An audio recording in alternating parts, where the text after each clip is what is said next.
What if the end of everything you know was not an apocalypse, but an invitation? Welcome to Ragnarok, where heroes clash, gods fall, and the very fabric of reality unravels like a cheap sweater in a cat fight.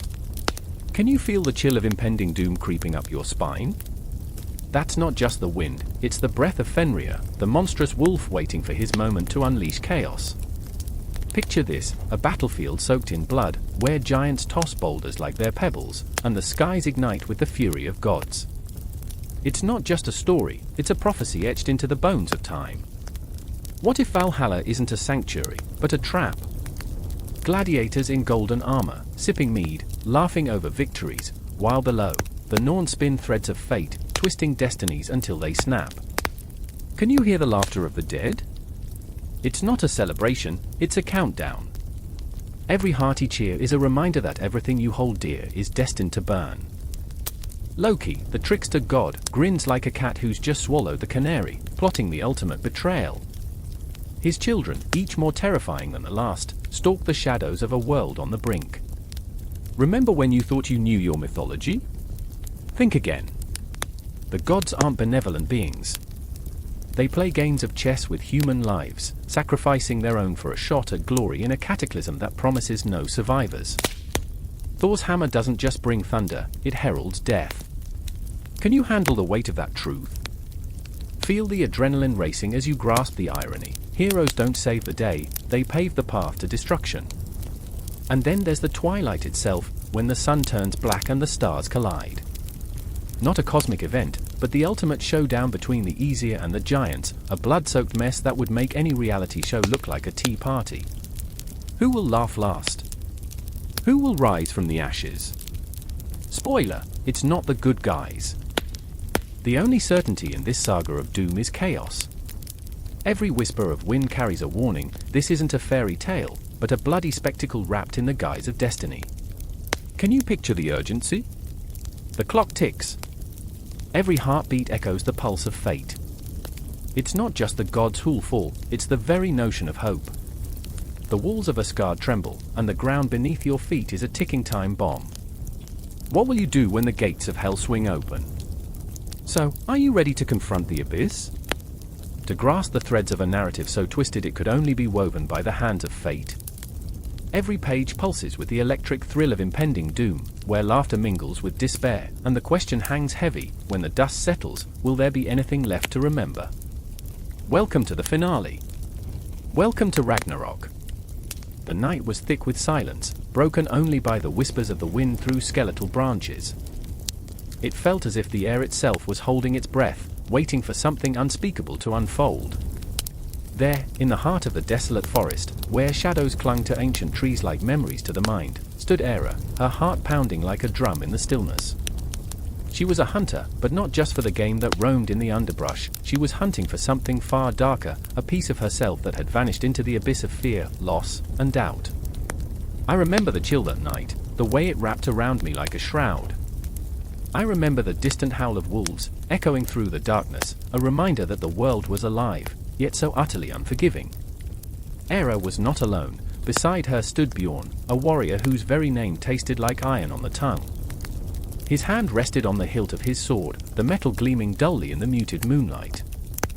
He was haunted, a spirit encased in a body forged by battles lost and won, driven by the weight of his past, by the blood that stained his hands. "I can't do this," Hera whispered, her voice trembling. "We shouldn't be here." Each word was a shard of glass, cutting through the night stillness. The shadows danced menacingly around them, taunting their insecurities, feeding on their fear. This was the forest where the gods once roamed, where the whispers of ancient tales threatened to consume them whole, of Odin, the All-Father, who had sacrificed everything for knowledge, of Loki, the trickster, whose laughter held the dark promise of chaos. "I remember my father," Bjorn said, his voice low but steady, as if he were reciting a prayer. "He told me stories of the gods. How they bled and cried just like us. They were flawed, Hera. Just like you, just like me." The weight of his words hung between them, palpable and heavy. They were mere mortals, yet they stood on the brink of something divine, something terrifying. The air crackled with tension, electric and alive. Era glanced at Bjorn, searching his face for the courage she lacked. But what if we fail? What if something terrible happens? The thought spiraled in her mind, a whirlpool of dread. The woods felt alive, a living entity watching, waiting. She could almost hear the echoes of the past, the cries of those who had come before them, the warriors who had faced the gods and lost. "I remember what it's like to feel powerless," Bjorn replied, his voice barely a whisper. "But fear is not the enemy, Era, it's indifference. We must face what lurks in the shadows before it consumes us." His eyes shone with a fierce intensity, a fire igniting in the depths of his soul. But what lay ahead? A confrontation with their own fears? A battle against the very myths they had grown up fearing? They pressed forward, into the depths of the forest, where the trees twisted like the gnarled fingers of forgotten souls. The smell of damp earth mixed with the sweetness of decay, a reminder of the cycle of life that held them captive. The world was ancient here, steeped in stories of gods and monsters, where the veil between the living and the dead was as thin as the fog that wrapped around their ankles. Each step felt like a heartbeat, each heartbeat a reminder of their mortality. "I remember the tales," Era said, her voice trembling with the weight of her own memories. "They bathed once a year, you know. Imagine the romance." A dark laugh bubbled up within her, a fleeting moment of absurdity amidst the chaos. But Bjorn only grunted, his focus unyielding. The laughter died in her throat, replaced by a hollow ache. This was no jest, they were standing at the precipice of their own legends. The shadows thickened, and with it came the ghosts of their ancestors, those who had faced the unknown, who had wrestled with fate, who had tasted the bitterness of despair. In that moment, Era understood. Every tale, every myth, was born from a truth deeper than mere imagination. They were stories of struggle, of triumph, of humanity in the face of the divine. Time warped around them, each heartbeat stretching into eternity. The trees whispered secrets, rustling leaves sounded like distant laughter, and the ground beneath their feet pulsed with a life of its own. Era could feel the weight of her lineage, the scars of her tribe etched into her very being. She was a daughter of the North, forged by fire and ice. But the question remained, what would she choose to become? Bjorn halted suddenly, his hand gripping Era's arm with an iron strength. "Listen," he said, his voice a fierce rasp. The air thickened with anticipation, a storm brewing beneath the calm facade. A low rumble echoed in the distance, an omen, a warning. It was as if the gods themselves were stirring, their anger rising like the tide. There it was, the confrontation, the reckoning. The moment when the past collided with the present in a whirlpool of fate. Fear clawed at Era, but so did resolve. As the darkness coiled around them, threatening to swallow them whole, she felt the truth of their existence, fragile yet fierce, flawed yet beautiful. In that breathless moment, Era and Bjorn stood on the threshold of their own legend, suspended between the shadows of myth and the stark light of truth. They were not merely hunters or warriors, they were vessels of history, bearers of a legacy that stretched beyond time.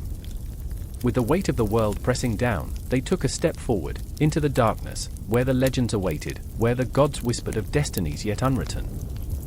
And as they moved, the echoes of their hearts reverberated through the trees, a haunting melody of hope and despair, a testament to the eternal struggle of humanity against the cosmos.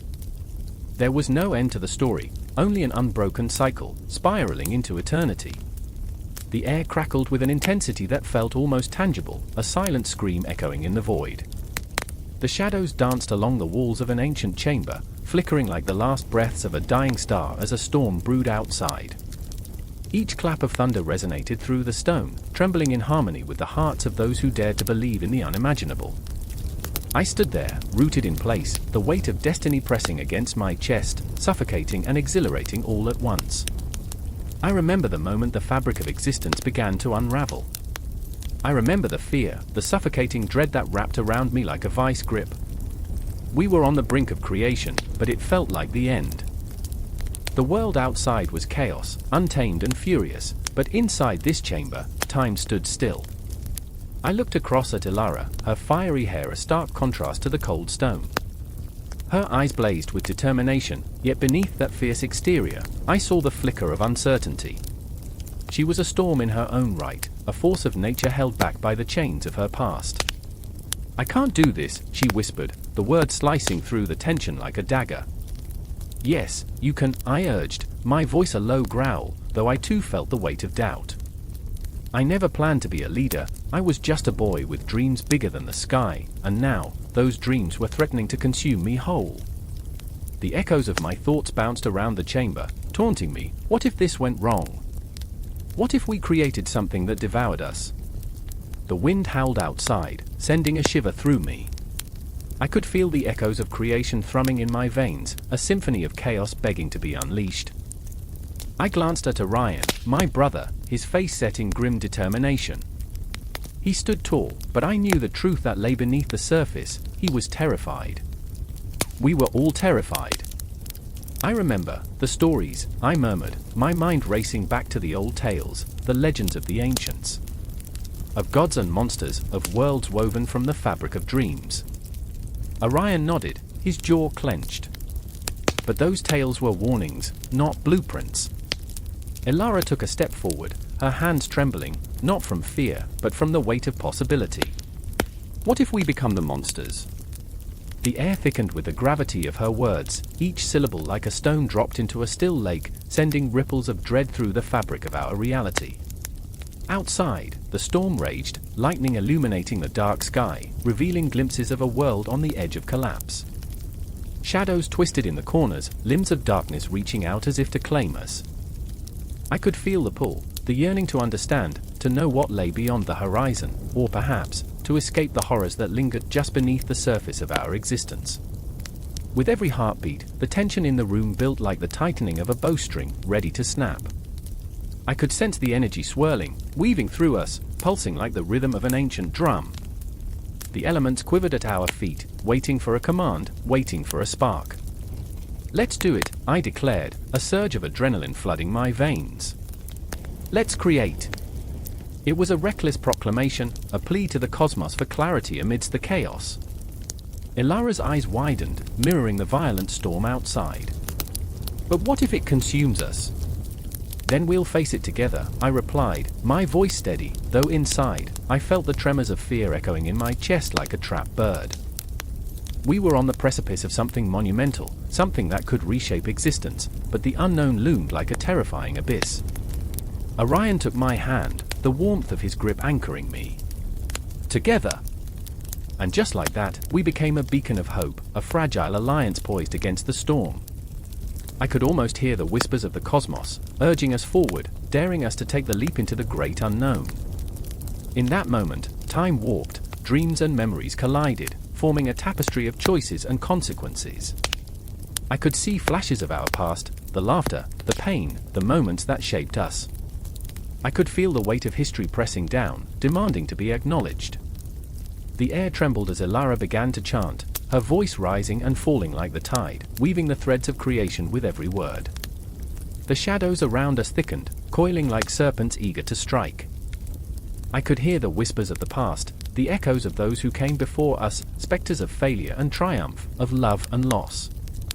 A surge of energy enveloped us, and I felt my body vibrate with the raw power we were conjuring. The walls seemed to pulse, breathing in time with our hearts. What we were about to do was not merely an act of creation, it was a rebellion against fate itself. As the storm outside reached a fever pitch, I closed my eyes and let the energy flow through me, feeling the weight of the cosmos heavy in my chest. Each heartbeat felt like a drum, calling forth the forces of the universe.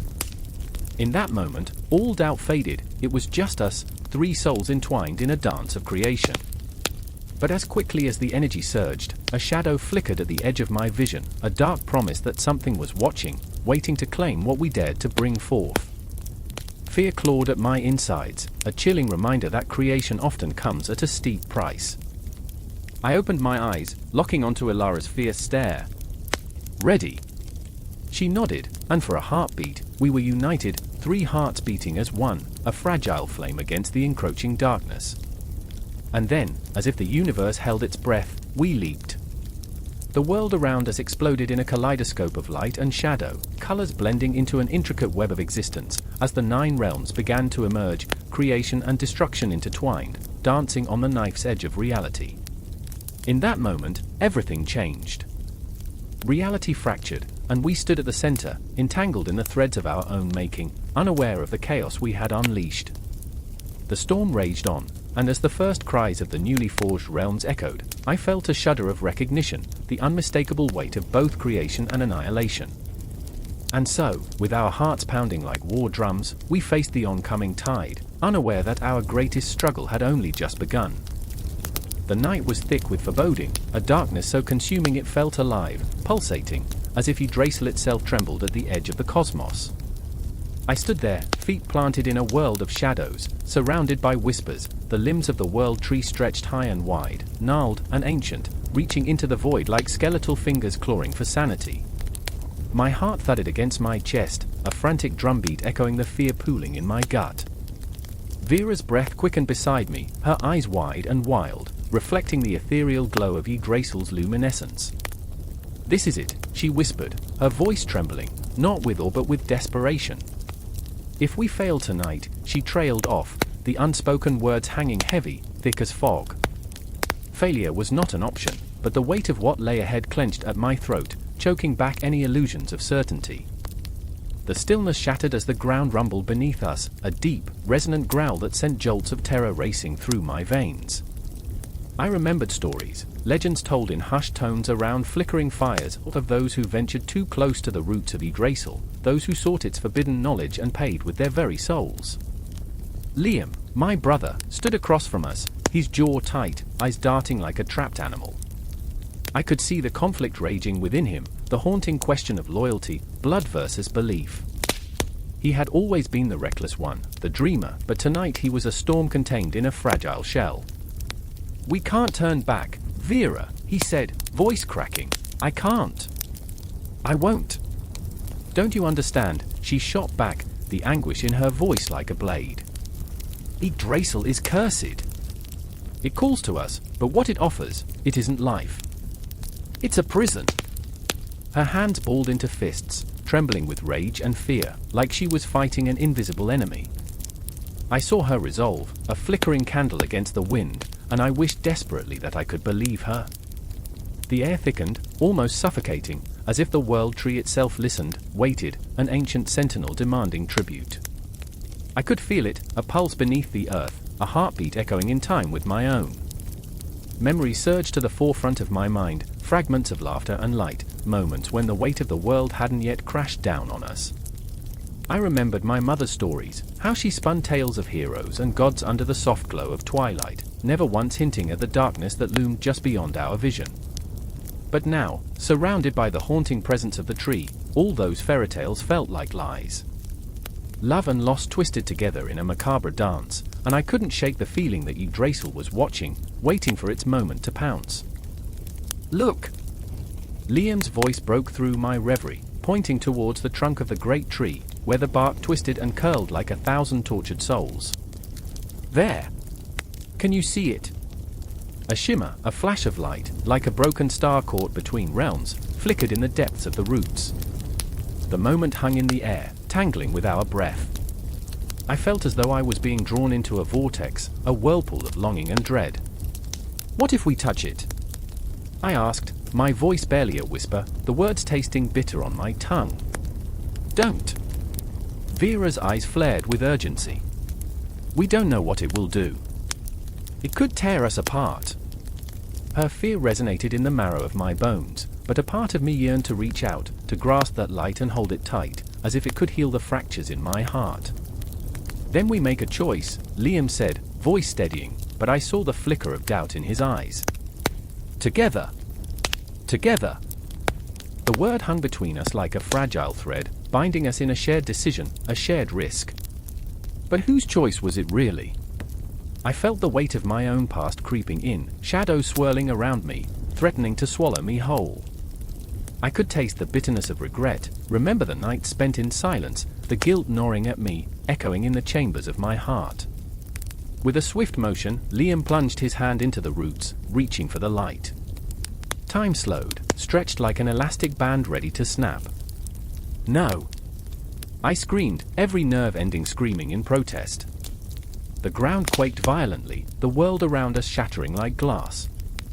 I felt the sharp edges of fear slicing through me as the piercing light erupted from the tree. The roots writhed, thrashing like serpents, and with a deafening roar, the world tilted, and we were drawn into the heart of Yggdrasil. The darkness swallowed us whole. I was lost in a void, soundless and suffocating, memories swirling chaotically around me, my father's laughter, the warmth of summer days, the ache of betrayal. I could feel them clawing at my soul, desperate to break free, but all I could do was scream. Vera! Liam! I cried into the abyss, the words echoing back, a cruel reminder of my isolation. Panic surged, a tidal wave crashing over me, dragging me down into despair. The shadows whispered, and I could hear their laughter, mocking and cruel. Then, a flicker, a memory, a time when we three stood together, unbreakable, united against the storm. You are not alone! I shouted, defiance rising within me like a phoenix from the ashes. We are stronger than this. In that moment, I felt a surge of power coursing through me, igniting the very fibers of my being. The void trembled, and I forced myself to hold on to the recollection of love, of laughter, of life. I willed it to manifest, to push through the darkness as if it were a lifebuoy in an unforgiving sea. And then, the light returned. Bright, blinding, tearing through the shadows with incandescent fury. I could see Vera and Liam, their faces illuminated in the brilliance, fear and determination etched into their features.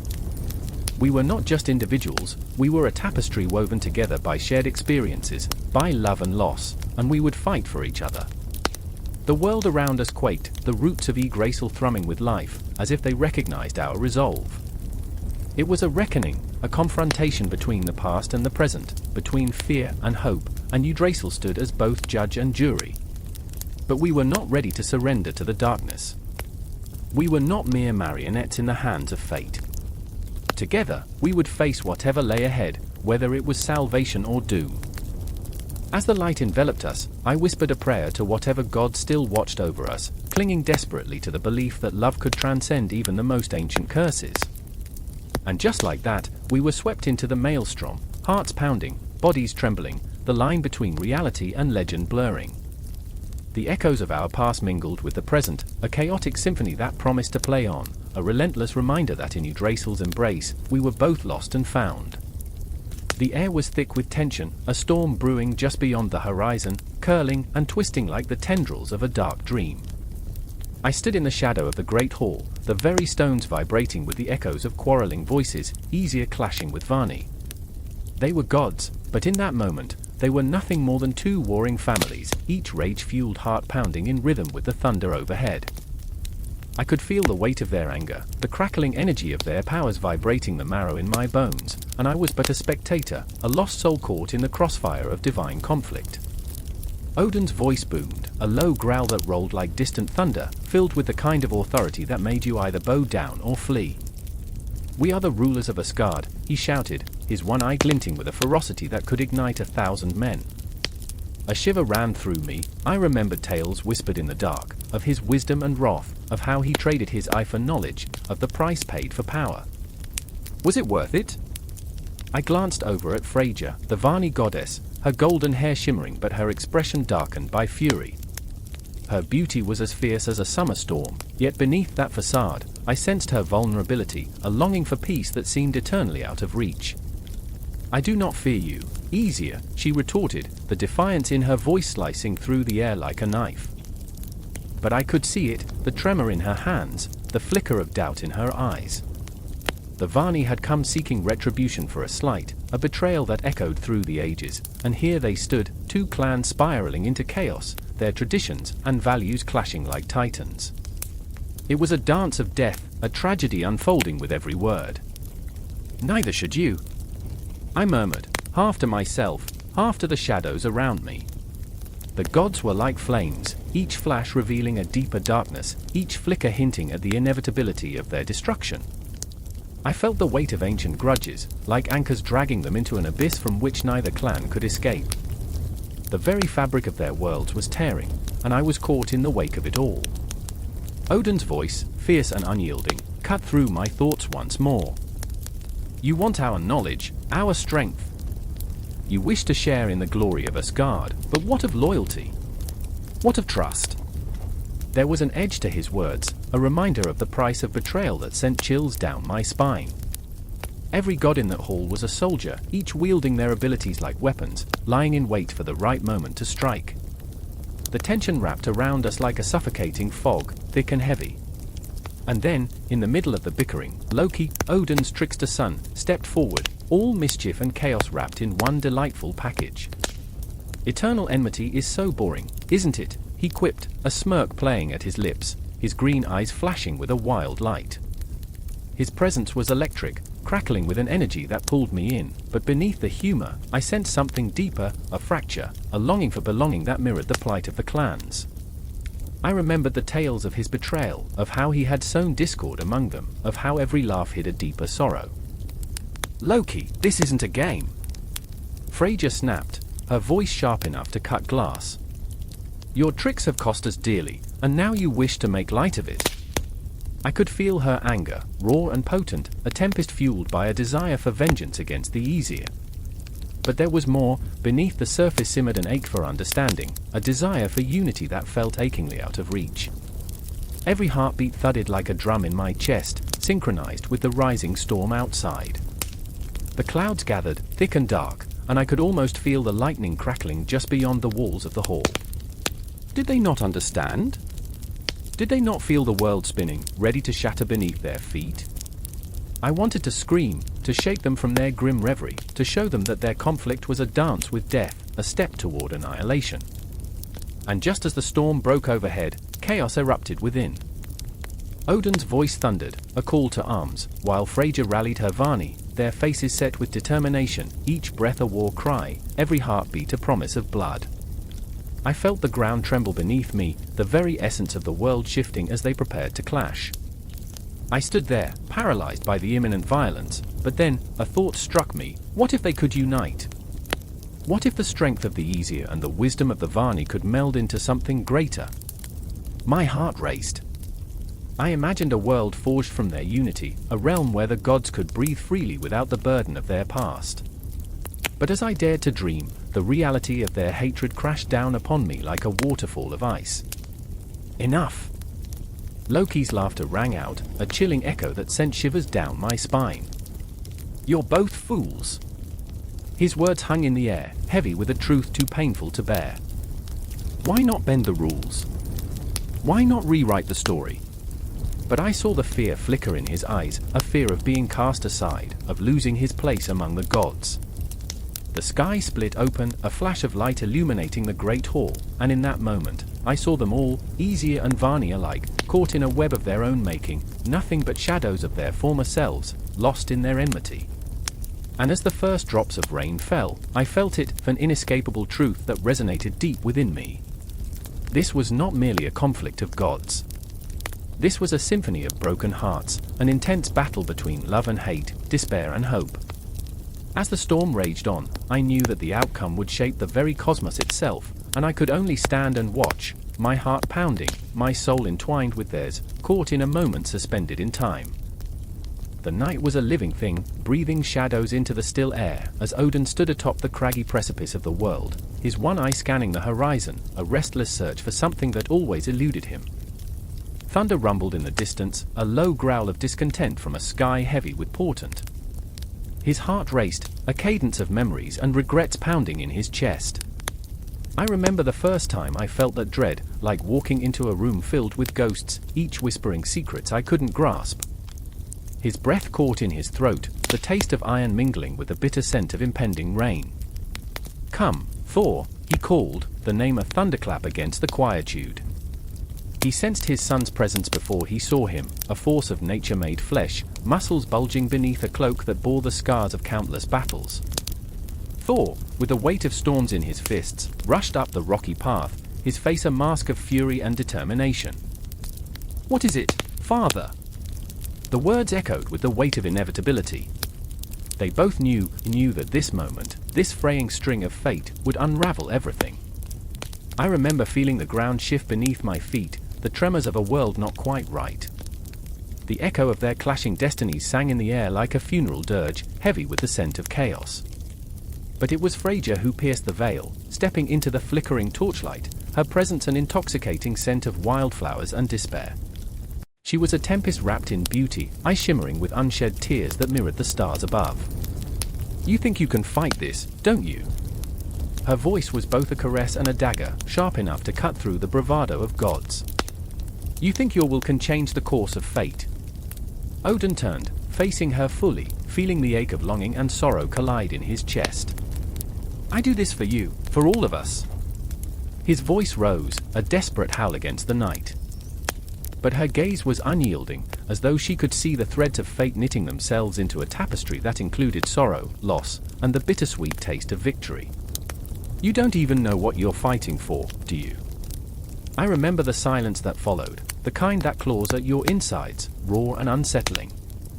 Thor, caught in the web of conflicting emotions, glared at his father and then at Freyja, as if they were two sides of the same coin, love and rage, hope and despair.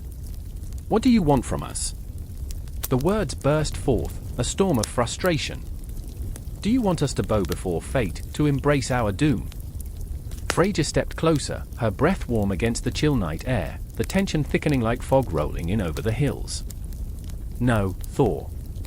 I want you to understand that fighting isn't always the answer." Her voice trembled, revealing a vulnerability that tugged at the heartstrings, a reminder that even gods could bleed. "Sometimes it's about making peace with what is." Thunder cracked above, a fierce reminder that time was running out. Odin felt the weight of their choices hanging in the air, a palpable force that pressed on his shoulders, suffocating yet intoxicating. The ground beneath them pulsed, a heartbeat echoing through the very fabric of existence. "I remember," I whispered to myself, the memory swirling like a tempest within. "I remember the nights spent dreaming of glory, of battles won. But what do they mean when the cost is everything?" The wind howled, an ancient voice carrying the cries of the fallen, and with each gust, Odin felt the spectre of Yggdrasil loom larger, its roots entwined with fate itself. Each branch held a story, each leaf whispered truths long forgotten. The three stood frozen, a tableau of gods caught between destiny and choice, shadows stretching long and ominous. "I fought wars for this," Thor thundered, fists clenching, veins throbbing with the fiery pulse of rage. "And for what?" "To stand here, grappling with the weight of decisions that feel like shackles." The storm within him raged, fueled by the frustration of being a warrior, but trapped in a reality where his might felt useless. Freyja looked at him, and in that moment, the air shifted, a spark lit, igniting something deep within her. "What is strength, Thor? Is it merely the ability to wield a hammer or the courage to face the truth?" Her words hung in the air, heavy and electric, sparking a vulnerability he had never dared to show. Odin felt the tide turning, the swirling energies coalescing into a maelstrom of possibility. "We are more than our battles," he murmured, the truth hitting him like a cold wave crashing over the shore. "But how do we embrace it when the very essence of our being feels tied to conflict?" The echo of his question trembled like the distant lightning, illuminating the fissures in their hearts, revealing the fragility of their divine selves. As they confronted their own truths, the world around them pulsed with life, a kaleidoscope of emotion swirling like leaves in a tempest. The night thickened with the weight of their choices, the air electric with fear and hope intermingling. I could sense it, the heartbeat of the cosmos syncing with their own, time itself folding and bending, each second a note in a haunting melody, each heartbeat echoing the truth they could not escape. They stood at the precipice, the very edge of existence, and the choices before them felt like a fragile web, infinite yet insurmountable. The heavens roared, and the veil of night drew closer, shadows merging into an encroaching darkness. I remember the feeling of standing on that cliff, not knowing whether to jump or turn back, the whispers of fate clawing at my sanity.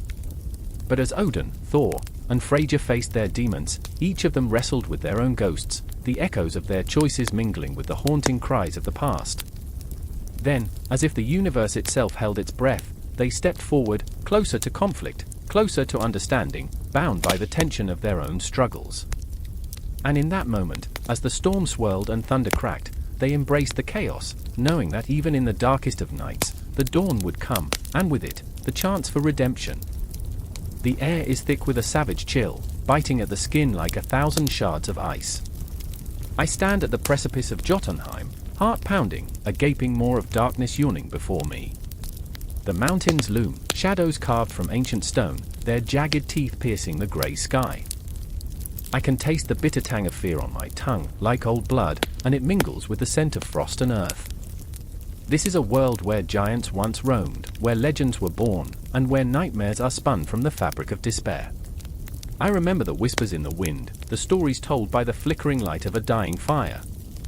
They spoke of the giants, the Jotnar, beings of immense size and even greater rage. Their hands, capable of flattening mountains, were also known to cradle the smallest of creatures, a paradox that twisted my gut with dread and wonder. It was here that I met him, Thrym, a giant whose heart beat with an emptiness that echoed through the ages. He loomed over me like a storm cloud, a silhouette against the darkening horizon. The longing in his eyes, it was a tempest, fierce and unyielding, threatening to drown me. "Why do you tread in my realm?" he growled, voice a low rumble like thunder, a sound that vibrated through my bones. I could see the scars on his arms, remnants of battles fought against gods and time itself. It struck me then, beneath the armor of his anger lay a vulnerability, a loneliness that mirrored my own. I had come seeking courage, and I found not a monster but a wounded soul. Beside me stood Illy, her spirit ablaze with determination, but even she faltered under the weight of this place. Her courage was a flickering flame against the enveloping darkness, and I admired her for it. She stepped forward, chin raised defiantly, though her heart trembled. "We seek the truth," she declared, voice shaking yet resolute, "not just for ourselves, but for all who have suffered." I could see her pain, the way it twisted in her chest like a serpent, reminding her of losses she had yet to bury. But in that moment, a sudden roar shattered the fragile tension, reverberating around us like a death knell. Thrym's eyes widened, and I felt the ground quake beneath us, a reminder that this was not merely a meeting of wills but a confrontation with fate itself. A rival, Skrymir, had come, a giant with a heart as black as the night sky. He was a spectre of chaos, a whirlwind of rage and jealousy. "You dare trespass on my territory, Thrym." His voice was a whisper of venom, curling around us like smoke.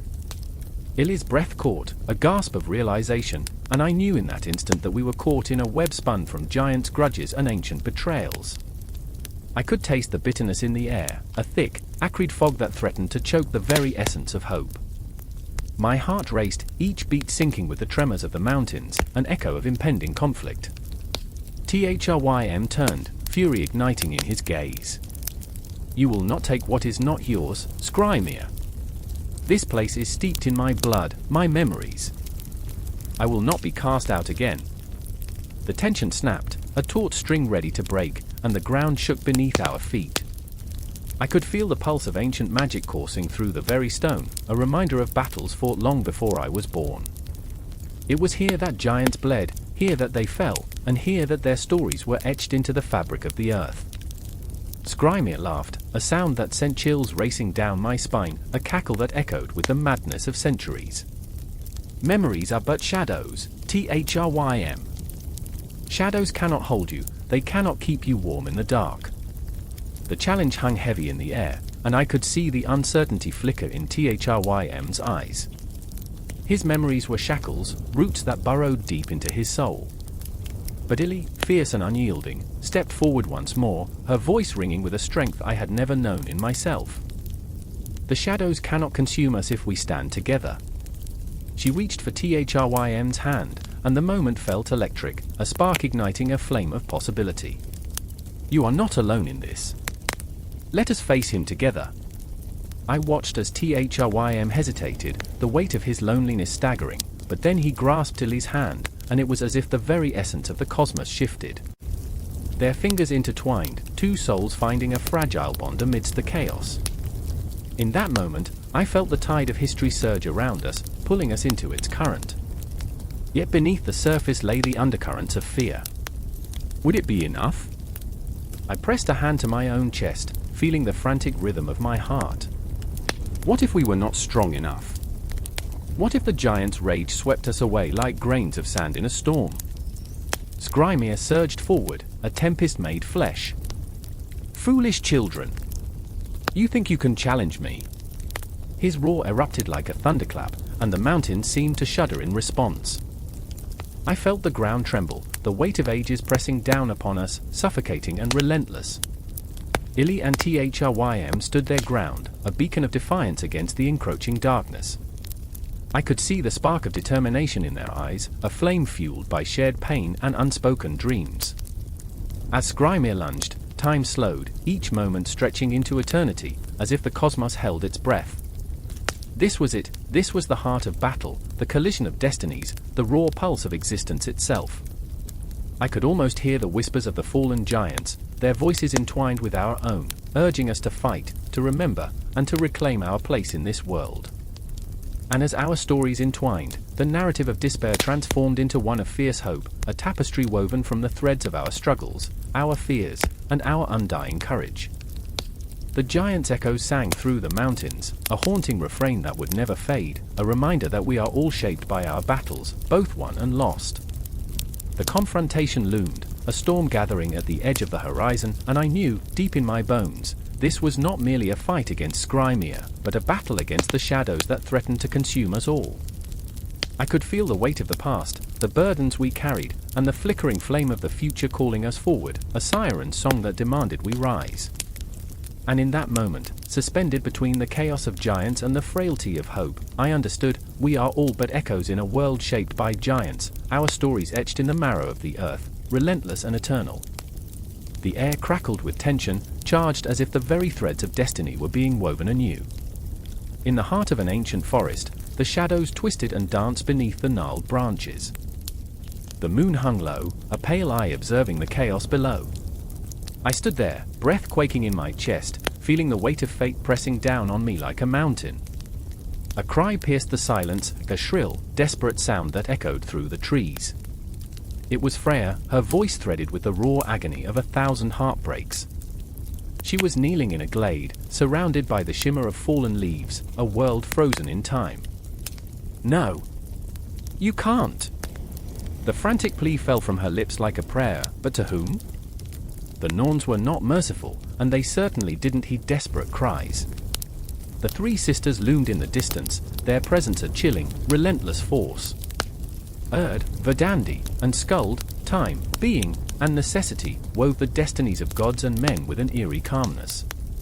Their fingers danced over threads of light that flickered in the night, each twist and turn a life unraveled. I shivered, watching as they pulled at the strands that bound our fates. The air thickened with the scent of damp earth and inevitability. I remember the moment I thought I could escape them. I remember the laughter of my childhood friends echoing in my mind, a distant memory of innocence. But the laughter now felt like a cruel trick, sharp and mocking. I thought of my brother, Eric, lost to the shadows of a forgotten battle, and my heart ached beneath the weight of his absence. It was his laughter I longed to hear, the warmth of his touch that I craved in the cold depths of night. "Eric!" I shouted, but the name caught in my throat like a thorn. Freya turned her tear-streaked face towards me, her eyes wild with desperation. "They're coming for him, for all of us." A chill wrapped around me, fingers of ice creeping into my veins. The Norns were infamous for their indifference, weaving destinies like a cruel game. The memory of my brother's fierce laughter faded, and in its place, shadows danced, whispering of loss and despair. I stepped forward, but fear held me in place, a ghost with icy hands clutching my heart. "Freya, we must fight," she interrupted, defiant and fierce. There was a fire in her that I envied, an unyielding resolve that seemed to mock my own uncertainty. "We cannot let them take him." The Norns continued their work, their faces inscrutable, like stone carved by centuries of fate. They were ancient, relentless, and utterly devoid of compassion. Erd's eyes, deep as the void, met mine for a heartbeat, an endless moment where I felt the weight of eternity pressing down upon me. I swallowed hard, the terror of knowing my fate wrapped around me like a shroud. Time slipped through my fingers like sand, and I could feel the pull of destiny, dragging me toward an unavoidable end. The world around us blurred, the trees bending under the pressure of unseen forces. My heart raced, a frantic drum echoing in the silence. Each beat screamed defiance, a plea for freedom in the face of the inevitable. Do you think they care? Freya's voice was a tempest, raw and vibrant. They don't care. They will tear us apart, stitch us back together, and laugh at our pain. The air thickened with a darkness that felt almost sentient. I glanced at the Norns, their hands moving with the precision of a spider spinning its web, and my stomach churned. Each thread they wove was a life, a choice, a moment taken. I could feel them, every choice I had made echoing against the backdrop of their unrelenting design. Stop! A voice broke through, harsh and commanding. It was Eric, or the ghost of him, the part of me that clung to hope. You can't let them win. You must fight. But his form was fading, a flickering flame in the darkness. I reached out, desperate to grasp the light, to pull him back from the abyss. But my fingers met only air, and my heart plunged into despair. The Norns continued their work, unperturbed, as if they thrived on our suffering. I watched, helpless, as they turned the threads of my life, twisting them into shapes that felt foreign, grotesque. My choices lay bare before me, each one a reminder of my failures, of paths not taken, of love left behind. The laughter that once filled my soul now echoed like a haunting refrain. I remembered a time when fate felt like a friend, a gentle guide nudging me toward the light. But now, it was a merciless master, dragging me into a darkness where hope was but a fleeting whisper. Freya stepped closer, her anger palpable, a fiery halo against the night. You think you can see us? You think you know our pain? Her voice cracked, the tremor revealing the rawness beneath her fierce facade. You are nothing but shadows in our story. We are more than the threads you spin. With each word, I felt the weight of her emotion, the heartbreak of a woman caught in the web of destiny. Her fury ignited something deep within me, a flicker of defiance against the oppressive darkness. I stepped forward, heart pounding, ready to face the Norns. But in that moment, everything shifted, the world swayed, and time twisted in on itself. I felt myself falling through the fabric of reality, spiraling into a void where nothing existed but the echoes of our desperation. I could sense Freya beside me, her spirit intertwining with mine, a fierce fire blazing in the night. Together, we were more than mere pawns in their game. We were defiance, we were rage, we were the heartbeat of rebellion against the indifferent tapestry of fate. Together, I whispered. Together, Freya echoed fiercely. And in that moment, we became something greater than ourselves, a force that rippled through the cosmic threads, challenging the Norns and their cruel design. The air thickened around us, electricity crackling through the darkness, a storm on the horizon. The confrontation loomed, a collision of desperate hearts against the relentless flow of destiny. In the depths of that night, the boundary between life and death seemed to blur, and I felt the weight of every choice, every heartbeat resonating through time itself.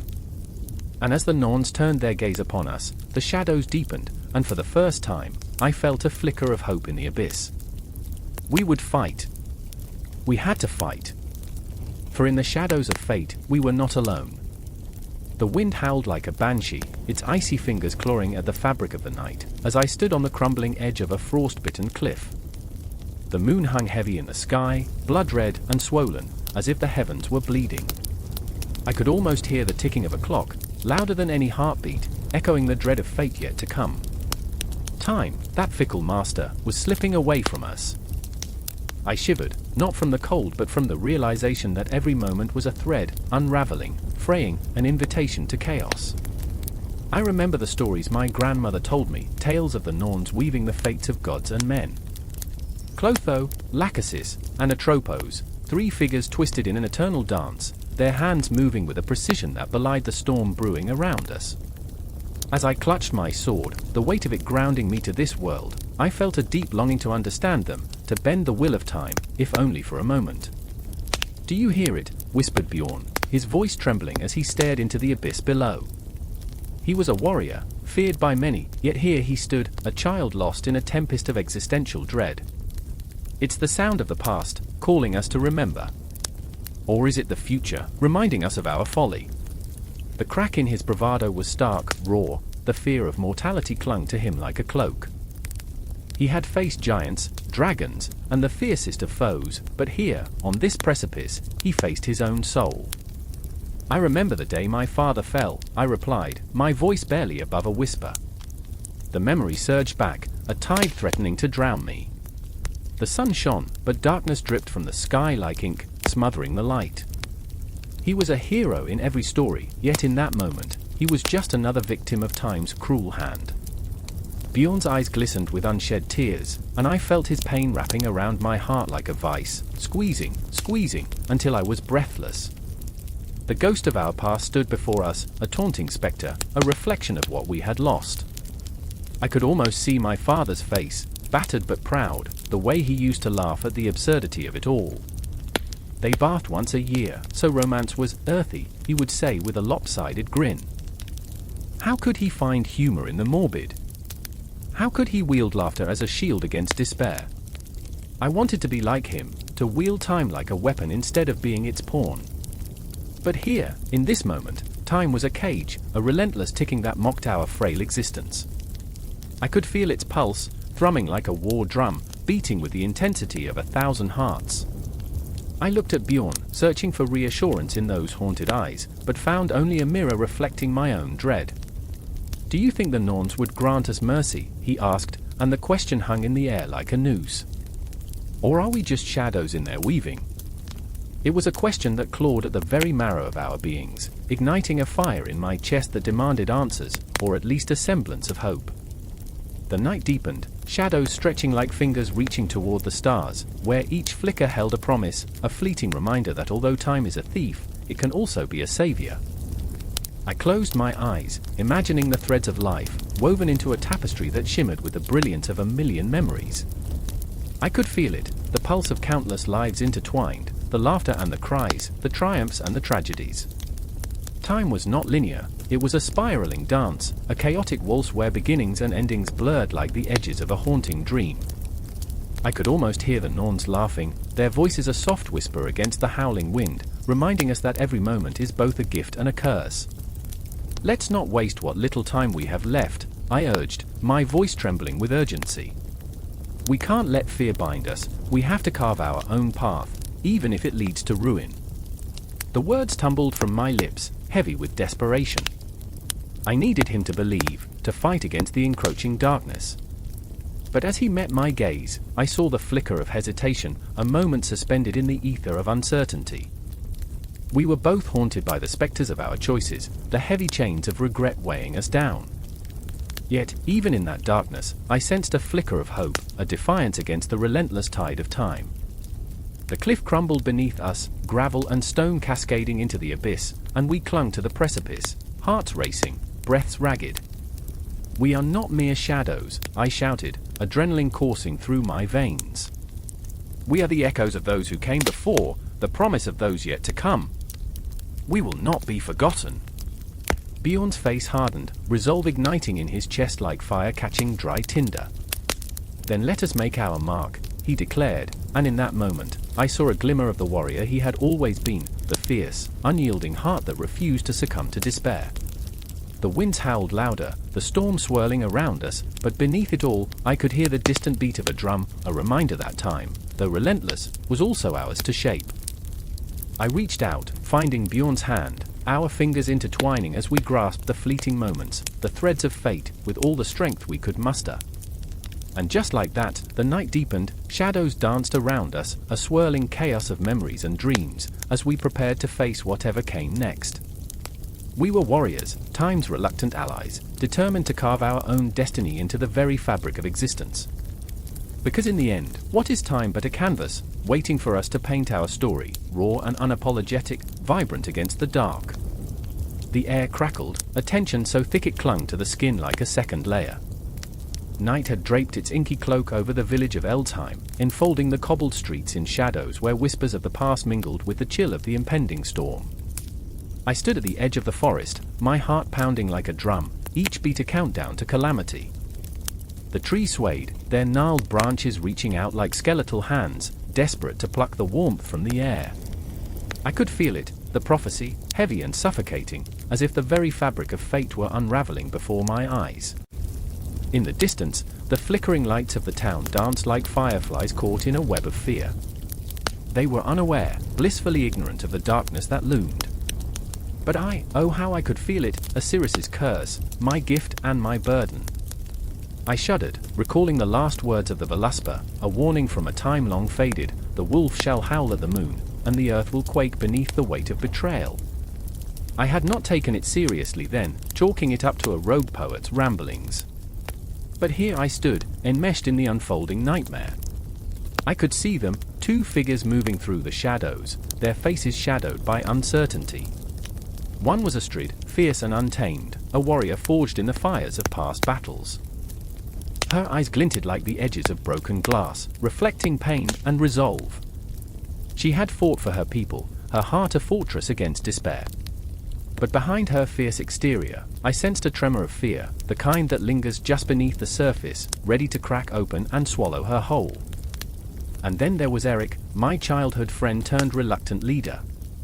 I watched as he wrestled with his own demons, a man straddling the chasm between duty and desire. His brow furrowed in thought, the weight of the world resting on his shoulders. He had always been the anchor in my storm, but now, I saw a flicker of doubt. It gripped him, clawing at his confidence, whispering that he was unworthy, that he would fail us all. My heart ached for him. I wanted to reach out, to tell him that together we were stronger, but the words lodged in my throat like shards of ice. The storm broke, and rain poured down, each drop a tiny hammer striking the earth. It mingled with the dirt, creating a muddy symphony of chaos and confusion. Astrid and Eric's faces blurred, illuminated by flashes of lightning, the thunder echoing like a war drum in my chest. We were standing at the edge of something monumental, something that could shatter our world. I remember, I whispered, my voice barely audible over the roar of the storm. I remember the stories, the ones they told us by the fireside. The tales of the old gods and the prophecies that foretold doom. I glanced at Astrid, her expression fierce yet vulnerable, and then to Eric, whose eyes were wide, brimming with a storm of emotions. They said that the Seeress would reveal the truth, but no one warned us of the cost. The moment stretched, like the long shadows cast by the flickering torches in the village square. I could almost taste the bitterness of their fear, a metallic tang that lingered on my tongue. The villagers, they were busy preparing for the harvest festival, blissfully unaware of the weighty darkness. They danced and laughed, their joy a stark contrast to the dread that clung to me like a shroud. I wanted to shout, to scream, to shake them awake from their slumber, but what good was a warning when fate was already in motion? The thunder growled again, a beast awakened, and as the sky opened up, I felt the sharp sting of rain on my skin, each droplet a reminder of the fleeting nature of life. The Prophecies, I murmured again, clutching at the edges of my memories, they don't just speak of destruction. They whisper of choices, of paths we can take, or not. My eyes darted between Astrid and Eric, desperate for a sign, for a spark of understanding. Astrid's gaze locked onto mine, a flicker of recognition igniting in her eyes. "What do we do?" she asked, her voice steady despite the tremor beneath it. "If the darkness is coming, we must fight." "But how?" Eric's voice cracked, his vulnerability spilling over the edges like a cracked vessel. "How do we fight against something that's already written?" A silence fell, heavy and thick, as if the storm itself was holding its breath. In that moment, the weight of their fears crashed over me, a tidal wave of desperation. I wanted to scream that we were not bound by destiny, that we had the power to shape our own fates, but doubt crept in, whispering cruel lies that wrapped around my heart like chains. The tree swayed ominously, the wind howling like a banshee, and I felt the pull of the unknown beckoning me closer. "We must go to the heart of the forest," I said, my voice rising in intensity, ringing in the air like a clarion call. "The Seeress resides there. She holds the key." Eric's eyes widened, and a glimmer of hope broke through his despair. "You think she can help us?" "Or condemn us," I replied, the fear knotting in my stomach. "But we have to try." With every step we took, the thunder clapped overhead, and the shadows danced, twisting around us like ancient spirits. The forest loomed ahead, dark and foreboding, a labyrinth of secrets waiting to ensnare the unwary. But we pressed on, drawn together by fear, by hope, by the fragile thread of possibility that still bound us. And as we moved deeper into the embrace of the trees, I felt it, a shiver of anticipation, the quiet hum of destiny waiting to unfold. The air crackled with tension, and my heart raced, each thump echoing the primal rhythm of the world around us. There was no turning back now. We were on the cusp of something monumental, something that could either save us or plunge us into the depths of despair. The storm raged, but inside me, a flicker of defiance ignited, a whisper that perhaps, just perhaps, we could rewrite the stars. The air crackled, heavy with a tension that felt almost alive, as if the very sky was clenching its fists. Above, the clouds roiled like an angry sea, dark and swollen, threatening to spill secrets that echoed through the centuries. I stood there, heart racing, pulse thrumming in my ears, a single heartbeat lost in the chaos surrounding me. The scent of rain mingled with something sharper, more metallic, a promise of violence lingering just out of reach. "Look!" Hera's voice cut through the night, sharp as glass. She stood at the edge of the ancient forest, her silhouette framed by the flickering lantern light. Fear and defiance danced in her eyes, mirroring the chaos that enveloped the world. "The moon, it's blood red. It's a sign." I wanted to laugh, to dismiss her. The stories of old, the tales of giants and gods, of fire and ice, had become the stuff of nightmares. Yet, as I followed her gaze, I felt it, a tremor in my gut, a whisper of something primal. The moon hung like a gaping wound in the sky, a warning that sent shivers cascading down my spine. "Hera, it's just a lunar eclipse," I said, trying to inject reason into the madness that swirled around us. But deep down, a flicker of dread ignited. The cosmos was restless, and I couldn't shake the feeling that we were mere pawns in a game far greater than ourselves. "Just a lunar eclipse," her voice trembled with a mix of anger and despair. "Nothing is just anything anymore, Rian. The world is falling apart, and we're too blind to see it." Her fingers curled into fists, knuckles white against the dark. I could see cracks in her carefully constructed facade, fraying at the edges like an old tapestry unraveling. I stepped closer, desperate to bridge the distance between us, to quell the storm brewing in her heart. "We'll figure it out. We always do. We've faced worse than this." My words felt hollow, echoing in the vastness of our reality. I remembered the stories of the last great winter, the way the frost clung to our bones, aching for warmth that never came. But this was different. "Worse," she spat, eyes glinting like shards of ice. "What's worse than the end of everything? The twilight of our gods."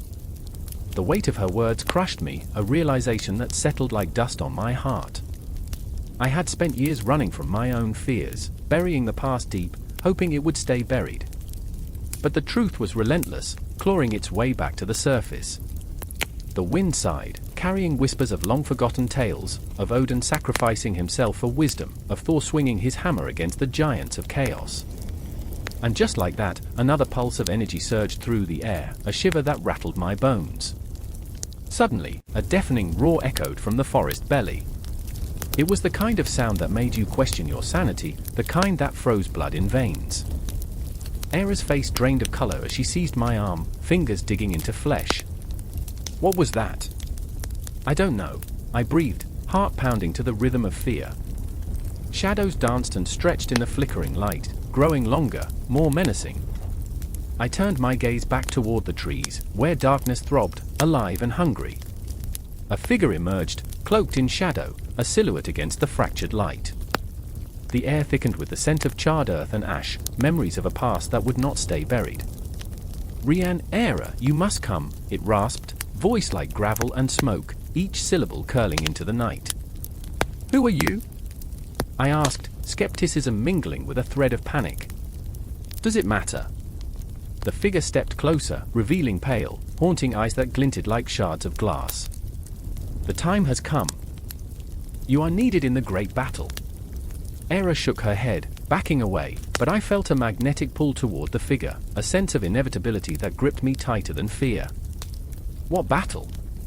"The one that ends all battles," the figure whispered, a promise and a curse woven into its tone. "The twilight of the gods, the fall of the realm. Ragnarok is upon us." My heart pounded in my chest, each beat a drum of despair. In that moment, I remembered the stories: fire licking at the sky, icy winds that froze the very breath in your lungs, the sky splitting open as giants marched down from the mountains. I thought of the people, the faces of those I loved, and the darkness that threatened to swallow them whole. Rhaenyra's voice was barely above a whisper, trembling like fragile glass. What if it's true? I didn't have an answer. Instead, I felt the weight of our past pressing down on me. I remembered the laughter that once rang through the village, the warmth of shared meals and the stories told by the fire. I remembered too, the grief, the stories of those lost to the darkness, echoes of their laughter now twisted by time. The shadows shifted again, a ripple of energy racing through the air as if the world itself was holding its breath. The skies above darkened further, and I could taste the iron in the air, thick and choking. What do we do? Aera's voice was a fragile thread, fraying at the edges.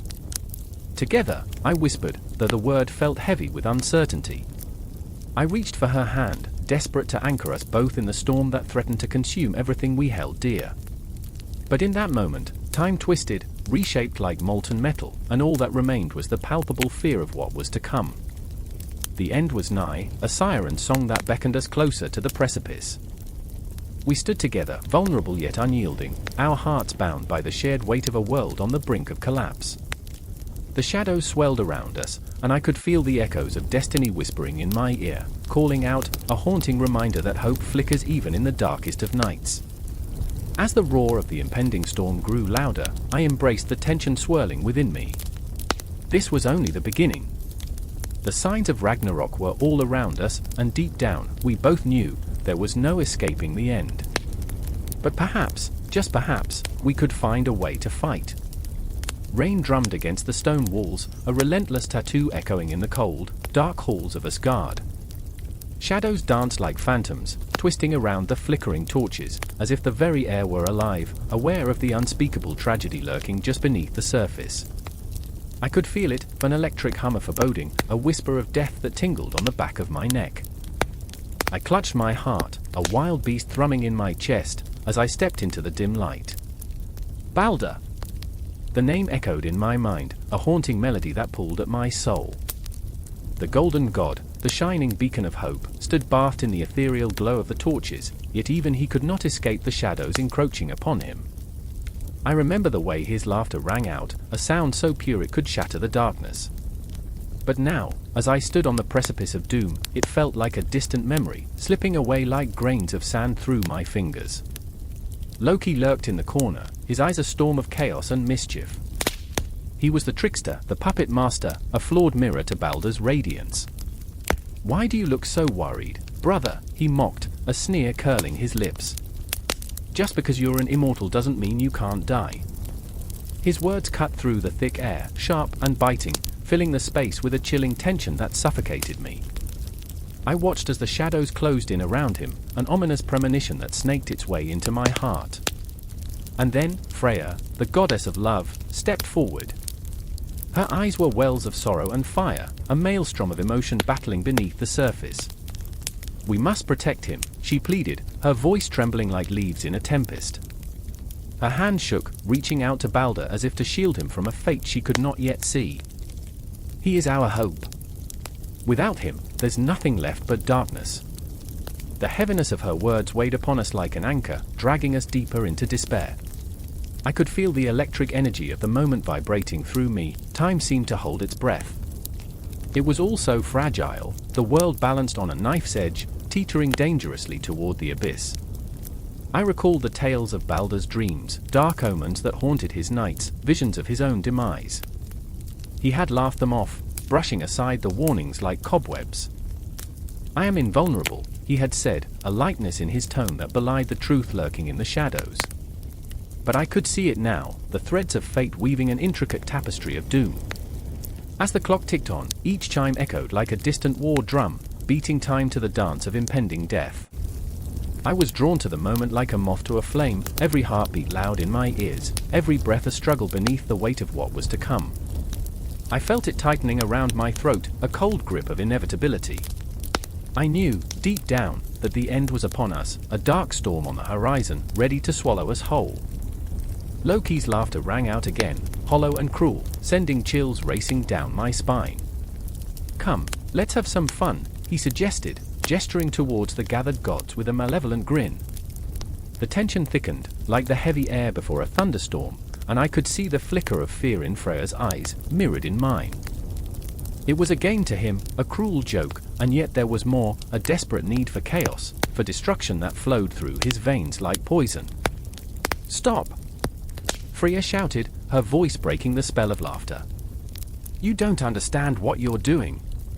But her words fell like stones into a whirlpool, swallowed by the darkness that loomed over Balder, who stood, blissfully unaware, his laughter ringing hollow against the encroaching doom. How could he not see it? How could they not feel the world teetering on the brink? And then it happened, a single moment that shattered the fragile thread of time. A whisper of fate, a flicker of destiny. Loki's hand, swift and cruel, reached out. The dart flew through the air, a shard of mistletoe, the one thing that could harm Balder. No one saw it coming, the air crackled with tension, an unholy gasp escaping from frozen lips. I remember the silence that followed, the awful pause, as Balder turned, confusion painting his face. The impact was electric, a bright flash of agony, piercing through the laughter, through the warmth of life. A gasp swept through the crowd, crashing like waves against the shore of reality. Balder crumpled, a golden statue brought low, and death wrapped its icy fingers around our hearts. I felt the world shift beneath my feet, a ground swallowed by the void, dragging us all into despair. I could hear Freya's wail, a sound so raw and visceral it felt like the very essence of grief itself. "No! Not my son," she cried, the haunting echo of a mother's heartbreak splintering the air, reverberating in my bones. And in that moment, time splintered. The past and future blended into one, an endless loop of sorrow that stretched into infinity. I was lost in the chaos, a spectator to a tragedy that felt as old as the stars, as inevitable as the changing seasons. I watched as Balder's light flickered, dimming in the darkness, and the shadows seemed to whisper, an omen of destruction, a portent of what was to come. I remember the feeling of despair settling over us like a shroud. We were destined for ruin, each heartbeat echoing the truth of our fate. And as the laughter faded, I understood, we were not merely witnesses to death, we were complicit in it. In the silence that followed, a deep, unsettling realization washed over me, this was just the beginning. The darkness was hungry, and we had only just fed its insatiable appetite. The air thickened, pulsing with the weight of our collective grief and guilt. The night stretched on, a tapestry of shadows whispering secrets of what lay ahead. The cosmos held its breath, waiting, watching. And as I looked into the abyss, I felt it staring back, a promise of chaos lurking just beyond the edge of perception. We were caught in its web, and the dance of destruction had only just begun. The air crackled with tension, each heartbeat a drum roll in the chaos that surrounded me. Shadows danced along the cobblestone streets, flickering under the dim glow of lanterns, as if the very night were alive and aware. I stood there, frozen, the stench of smoke filling my lungs, mixing with the acrid scent of fear. The world had erupted into a frenzy, and I was caught in its storm. There, amidst the shouts and the clatter of swords, I saw him, Loki, the trickster, the catalyst of chaos and change. His grin was a jagged thing, sharp as glass, a sliver of moonlight that promised revelry and ruin in equal measure. I remember the way he moved, a wisp of shadow in a world painted with panic. He wove through the crowd like a serpent through grass, slithering past the chaos without a care, fueling the inferno with whispered lies and half-truths. My heart raced, not from the danger that surrounded us but from the magnetic pull he exerted, a force that both terrified and exhilarated. How effortlessly he ignited the flames, how casually he tossed logs into a fire already raging out of control. "Why do you stand there, frozen?" he called to me, his voice smooth as silk but laced with an edge that sent shivers down my spine. "Join the dance. The world is collapsing, and you have a front row seat to the madness." I wanted to scream, to shout that I was not a dancer, but a spectator trapped in the horror of my own making. But his laughter twisted around my heart, an intoxicating melody that beckoned me closer. Around us, the streets echoed with despair, with the cries of the fallen, and I couldn't help but feel the weight of it all. The world had become a stage, and I was merely an actor fumbling through my lines, while Loki was the playwright, pulling strings and crafting chaos like a master artist. Then there was Freyja, fierce and unyielding, her spirit as wild as the winds howling through the night. She stood at the edge of the melee, her eyes blazing like twin stars caught in the throes of an inferno. I could see the conflict in her gaze, a tempest of emotion swirling beneath the surface. The woman was a warrior, yet she felt the pull of Loki's chaos, a part of her tempted to join the fray. I watched as she hesitated, caught between the allure of the trickster's game and her own sense of honor. "Freyja?" I called to her, but the words fell flat, swallowed by the chaos. She turned, a flicker of recognition crossing her features, but the weight of her choices held her in place. Her hands trembled on the hilt of her sword, and I felt the ache in her heart, the desperate want to protect, to shield those she loved from the very chaos Loki thrived on. "Can you not see?" she shouted back, voice raw with emotion. "He's playing with us. This is a game to him, and we are mere pawns." But he was already moving closer, weaving a tapestry of distraction and delight, his laughter wrapping around us like a shroud. I felt it then, the pull of his energy, the way he thrummed with potential and peril, a live wire sparking against the mundane. He reveled in our turmoil, and the world warped around him, distorting reality until it felt as if anything were possible. "Ah, my dear Freyja," he taunted, leaning into her space, a dark spark in his eye. "You think you can escape? You stand at the brink of greatness. Join me, or be consumed by the very chaos you seek to fight." The air thickened with tension, a storm gathering in the pit of my stomach. I could sense the walls closing in, the grip of fate tightening around us. I wanted to scream, to claw at the invisible strings binding us to this moment, but the words lodged in my throat, heavy with unspoken fears and regrets. And then, it happened, a shattering scream pierced the night, a sound of pure anguish that echoed through the streets, ricocheting off the walls like shattered glass. It was a reminder, a haunting call to remember the fragility of life. My mind spiraled back to the past, to a time when laughter filled the air, and the warmth of friendship wrapped around us like a comforting blanket. I remembered the dreams we shared, all the promises made beneath the stars that felt so distant now. "Do you remember?" I whispered, my voice trembling, searching for connection in the madness. "The nights we dreamed of glory, of a world without fear." Freyja's expression softened for the briefest moment before the shadows closed in around her again. "And yet, here we are," she murmured, the weight of her reality crashing down like a tidal wave. "What have we become?" Loki chuckled, a sound stripped of warmth, like ice cracking in the stillness of winter. "You are who you have always been, players in my game, two sides of the same coin. Hold on to your memories, but know this, nostalgia is a poison that will eat you alive." His words hung in the air, an echo of truth wrapped in madness. I felt the cold steel into my bones, the realization that we were not just players but victims of our desires and fears, caught in the snare of something far larger than ourselves. The clock ticked in rhythm with our hearts, a reminder that time was slipping away, that the moment demanded our choices be made, lest we be swallowed whole. And as the chaos erupted once more, as shadows swirled and danger loomed, I felt the weight of it all, the inevitable clash between hope and despair, power and vulnerability. Each breath was a battle, each heartbeat a countdown to the climax that loomed ahead. There was no escaping the reckoning that awaited us, the confrontation that would rip apart the fabric of our existence. In this maelstrom, amid the swirling emotions and fractured memories, Loki stood at the center, a catalyst for change, a trickster pulling strings with sadistic glee. The stakes were higher than ever, the game had reached its fever pitch, and the air crackled with anticipation. We were on the edge, teetering between the choice to fight or succumb, and as the shadows deepened, I felt the pull of fate wrapping around us, whispering promises of both doom and salvation. The world was alive with potential, each moment a fracture in time, and I knew then that this was only the beginning. The story would not end here, it echoed on, a never-ending loop of chaos and creation, woven together by a thread as delicate as a spider's silk but as strong as the bonds of our shared memories.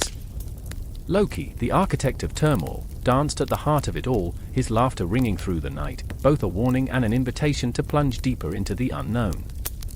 The howl pierced the night, splintering the air like a shard of glass, and I froze. It was a sound that clawed at the very edges of sanity, a reminder of the darkness creeping closer. The moon hung low, a sickly yellow eye peering through the tangled branches of trees that twisted in the wind, as if trying to escape the horrors lurking in the shadows. I could barely breathe. My heart thundered, each pulse a countdown to the inevitable. I remember the tales whispered in hushed tones, around flickering fires, stories of the Fenris wolf, the beast that devoured gods and swallowed worlds. I remember how they laughed at my fears, brushing them off as mere myths. But as I stood there, paralyzed by the weight of dread, I realized that legends have a way of clawing their way into reality. And then there was Asha. She stood a mere 10 feet away, her eyes wide, reflecting the glow of the moon. Her breath came in shallow bursts, each exhale a fragile wisp of hope fighting against despair. For Asha, the tales were not just stories, they were a prophecy, an inescapable fate etched into her soul. She whispered my name, a soft plea tangled with terror, and in that moment, I understood the chasm between us, the weight of expectation pressing down on her like a stone.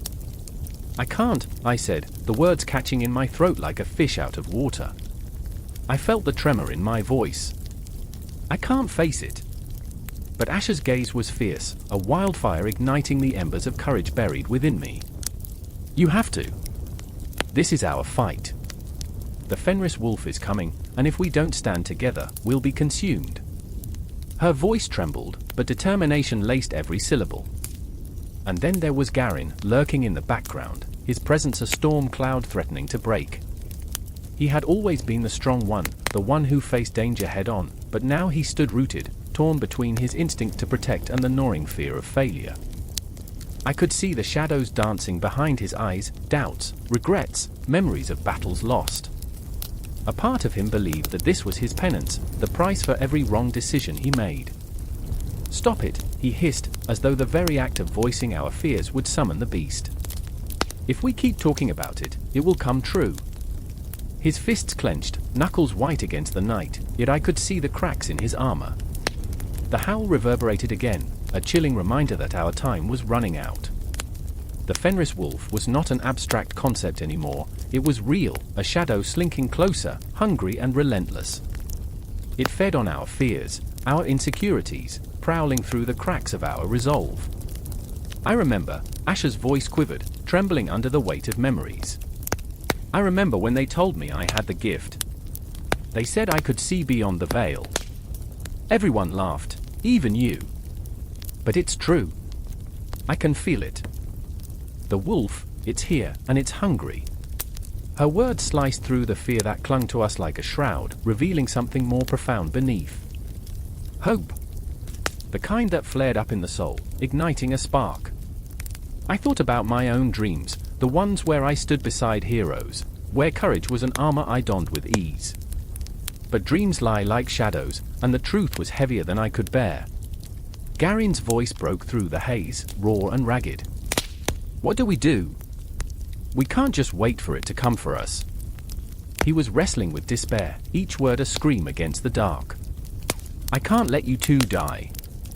I won't let that happen.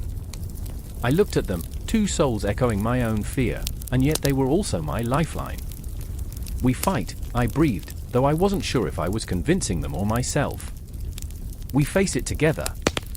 The woods rustled around us, leaves whispering secrets of the past. I could feel the tension coiling like a serpent, ready to strike.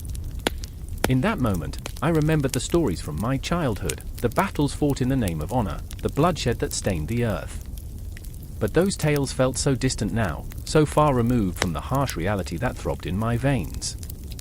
Asha took a step closer, and I could see the determination etched on her face. I won't let it take me. Not this time. Not again, she said, a fierce light igniting in her eyes. She was not just Asha, the girl who feared the dark, she was the storm, the tempest that could challenge the very nature of fate. Garin nodded, his fear shifting into a raw, primal energy. Then let's do it. We face the Fenris wolf. Together. His voice was steadier now, the storm inside him brewing, ready to unleash itself. The howl came again, louder, closer, like the very breath of the beast echoing in our bones. My heart raced, a wild drumbeat pounding out a rhythm of defiance. I could feel the air thickening, electric, as if the cosmos itself held its breath, waiting for our next move. In that moment, we were no longer three scared souls in the woods, we were warriors, every fiber of our being woven into a tapestry of resolve. The night was dark, but it was also a canvas, waiting for our brushstrokes, waiting for our fight.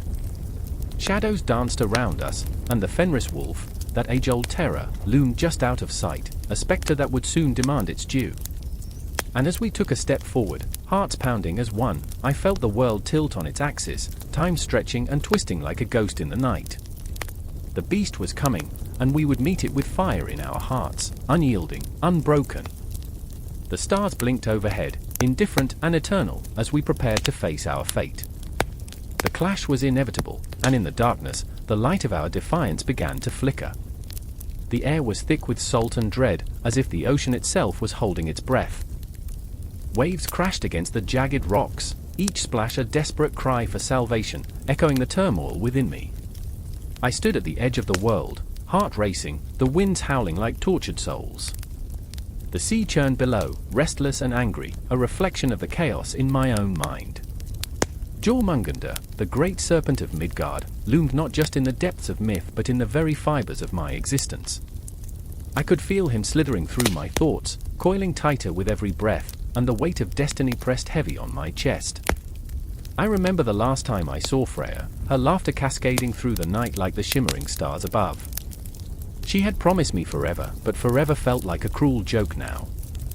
Her absence twisted inside me, a gnawing ache that wouldn't let go. Did she understand the peril I faced?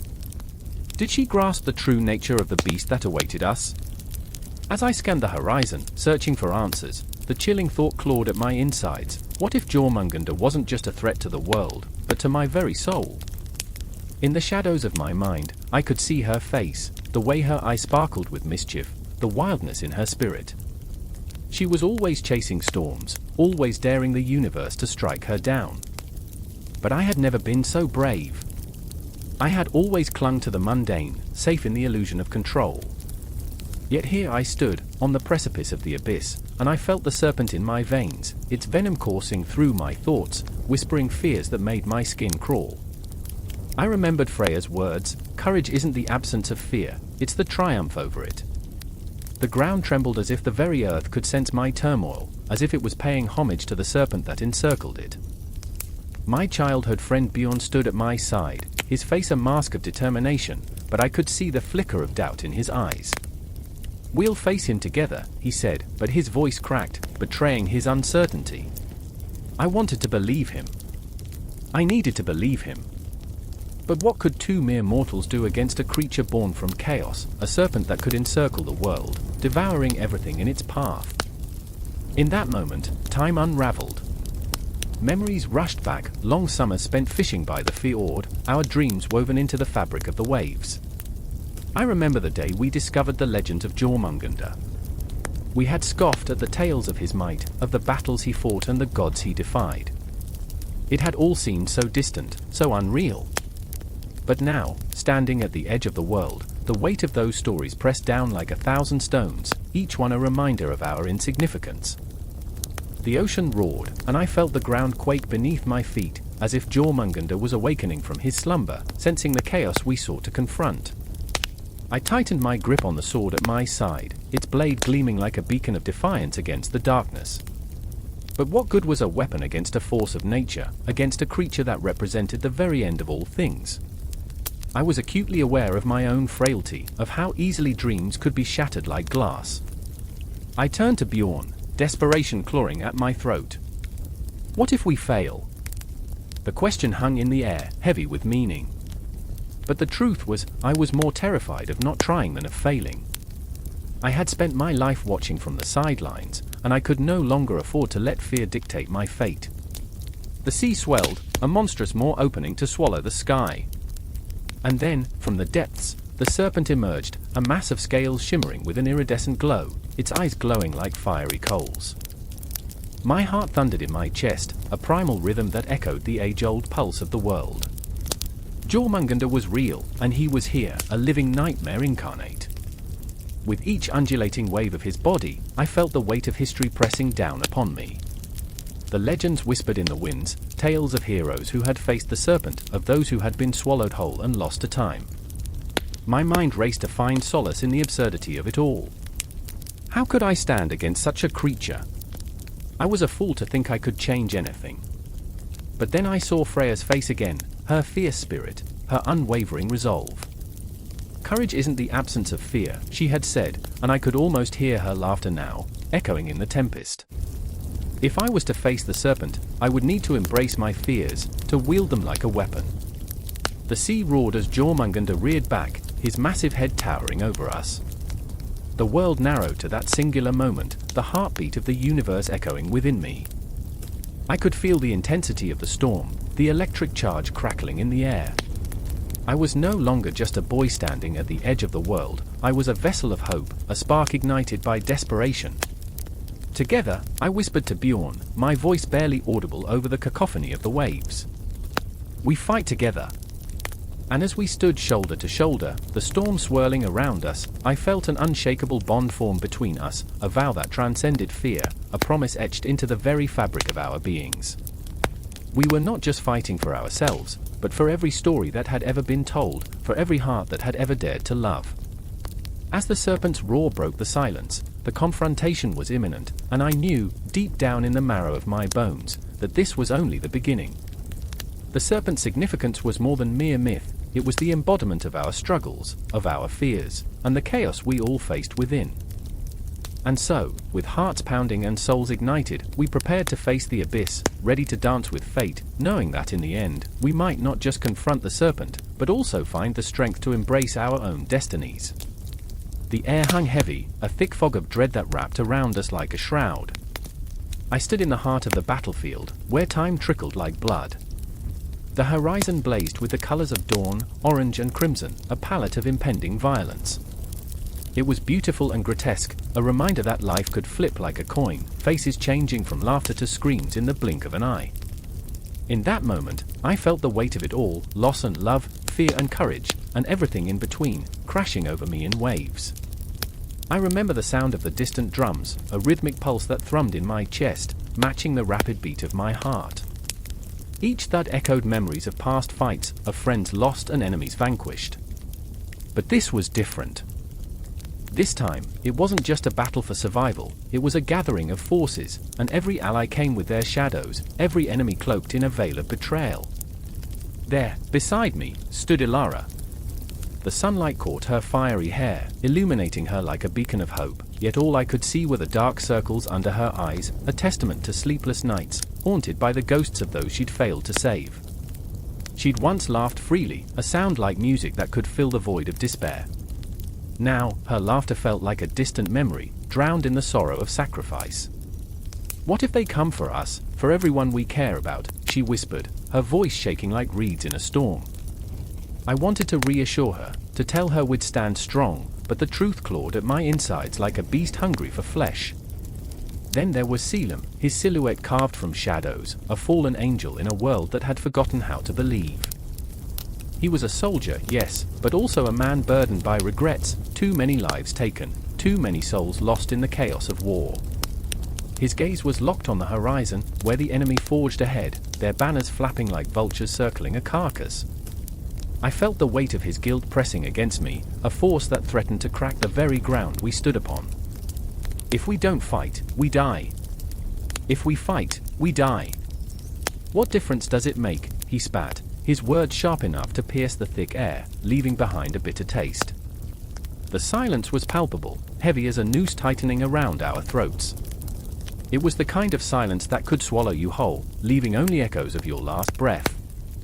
I wanted to scream, to shatter that silence into 1,000 pieces, but the fear held me captive. I remembered the stories told around campfires of heroes and legends, of battles won by sheer will and the bonds of friendship. But those tales felt like ghosts now, specters of a time when hope was alive, dancing in the light instead of lurking in the shadows. As the enemy approached, I felt the surge of adrenaline, a fiery river coursing through my veins. The faces of my comrades flickered before my eyes, each one a story, a connection. Some were fresh wounds, others old scars, but all were intertwined in this tragic tapestry of war. I thought of my sister, waiting for news somewhere in the safety of the city, blissfully unaware of the darkness creeping closer. The thought of her face ignited a flame within me. I needed to fight, not just for myself, but for her, for every smile silenced by fear. But then there was Elara, whose shadow loomed larger than ever. If we lose this battle, we lose everything, she breathed, her voice trembling, and I could feel my heart cracking at the thought. What if we fell? What if this was the final stand? I could see it in her eyes, a flicker of doubt, a tremor of despair. I reached out, squeezing her hand, trying to anchor her to the moment, to the beating heart of our collective resolve. My grip tightened, as if by sheer force of will, I could drive away the encroaching darkness. And then Selim erupted, his voice a thunderclap. We are not just bodies on a field, we are a force. We become legends today or we become dust. The fire in his eyes reminded me of the sun breaking through storm clouds, fierce and unyielding. It sparked something within me, a flicker of defiance against the crushing weight of despair. We stood not just as warriors, but as a family woven together by shared scars and an unyielding bond, glimmering like gold in the face of adversity. But the enemy didn't share our sentiment. They came with an unholy resolve, a gathering storm of malice and power. Their battle cries rose in a cacophony that rattled the very marrow of my bones, a haunting symphony of rage that promised death and destruction. I felt the ground shake beneath my feet, the earth itself trembling at the approach of inevitable conflict. The night before had been a tempest of uncertainty. We huddled together, whispering our fears into the dark, a secret confession of our vulnerabilities. I had shared my dreams of a home, a life beyond this chaotic existence, where laughter danced freely and shadows were mere figments of imagination. But with each shared hope came a realization: dreams were fragile, like the wings of a butterfly, easily crushed underfoot. The moment approached, the climax of our fears and dreams merging into a single pulse, a heartbeat that drummed to the rhythm of destiny. I caught Elara's gaze, searching for solace, for strength in the storm brewing within her heart. Selim stood resolute, a lighthouse amidst a raging sea, and I clung to that flicker of hope. This gathering of forces was a fragile tapestry woven from threads of desperation, courage, and love. Allies and enemies, all tangled in the same dance, poised on the precipice of creation and destruction, a moment where everything could change. I inhaled deeply, the taste of iron and earth filling my lungs, the promise of conflict lingering on my tongue. And as dawn broke over the horizon, casting long shadows that reached for the heavens, I knew this was just the beginning. The first clash of steel, the cries of the fallen, the gathering storm, it all awaited us, a tempest of emotions ready to unfurl. We would either rise or fall together, but in that moment, wrapped in uncertainty, I understood, sometimes, the greatest battles are fought not just with swords, but with the heart. The air was thick, a heavy silence that wrapped around me like a shroud. I stood at the cusp of darkness, where the world above faded into the echoing whispers of despair. There, in the shadow of ancient stones, Hel awaited, her eyes two endless voids, her presence a chilling reminder that death was not just an end, but a beginning tinged with sorrow. I could hear the heartbeat of the earth beneath my feet, a rhythmic pulse that seemed to sync with my own, a reminder of the living, the dying, and those stuck in between. I remember the night my sister vanished, the way the world tilted on its axis. I remember her laughter, bright and vibrant, a sunbeam cutting through the fog of our small village. But she had been drawn to the edge, a cliff overlooking the abyss that beckoned with promises of eternal adventure. I can still hear the wind carrying her voice away, the shriek of the raven that witnessed her plunge, the silence that followed, thick enough to choke on. And in that silence, Hel's name came rushing back to me, a haunting melody echoing in my mind. I stumbled through the mist, searching for a way to bring her back, desperate, frantic, my heart pounding like a war drum. I remembered the tales, the lost souls, the damned, the forgotten. They spoke of Hel as a tyrant, a warden of the underworld, but I saw her as the last flickering light at the end of a long, dark tunnel. Yet Hel was not just a figure of fear, she was a mirror reflecting our deepest anguish. I could feel her icy fingers brushing against the edges of my soul, urging me to confront my own darkness. I was not the only one drawn to her realm this night. Beside me, Aidan stood, his face pale, haunted by dreams of his own making. His brother had fallen in battle, a warrior lost to the chaos of war, and Aiden's grief wore a mask of rage, fury directed at a world that had stolen what he held dear. "We have to confront her," he said, his voice a raspy whisper, trembling with dread. "If the stories are true, she can help us." But I felt the weight of doubt pressing against my chest. "What if she takes us instead?" I replied, the words tasting bitter on my tongue. The air grew colder, the shadows deepening, and Hell's laughter echoed in my mind, a sound both terrifying and captivating, promising knowledge and pain in equal measure. A shiver ran down my spine as we stepped deeper into the darkness, where the light of the moon barely reached. I recalled the stories of those who had dared to challenge her, their voices now mere whispers among the lost. They had entered her domain with courage but emerged as hollow shells, memories twisted into nightmarish reflections of the past. I had to fight the urge to turn back, to flee into the warmth of the world above where the sun still shone. Yet my sister's memory anchored me, binding me to this path with chains of love and longing. The ground beneath us shifted, the stones were slick with the tears of countless souls. I could feel their presence, a cacophony of sorrow and regret swirling around us like a tempest. I did not want to know them, yet there they were, reaching out with spectral hands, their whispers clawing at my sanity. "Help me," they cried, a symphony of despair that echoed through the void. Beside me, Aiden faltered, his resolve wavering under the weight of his loss. "What if it's too late?" he murmured, a tremor in his voice. I could see the flickering light of hope dimming in his eyes, a flame snuffed out by shadows. "What if she takes our pain and twists it, leaving us nothing but husks?" He was right. Every story, every whisper, hinted at a truth too terrifying to bear. Hell fed off despair, a ravenous creature thriving in the dark. But I couldn't retreat. Not now. I had come too far, every heartbeat a reminder of my sister's absence. "We have to try," I said, my voice steadier than the quaking in my heart. "Hell can help us find them. She knows where they are." As if in response, the air shifted, a gust that carried the scent of damp earth and decay. The shadows coalesced, forming a figure cloaked in darkness, her presence both commanding and terrifying. Hell emerged, a spectre draped in the remnants of 1,000 forgotten souls, her gaze piercing through the veil of reality. "You seek the lost," she intoned, her voice a chilling caress, resonating with a power that sent ripples through my very being. "Yes," I breathed, trembling before her. "We wish to find them, to bring them back." But even as the words left my lips, I felt the weight of their futility, the absurdity of trying to reclaim what the universe had already taken. Hell's laughter echoed, a sound that vibrated with the sorrow of ages. To bring them back is to deny their journey, to steal their light from the abyss. Her eyes glimmered, a dark promise that sent a shiver racing along my spine. But the journey is not without cost. Aiden stepped forward, his voice breaking free from the chains of his grief. "What do we have to give?" The desperation in his tone was palpable, a raw wound laid bare.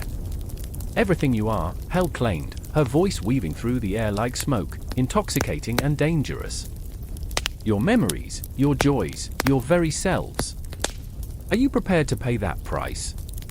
In that moment, time slowed. I could see everything, the sacrifices, the heartbreak, the choices that had led us here. The clock ticked, each second a reminder of our mortality. I thought of my sister, the laughter that once filled our home, and the way the world felt when she was by my side.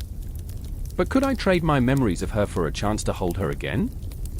I met Hell's gaze, and what I saw there shook me to my core. She was not just death, she was life's cruel reflection, a reminder that every joy is shadowed by loss. I understood then, every heartbeat, every breath belonged to a cycle unbreakable, and somewhere in that truth lay my answer. As I stood there, suspended in a moment that felt both endless and fleeting, I realized that the path ahead held no promise of resolution, only a deeper plunge into the unknown. And so, I made my choice. I took a breath, filled with both fear and hope, and stepped forward into the darkness, into Hell's embrace, ready to face whatever awaited me in the shadows. Time moved as I walked forward, the echoes of grief and love intertwining, a dance of memories that would never truly end. I knew I was stepping into the abyss, yet it was the only way forward, a journey woven into the very fabric of our existence. And as I disappeared into the void, I felt Odin at my side, both of us entwined in a fate we could not escape, bound by the weight of our choices and the promise of what was to come. The wind howled like a wounded beast as the first flurries of snow fell, swirling in a dance of chaos. Each flake carried a weight, a promise of the great winter, the Fimbulwinter, the herald of doom. I stood at the edge of the ruined village, my breath fogging in the icy air, staring at the skeletal trees that clawed at the sky, their branches stripped bare. It felt like the world was holding its breath, waiting for something dreadful to awaken. I remember the laughter of children echoing in this place, the warmth of companionship, now suffocated beneath layers of frost. The village was a ghost, the once vibrant hearths now cold and dark. I thought of Aisling, my sister, with hair like spun gold, laughing in the sun. She had always found joy in the smallest things, an acorn, a feather, the way light danced on water. But Aisling was gone, swallowed by the shadows of the old forest, a victim of the very darkness that now enveloped us all. Aisling's ghost haunted me, whispering through the wind. "You promised to protect me," it seemed to say, and each whisper gnawed at my heart, a relentless reminder of my failure. I had sworn an oath, standing in front of a blazing fire, the flames reflecting in her wide, trusting eyes.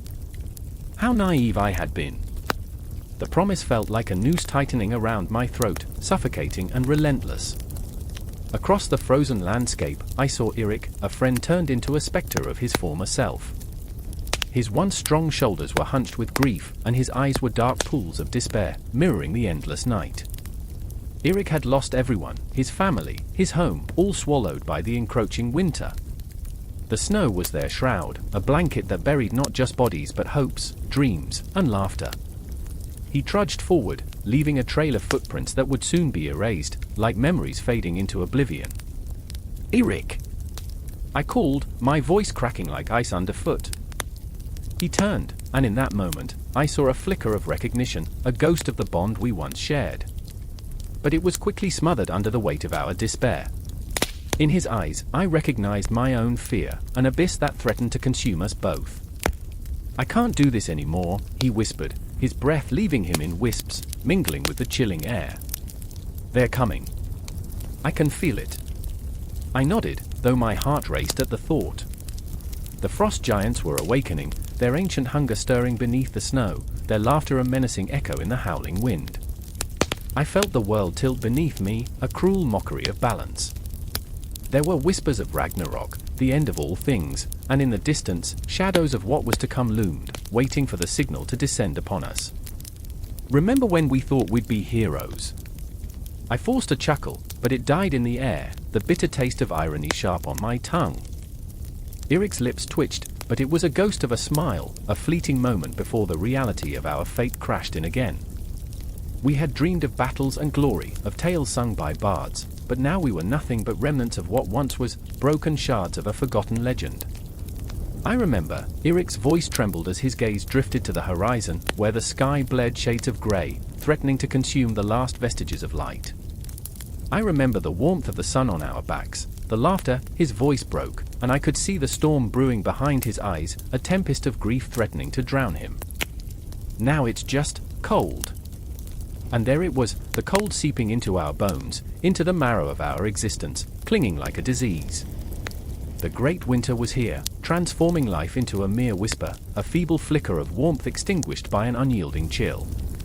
The world was shrinking, folding in on itself, and with it, our hopes. I turned toward the forest, the blackened trees shrouded in mist, a labyrinth of shadows. "We have to go deeper," I urged, fighting against the tide of despair that threatened to pull us under. "We need to find shelter before they come for us." Eirik hesitated, fear flickering across his features like candlelight, fragile and fleeting. "What if we don't make it? What if it's worse in there?" I felt my heart clench. "We can't wait. The snow is just the beginning." It wasn't just the frost giants I feared, it was the darkness inside us both, a creeping dread that whispered of our impending doom. "Then let's go," he replied, determination hardening his voice.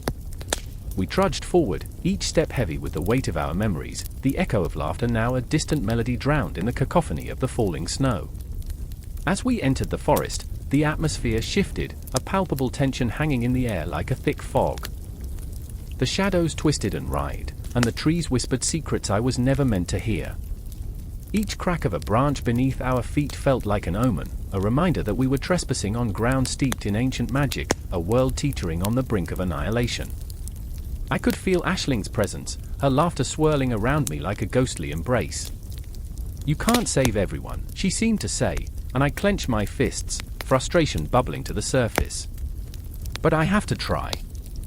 I can't lose anyone else." Just then, a chilling howl echoed through the trees, a sound that pierced the silence, sending shivers racing down my spine. The frost giants were awake, and the air crackled with the promise of chaos. Eric and I froze, the reality crashing over us like a tidal wave, drowning the last flicker of hope. "Run!" I shouted, and we dashed forward into the dark, the world around us collapsing into chaos, the shadows closing in, each heartbeat a drum signaling our impending confrontation with fate. In that frozen moment, as the darkness danced around us, I realized we were not just running from an impending doom, we were racing against our own fears, our own ghosts, and the bitter truth that in this great winter, survival was just an illusion. We were all lost, wandering through the shadows, clinging to the fraying threads of what we once were. And as we sprinted toward an uncertain end, I could hear Aisling's laughter mingling with the howls of the frost giants, a haunting echo that would never leave us, a chilling reminder of the price we would pay when the final winter came. The battlefield was a graveyard of shadows, the air thick with the scent of betrayal and fear, each breath a whispered secret. Thunder rumbled ominously overhead, reverberating through the bones of the earth, as if the heavens themselves trembled at the coming storm. I stood, paralyzed, a heartbeat away from the edge of despair, my heart thundering in my chest like a battle drum, a cruel reminder of my mortality in the face of gods. Underneath the swirling clouds, a figure loomed, tall and fierce, cloaked in the weight of wisdom and weariness, Odin, the All-Father. His one eye glimmered with a sorrow deeper than the abyss, a tortured soul burdened by the knowledge of life's fragility. I watched him, the thunder crashing above like a symphony of fate, and I felt a pang in my chest, a connection to his plight. How many battles had he fought? How many sacrifices had he made? Each line on his face told a tale of loss, of an impossible choice echoing through the ages, a choice between his kin and the fate of the world. Then there was Fenrir, the wolf, the embodiment of chaos, bound and chained by fate yet straining against the bonds. His growls shook the very air, a primordial fury echoing through the land, a snarling reminder of what it meant to be trapped by destiny. I could see the raw power in his muscles, the wildness in his eyes, a fire that could turn the world to ash. He was not merely a beast, he was a reflection of every heart that ever felt caged, every soul that longed to break free, to roar against the silence that shackled them. Odin and Fenrir, each a shadow of the other, trapped in a cruel dance of fate. I clutched my chest, feeling the pulse of tension rising, thrumming like a live wire. Every heartbeat was a countdown, the world around me fading, leaving only the two titans poised on the edge of annihilation. I remember, Odin's voice was a rasp, raw and tangled with sorrow. "When you were born, I held you in my hands, a promise wrapped in fur. I thought I could save you, guide you, but prophecy is a cruel mistress." His words dripped like molasses, slow yet heavy, each syllable pregnant with regret. I remember, Fenrir's growl echoed back, a snarl wrapped in pain, his voice like gravel scraping against stone.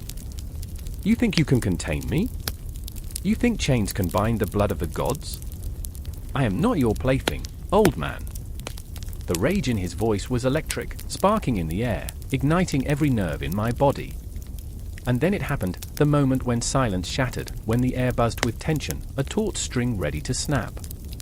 Odin raised Gungnir, the spear of destiny, its tip glinting in the dim light, a harbinger of the storm to come. I felt the energy crackle, animal instinct urging me to flee, yet I stood frozen, caught in the web of their impending clash. The world seemed to hold its breath, waiting, watching, as Fenrir lunged, breaking free from his chains, a titan unleashed. The land shook beneath him, a primal ferocity that sent shivers down my spine. I could almost taste the fear, a bitter metallic tang on my tongue, mingling with the anticipation. "I won't let you escape this time," Odin cried, his voice a tempest, filled with a blend of fear and determination. Each word was a desperate plea, a final attempt to reach the remnant of the creature he once loved. But the love was buried beneath layers of betrayal, and I could see it in Fenrir's eyes, a wounded animal, longing for release, yet terrified of the freedom that could consume him. Time warped, stretched, and twisted, each moment expanding into eternity as they collided. The spear met the wolf's maw in a cacophony of fate, a symphony of destruction that resonated through my bones. I felt the ground beneath me tremble, the vibrations matching the frantic drumming of my heart. The impact was visceral, like a punch to the gut, leaving me breathless, suspended in a moment that felt both infinite and fleeting. And then, in that chaos, I caught a glimpse, a flicker of vulnerability in Odin's battle-hardened gaze, a fleeting expression of loss that cut deeper than any blade. "I never wanted this," he whispered, and I felt it ache, a heart-wrenching truth that echoed through the void. Fenrir's growl morphed into a howl, raw and primal. "You created me. You forged my chains. I am the monster born of your fears. I am your reckoning." The sound resonated in my chest, igniting a spark of empathy within me. Here were two beings, both trapped in a narrative of pain, each fighting for their truth, their understanding of love and freedom. The battle raged on, each moment punctuated by flashes of fury and regret, a tapestry woven from the threads of existence itself. I felt the weight of their choices pressing down on me, the air thick with the sorrow of battles fought, of dreams shattered. I could see in their eyes the reflection of every conflict ever known, the struggle between duty and desire, love and fear, life and death. I stood there, a silent witness, my heart pounding in rhythm with their clash, my breath caught in the web of their fateful encounter. And then, in the midst of it all, a stillness descended, a moment suspended in time where the world teetered on the brink. It was in that silence that I realized every heartbeat was a choice, every breath a chance to break free. The lines between predator and prey blurred, and I felt the pulse of their stories intertwining, weaving an eternal tale of love and loss, of monsters and gods, of freedom and chains. Each second stretched into infinity, and I could feel it, the weight, the longing, the desperation. Every scream, every roar, every whisper of regret echoed through my veins. This wasn't just a battle, it was a reckoning, a profound moment where gods and monsters collided in a desperate embrace of fate. And as I stood there, breathless, caught in the storm, I knew this wasn't just a story of two beings, it was the echo of humanity itself, the struggle for identity, the quest for understanding, the relentless pursuit of freedom. In that fleeting instant, I felt everything, and I realized that this battle would never truly end, it would ripple through time, weaving a tapestry of emotion that could never be unraveled. The storm raged on, and the world held its breath, teetering on the cusp of annihilation. I remember the moment the sky cracked open, a great fissure tearing through the fabric of the cosmos, spilling forth shadows that writhed and twisted like lost souls. The air was thick, electric, alive with foreboding. I stood there, heart pounding, chest heaving as if the very world were gasping in anticipation of what was to come. Torches flickered, shadows danced, and a whisper, oh, that dreadful whisper, carried tales of doom through the cold night. Odin, the All-Father, sat upon his throne, a titan cloaked in wisdom and weariness. His eye, the all-seeing, glimmered with an age-old sorrow, a burden carved deep into his brow. I could see it in the way he clenched his jaw, the way his fingers trembled ever so slightly on Mjolnir's hilt, as if the weight of the hammer had become too much. He was a king, yes, but also a man, and in that moment, he looked both magnificent and utterly frail, a lion trapped in a cage of his own making, and I could feel the universe holding its breath. Beside him, Thor, his son, a storm wrapped in flesh and thunder, loomed like a tempest ready to erupt. His heart was a forge of fury, each heartbeat sending waves of heat coursing through the air. I could see the conflict in his stormy grey eyes, love for his father warring with the rage that churned inside him, a tempest ready to break upon the world. "Father," he growled, voice low and rumbling like distant thunder, "we must act now. We cannot wait for the darkness to consume us." But Odin, oh, he seemed to float in a space beyond rage, beyond time. "Patience, my son," he whispered, a sound like the rustling of dry leaves. "Sometimes the greatest strength lies in knowing when to hold back." I wished he could see the irony in his own words, how they dripped with a bittersweet truth that was as painful as it was beautiful. And then there was me. I stood off to the side, a bystander caught in a spectacle grander than I could fathom, a witness to the unraveling of fate. I was a fool, really, a history buff with an affinity for the macabre, standing in the shadow of gods, feeling small and insignificant. I had always romanticized these figures, believing that their lives would be vibrant with heroism, but here, in this moment, I understood the weight of their choices, the agony of their mortality. The world shuddered. A whisper of wind, a shiver through the grass. "It's here," I gasped, breath hitching, heart ratcheting up to a frantic tempo.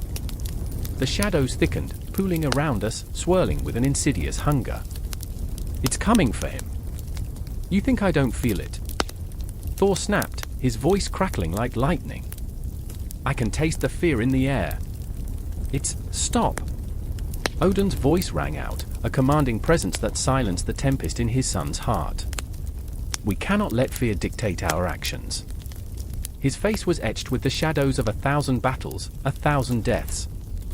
I wanted to scream. What did he know of fear? He was the All-Father, the architect of fates. But beneath that veneer of unshakable strength, I glimpsed the truth that gnawed at his core. He was terrified.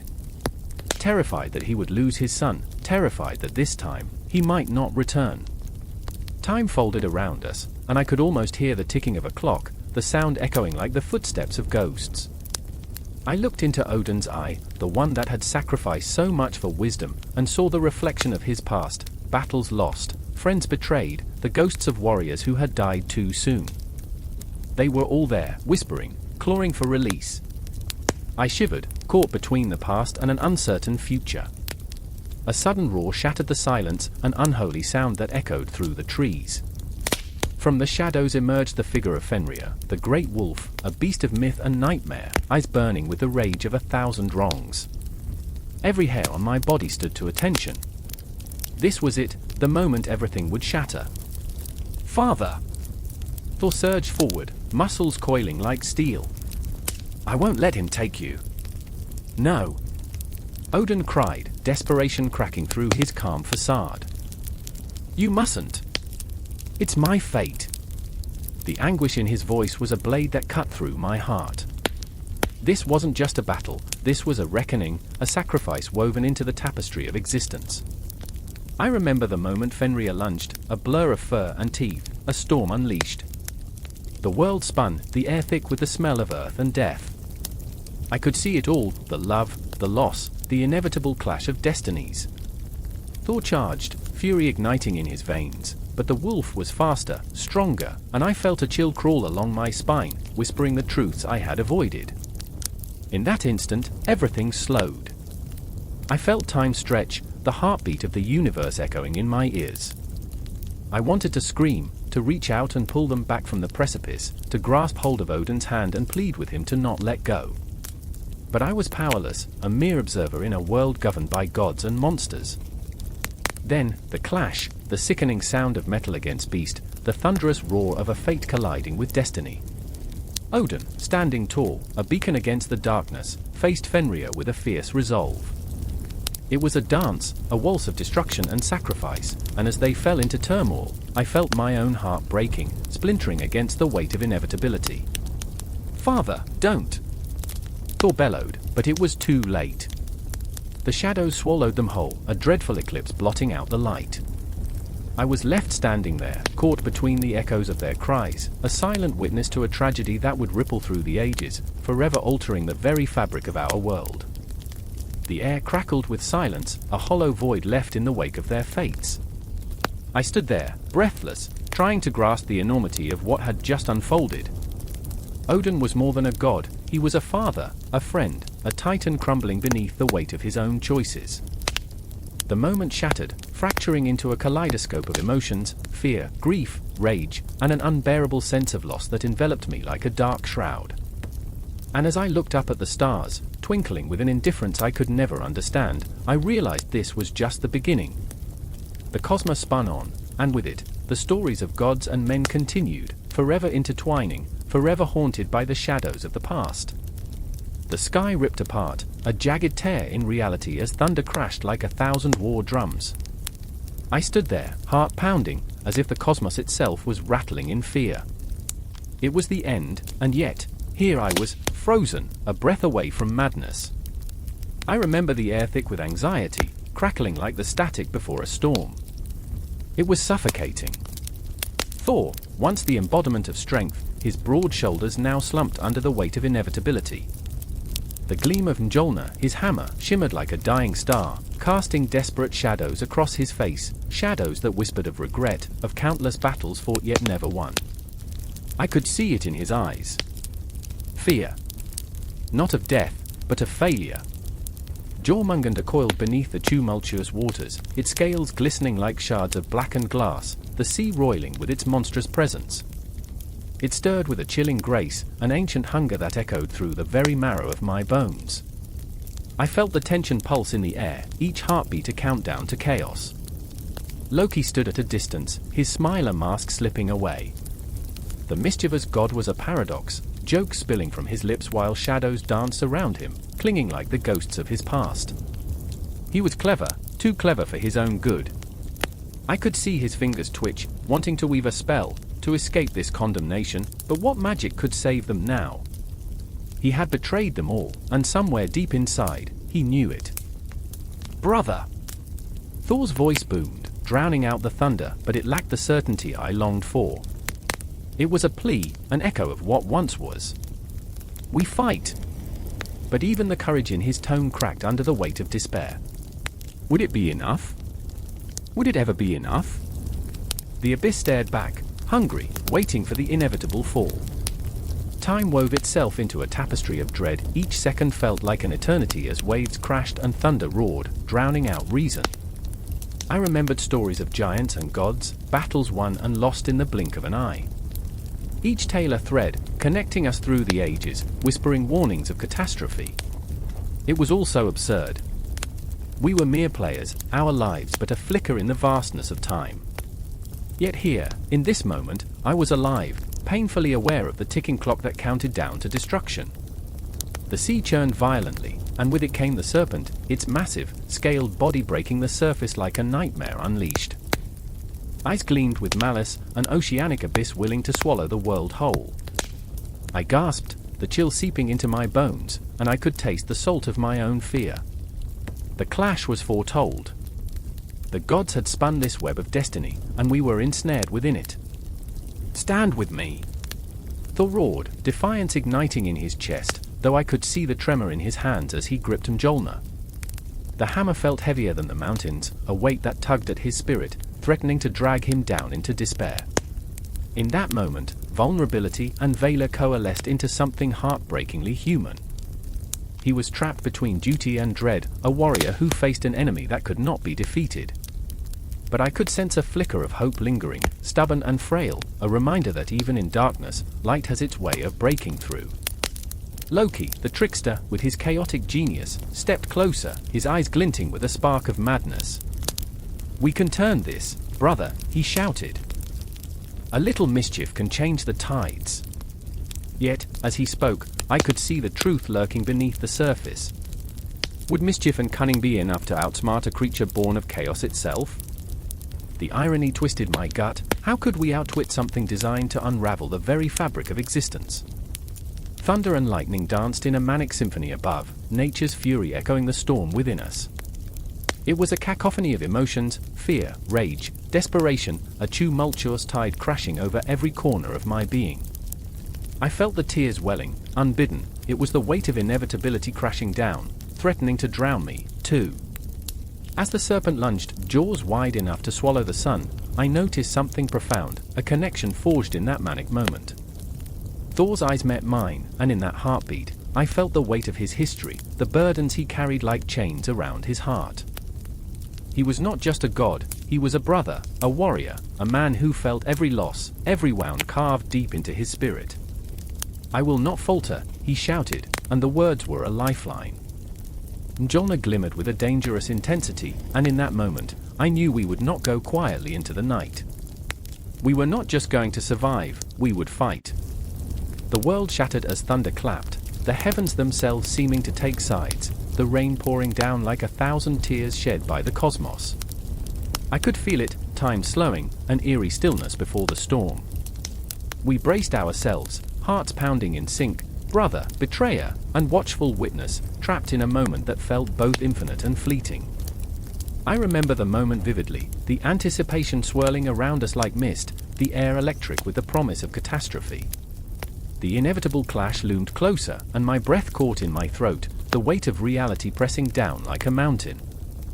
Jormungandr was upon us, an embodiment of chaos, a primordial force that would not be tamed. And so we stood, on the precipice of annihilation, warriors against the tide of fate, united in our flaws, our fears, and our fierce resolve. I could feel the pulse of the universe, a frantic heartbeat that matched mine, each second a reminder that this was it. This was our stand. And as the storm raged, I knew that whatever came next, we would face it together. The air crackled with an unseen tension, a whisper of doom hanging over the village as night fell. Shadows seeped into the cobblestone streets, wrapping around the flickering lanterns like ghosts desperate to snuff out the last flicker of warmth. I stood at the heart of it, my pulse a frantic drum in my ears, the taste of iron sharp on my tongue. Fry, the god of sacrifice, loomed like a spectre in my mind, and with every heartbeat, I felt the weight of his demand. Matthias crouched beside me, his dark eyes wide, reflecting the eerie glow of the moon. "It's coming," he muttered, each word heavy with dread, as if saying it aloud would summon the very darkness we feared. I could see the tremor in his hands, fingers twitching, desperately wanting to reach for something, anything, that could keep us safe. It was a familiar dance, this fear, this longing for control swirling inside him. I knew it well. I remember, I breathed, the words slipping free before I could stop them, the stories. The sacrifices. Each syllable felt like a shard of glass, cutting into the back of my throat. We had learned them young, the tales of glorious deeds and the prices paid in blood. But tonight, those tales morphed into a shadowy reality, the line between myth and truth blurring, dissolving into a fog of fear. And then there was Ilara. She stood at the edge of the clearing, silhouetted against the darkening sky, her hair dancing like flames in the wind. I could see her breath, short and sharp, as the night chilled her skin. "We can't let it happen," she shouted, her voice a fragile thread tugging at the fraying edges of our resolve. She was fierce, unyielding, a warrior forged in the fires of her own pain. A reckless courage surged through her, and I admired it, even as I felt the cold grip of despair tighten around my heart. I remember the day she whispered to me, her secret spilling like fragile leaves caught in a storm. I would burn it all down, she had said, her eyes alight with a fierce determination that both thrilled and terrified me. If it meant saving you. But here we were, facing an enemy that demanded everything, and I feared the price we would pay. The clock tower chimed, a haunting echo that reverberated in the stillness. Time was slipping away, each chime a reminder of our mortality. I could almost taste the panic pooling in my stomach as I thought of what was to come. Fry didn't just ask for sacrifice, he demanded blood, a payment for the sins of the past, a reminder that nothing comes without cost. Matthias turned to me, desperation clawing at his features. "What if we run?" he pleaded, gripping my arm as if I might anchor him in this tempest of fate. "What if we leave? There has to be somewhere else." And in that moment, I saw the flicker of hope dancing in his eyes, battling fiercely against despair. It was a fragile thing, hope of the butterfly caught in a storm, too delicate to survive. I wanted to believe him, to cling to that notion of escape, but the shadows spoke louder than our dreams. "We can't," I replied, my voice a brittle whisper. "Running won't change what's coming." Ilara stepped closer, her gaze piercing through the darkness. "Then we fight," she declared, her voice a battle cry echoing in the night, fierce and unwavering. "We do what we must." I felt the fire in her spirit ignite something within me, a long-buried resolve, a flicker of strength that I had almost forgotten. But even as I nodded, the weight of her words pressed down on me. What did fighting even mean when faced with a cosmic force that demanded sacrifice? The wind howled, as if the very universe was mocking our plight, and I couldn't shake the feeling that we were merely pawns in a game far larger than ourselves. I remember the old tales, how gods watched from their thrones, indifferent to our suffering, their whims deciding who lived and who died. Fry was hungry tonight, and I could feel his insatiable appetite gnawing at my insides, a ravenous beast lurking in the shadows. Then, from the depths of the forest, a low rumble echoed, a sound so primal it resonated deep in my bones. The ground trembled beneath us, and I could see the trees shivering, branches clawing at the sky as if begging for mercy. The creature moved closer, its silhouette growing larger, more ominous with each passing heartbeat. I looked at Ilara, her face set in fierce determination, and then at Matthias, whose eyes were glassy with fear. In that moment, we were bound together by something far deeper than friendship. It was the understanding of our shared fate, the knowledge that sacrifice was not just an act, but a terrifying choice that would reshape our lives forever. "Whatever happens," I said, my voice trembling, "we face it together." The shadows thickened, swallowing the clearing in impenetrable darkness. The creature emerged with a blood-curdling roar, a maw filled with jagged teeth and eyes glowing like embers in the night. My heart raced, pounding like a war drum, each beat a reminder of the choice we faced. And as the creature lunged, I felt the swell of panic rise like a tidal wave, drowning my thoughts. But beneath that fear, there was something else, a flicker of resolve, burning bright despite the darkness closing in around us. We were not merely victims, we were warriors, standing on the precipice of despair, staring into the abyss. In that instant, I remembered the stories, the heroes who faced impossible odds, the sacrifices they made in love and loyalty. And I understood, with a chilling clarity, that we were about to become part of that tale. This was our moment, the dawn of our legend, bathed in the blood of sacrifice and the haunting call of Fry. And then the world exploded into chaos, a cacophony of roars and screams, darkness and light, as we stood ready to confront whatever fate awaited us. The stars blinked above, indifferent to our struggle, but we were not done yet. Not by a long shot. The air crackled with anticipation, heavy with the scent of sweat and smoke as thunder rolled across the darkened sky like a beast awakening from its slumber. I stood at the edge of the battlefield, my heart pounding a frantic rhythm, each beat a countdown to chaos. I remember the first time I'd heard the tales of the Aesir, gods and warriors, mighty and invincible, their laughter ringing through the halls of Valhalla. But here, in the fading light of day, their laughter was replaced by the screams of men, the clash of metal, and the whispers of ghosts long forgotten.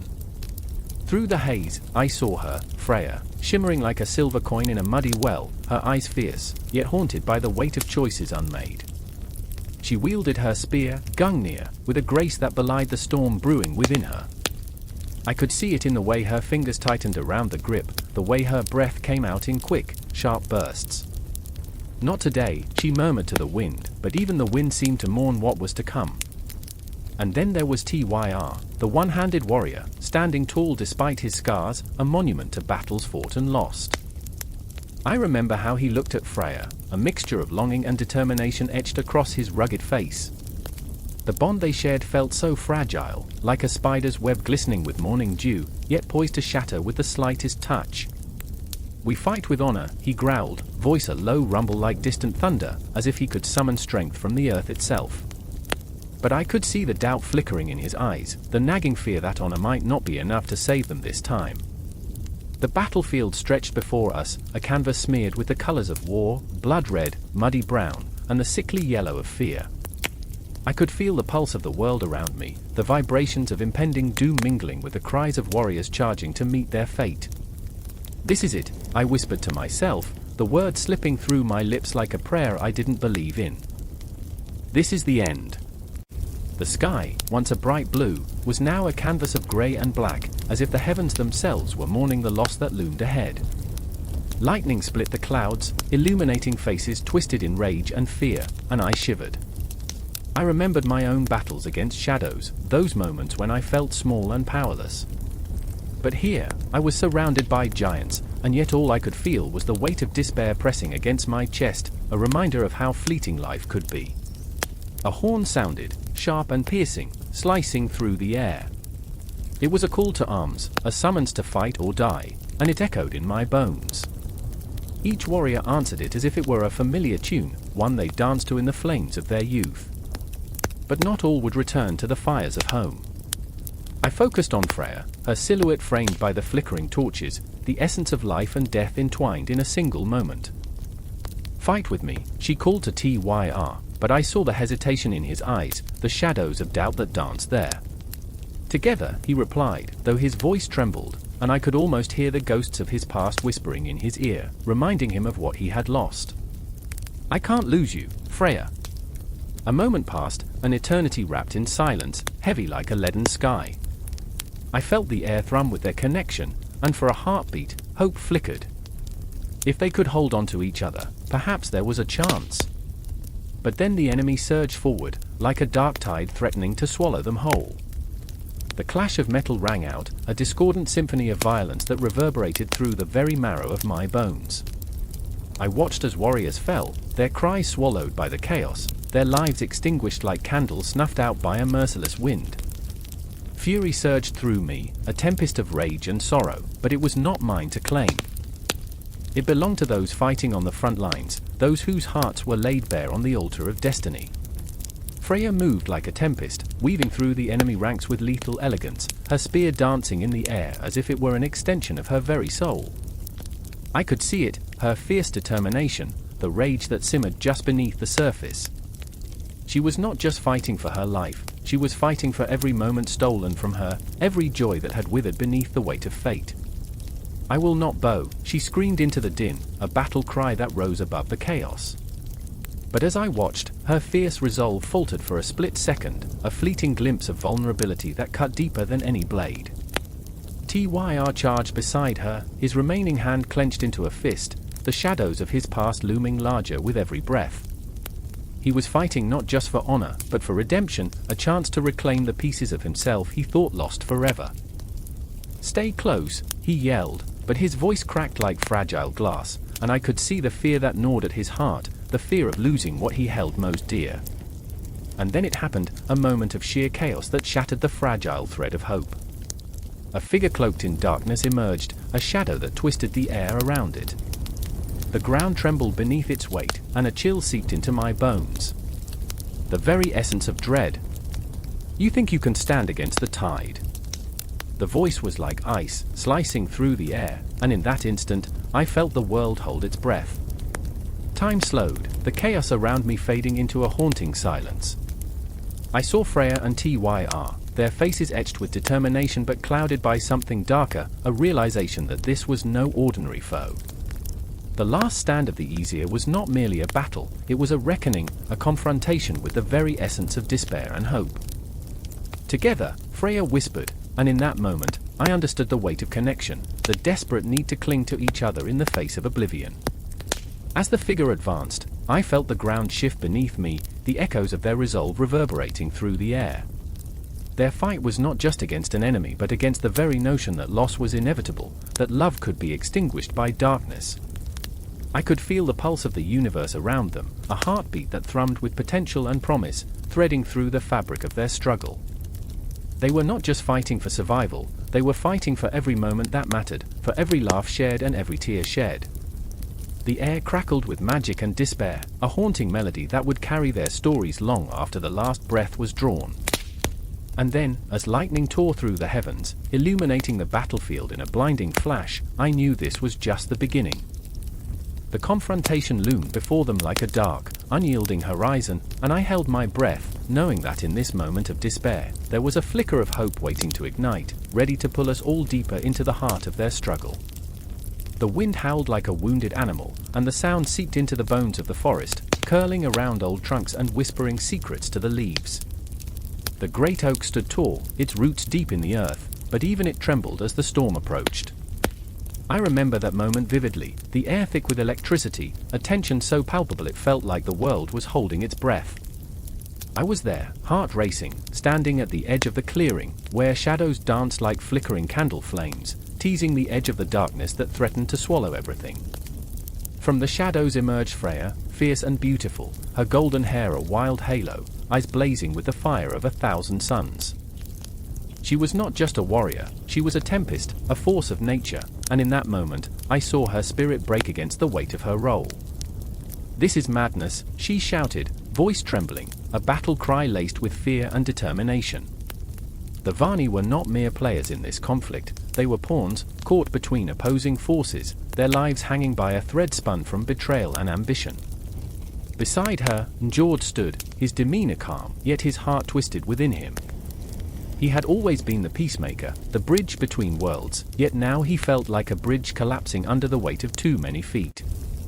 "We can't fight them, Freya," he whispered, and his voice was a broken lullaby, a promise of safety that could no longer be kept. "They'll slaughter us." He remembered the days when diplomacy was possible, when words were sharper than swords. But those days were ghosts now, shadows of a lost era. The air was thick with the scent of smoke and sorrow, and he struggled to find a way to save the people he loved without losing himself entirely. But Freya would not be swayed, her heart pulsed with a fierce rhythm, a drumbeat of defiance. "And what will we do? Hide in the forests like frightened children? We are warriors. We are the Vani." The words were daggers, each one aimed not only at the enemy lurking beyond the trees but also at Njord, piercing the silence of doubt that threatened to engulf them both. She remembered the stories of their ancestors, the glorious battles fought under the watchful gaze of the gods. Her heart surged with longing for that time, for the thrill of victory, the shouts of comrades in arms, the taste of blood and ash. It was intoxicating, but it could also kill. The wind picked up, whipping through the clearing like a wraith, carrying with it the voices of the past, whispering memories of joy and grief. I remember how it felt to be alive in that moment, to witness the clash of wills, the raw intensity of their emotions. Njord's gaze bore into Freya's, searching for a flicker of understanding, a shared moment that could bridge their widening chasm. "You think this will change anything?" he asked, each word edged with pain. "You think the easy will welcome us back? We're nothing but relics of a forgotten age." Freya's laughter rang out, a sound both beautiful and cruel, echoing through the silence of the forest like a bone-chilling bell. "Then let them remember us as we are. Let them remember that we fought." Her fists clenched, knuckles white against the backdrop of swirling shadows. She didn't want to die, she wanted to live, to carve her name into the annals of history, to etch her legacy into the stars.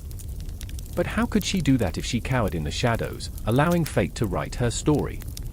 The tension thickened, a heavy fog rolling in to smother the light. I could feel it, a palpable crackle of energy, like a storm brewing on the horizon. It was a familiar feeling, the kind that made the hair on the back of your neck stand up, the kind that made you question everything you thought you knew. Freya and Njord were bound by more than just blood, they were tied by unyielding loyalty and a love that had once burned bright but now flickered like a candle caught in a gale. "Then let us fight together," Njord said, voice steady but laced with an undercurrent of despair. "But know this, if we go into this battle, we may not return." His heart thudded painfully in his chest as he spoke, every word a plea wrapped in a shroud of inevitable loss. He could see the wall surrounding Freya, high and impenetrable, but he needed her to understand, their fates were interwoven. They were not simply two warriors, they were threads in a tapestry of fate, and if one unraveled, the other would follow. The air crackled with unspoken words, the weight of their choices hanging heavy like a storm cloud about to burst. I could almost taste the fear mixed with the sweet tang of adrenaline. The shadows shifted, and I could sense the eyes of the world upon them, waiting, watching.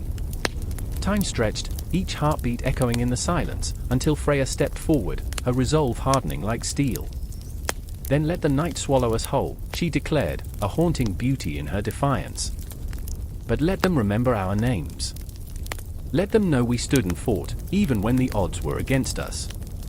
And as the storm thundered overhead, a harbinger of chaos and conflict, I felt the weight of their decision, the rawness of their emotions. The moment hung in the air, a fragile balance of hope and despair, and I knew that whatever happened next would alter everything they had ever known. The shadows thickened, a cloak of darkness wrapping around them, and as they turned toward the gathering storm, I could feel the pulse of history stirring, a reminder that in the dance of battle, the Vani were not just participants, they were the very essence of conflict, woven into the fabric of fate itself.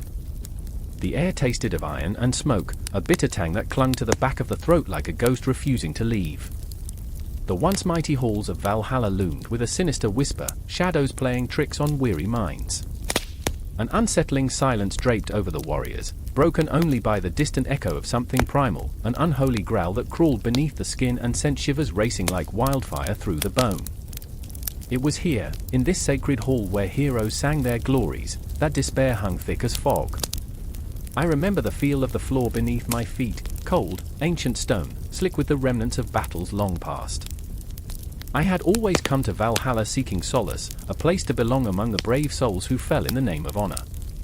But today, all I felt was the weight of their restless spirits, hovering like a storm cloud ready to unleash hell. I turned to Freydis, her eyes wide, flickering with fear and something darker, a longing for death that simmered just beneath her fierce exterior. "Why are we here?" she whispered, her voice a timid tremor in a loud, chaotic world. "Why did you bring me back to this place?" I clenched my fists, feeling the pulse of my own heart echoing in my ears. "Because we must confront it, Freydis. We must face the ghosts that haunt us." The words tasted bitter, like ash. I wasn't just speaking about the specters of the slain. No, there were more personal demons lurking here, guilt, regret, and the haunting shadow of something I could never quite grasp. And then there was Bjorn, the once mighty warrior who now stood like a statue, frozen in the grip of memories that clawed at his mind. His laugh had once filled these halls, a sound that could drown out the very roar of battle. But now, he wore his sorrow like a shroud, each breath heavy with the weight of loss. The stories of his fallen brothers echoed in his mind, trapped in a cycle of torment that refused to let go. "They're coming for us," Bjorn muttered, his voice a broken whisper. I could see the flicker of madness in his eyes, a fear that turned rational men into beasts. "They'll take us back to the fight, to the blood and the screams." His gaze darted around the room, as if expecting the very souls of the dead to rise up from the stone, dragging us into the depths of a hell woven from our own nightmares. It filled me with dread, the thought of being taken back to that darkness, the battlefield where hope went to die and the sky rained fire. But I also felt a strange thrill, a rush of adrenaline coursing through my veins. The battle wasn't just behind us, it was here, coiling in the air, waiting for the moment to strike. I felt alive in that moment, the terror tangled with exhilaration, and I knew that whatever happened next, I would face it head on. "No," I said, my voice steady despite the tremor in my heart. "Not today. Today, we fight for ourselves." Freydis shot daggers with her gaze, her fierce spirit igniting. "And if we're too late? What then? What if we can't save them?" Her words dug deep, piercing through my resolve. I remembered the faces of warriors I'd lost, their laughter, their camaraderie. They had trusted me to carry on their legacy, but here I was, standing at the precipice, teetering on the edge of despair. "Then we let them go," I replied, my voice firm, desperate to convince not just her but myself. "We honor their memory by living. We fight for them, not against them." The tension crackled like lightning, filling the void with an undeniable energy, an electric hum that resonated deep within our bones. We needed to be bold, we needed to remember that Valhalla wasn't just a tomb for the slain, it was a home, a sanctuary, and a reminder of what it meant to be alive.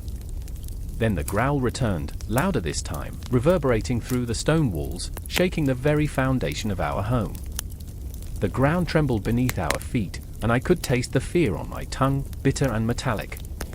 Shadows danced around us, elongating with every heartbeat, twisting into grotesque forms that whispered our names in the dark.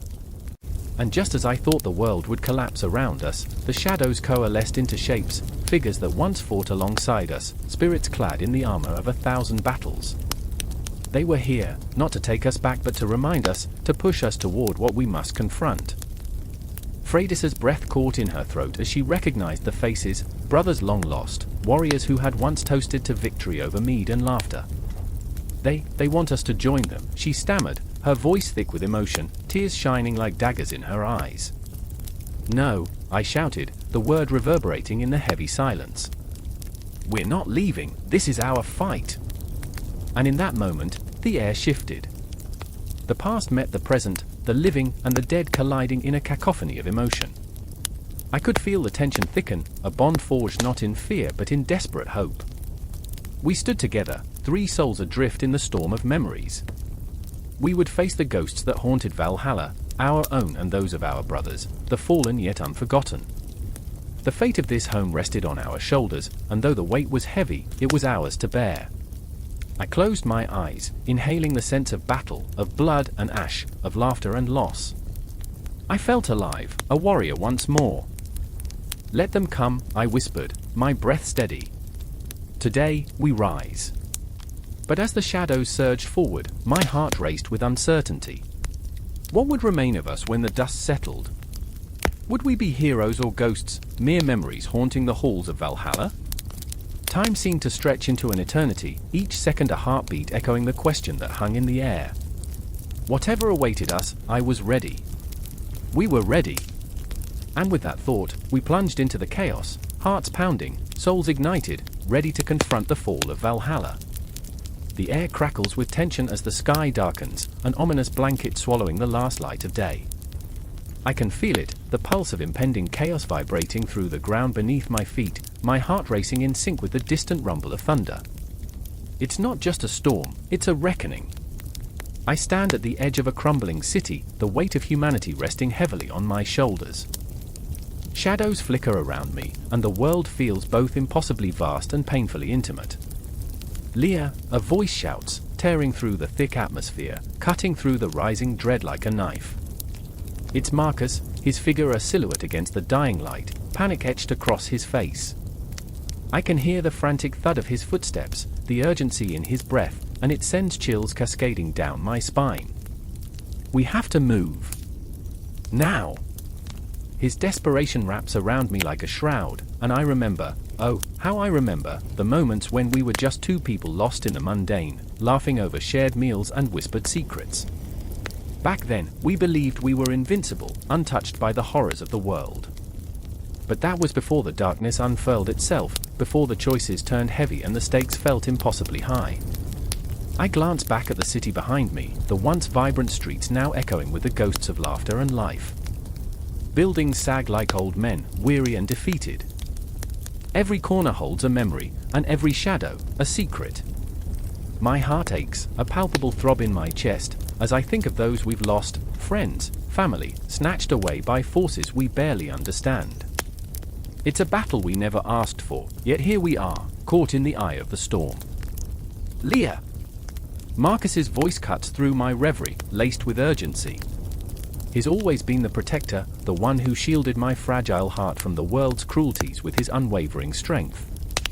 But now, I see the cracks in his resolve. There's a darkness in his eyes that wasn't there before, a shadow creeping in where once stood courage. "We can't stay here." And then there's Elena, crouched by the remnants of a broken wall, her hands trembling as she clutches a tattered photograph, an image of brighter days, of innocence. Her eyes glisten with unshed tears, and I can sense her internal struggle, the battle between hope and despair waging fiercely within her. "What if we can still save them?" she whispers, a plea laced with desperation.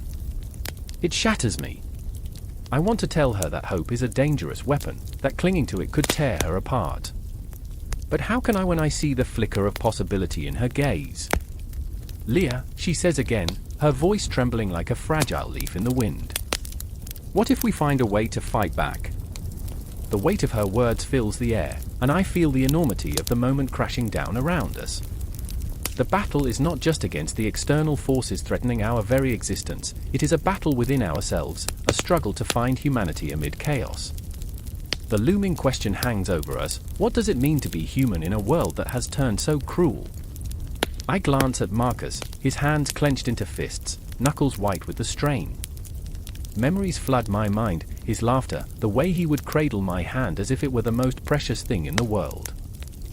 But now, the shadows seem to wrap around him, curling at the edges of his resolve.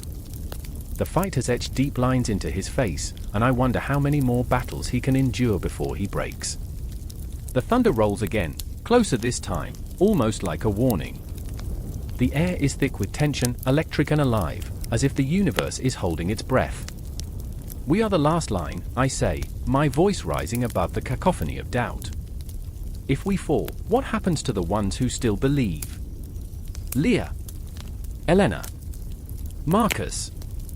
We are the last flickers of hope in a sea of darkness, and the realization hits me like a wave. We are flawed, yes, broken in ways we can't even comprehend, but it is precisely that imperfection that makes us human.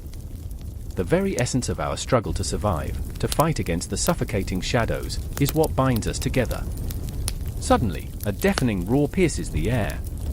The ground shakes, and I stumble, my heart racing as I watch the sky split open. Figures emerge from the churning darkness, shadows spilling forth like nightmares made flesh. They are the embodiment of fear, a grotesque reflection of our own doubts, and I can feel the chill seeping into my bones. Get ready! Marcus yells, urgency clawing at every syllable. Our breaths quicken, adrenaline surging through our veins. We stand together, a fragile trio against an unimaginable tide, and I feel both terrified and alive. The weight of humanity bears down on us, but in this moment, it's a weight I'm willing to share.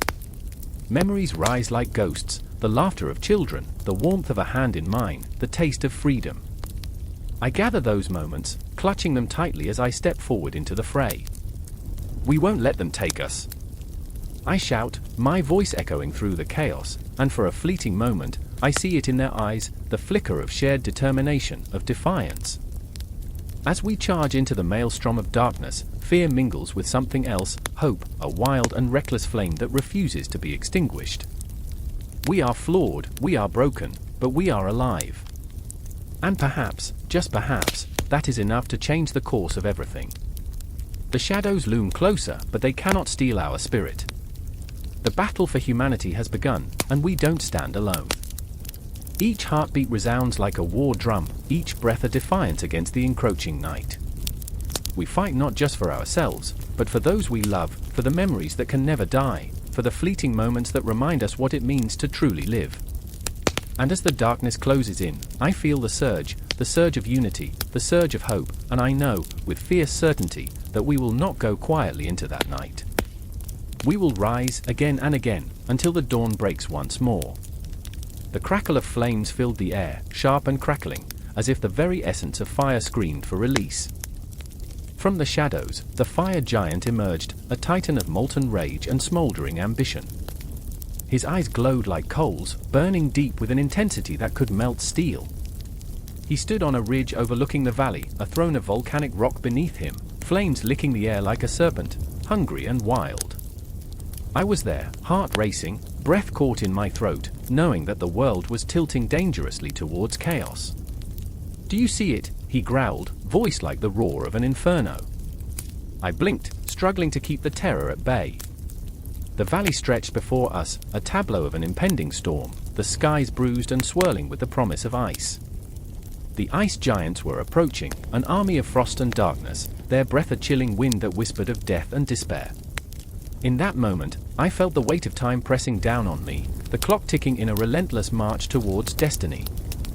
I had never wanted to be part of this elemental battle, yet here I stood, a mere mortal caught between titans, a witness to the clash of fire and ice.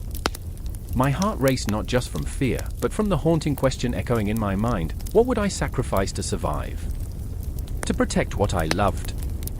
Among the ice giants, there was one who stood apart, a figure cloaked in an aura of melancholy, eyes like frozen lakes reflecting sorrow. Her name was Freya, and her conflict was as vast as the icy expanse she commanded. While the others marched with a chilling resolve, she hesitated, the weight of her lineage heavy upon her. She could feel the friction in her soul, the tug-of-war between her duty to her kin and the remnants of warmth she cherished, a warmth that flickered like a candle in the void of winter. I remember, she whispered to the biting wind, the laughter of summer, the warmth of the sun on my skin. Each word felt like a dagger to her heart, piercing the armor of ice she wore. In that moment, she was not a warrior, she was a girl, longing for a home that felt more like a ghost. The fire giant's focus turned sharply to the horizon, fury etched into every feature. "They come, Freya. Will you stand with us or be swept away by your own hesitation?" His voice roared through her, igniting a flame of anger within her icy exterior. "I am not your enemy," she shouted back, a voice rising against the cacophony of impending war. I cannot fight against myself." The chill of her words hung in the air, a ghost of a choice unmade, a line drawn between the heart and the duty that threatened to consume her. The ground trembled beneath us as the two factions drew closer, a symphony of earth-shattering roars and the clash of elemental forces. I stood between them. One step could lead to flames consuming me, another to ice imprisoning me. The choice was mine, yet I felt utterly powerless, like a leaf caught in a storm, tossed to and fro without any hope of guidance. From the depths of my memory surged whispers of loved ones lost, faces blurred by time but etched into my soul. I thought of Ilara, her laughter a soothing balm to my fractured spirit, her dreams once entwined with mine beneath a starlit sky. I had promised her I would return, that I would protect her. But how could I protect her now when the world had turned to a battlefield? The stakes were higher, the cost of failure unthinkable. As the two forces collided, a blinding wave of heat and cold surged through the valley. The ground quaked, the air thick with tension, and I felt the universe holding its breath. Freya and the fire giant, both torn between loyalty and desire, were drawn closer, unwittingly holding the fate of many in their hands. "Choose," the fire giant commanded, flames flickering wildly around him. "Either you embrace the fire or you will be frozen in your own despair." Freya's breath was a cloud of frost, caught in the web of indecision. "And what if I choose neither? What if I just want peace?" The question hung in the air, heavy and suffocating, like a storm cloud pregnant with rain. In that fleeting moment, I caught sight of hope and despair intertwining like vines, choking the life out of what could have been. The stars above began to flicker, a distant memory of light, as if the cosmos themselves were weeping for the choices we were about to make. And then it happened, the ground shattered, both giants surged forward, and a wave of elemental fury crashed over the valley. Heat and ice collided, a cacophony of agonizing beauty, the raw power of existence itself tearing the fabric of reality. I was swept up in the chaos, the flames singeing my skin, shards of ice slicing through the air. This was no longer just a battle, it was a reckoning. Freya's heart raced, caught between the fire's warmth and the ice's chill, her soul a tempest of conflict. I remember, she cried out, as if invoking the ghosts of her past, when the seasons were gentle, when the world was whole. As the clash reached its zenith, it felt as if time itself was unraveling, memories colliding in a storm of emotion. I couldn't tell where the fire ended and the ice began, where the battle of giants collided with the struggles within. Each heartbeat echoed louder than the last, a desperate drum signaling the end, or perhaps a new beginning. I could feel something shifting, something awakening in the depths of this elemental fury. As the fire threatened to consume the ice, I realized the true battle lay not just in the physical realm but within each of us, the elemental forces of love, rage, fear, and hope battling for dominance. And as the ground trembled beneath the weight of giants, I understood my own fight was not in the choosing of sides, but to find solace in the chaos, to navigate the storm within. In that moment, I surrendered to the tumult, knowing the story was far from over, the flames and ice only the beginning of what lay ahead. The moon hung low, a sickly yellow eye peering through a veil of swirling mist, casting shadows that danced like lost souls across the damp earth. A collective shiver ran through the village of Eldergrove as the wind whispered its secrets, secrets that tightened the heart and clawed at the throat. Tonight, death would be challenged. Tonight, hell's influence would claw its way from the depths of darkness. I stood at the edge of the forest, breath hitching in my chest, feeling the weight of the world settle on my shoulders. I remember the feeling of damp leaves underfoot, the earthy scent of decay mingling with something sharp and electric. In the distance, the mournful wail of a woman echoed, Lyria, her voice a haunting melody that tugged at the very fabric of existence.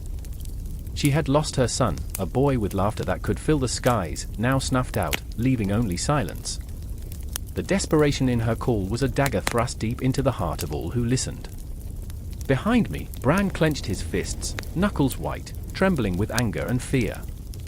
He was a fighter, a man who had walked the fine line between bravery and recklessness.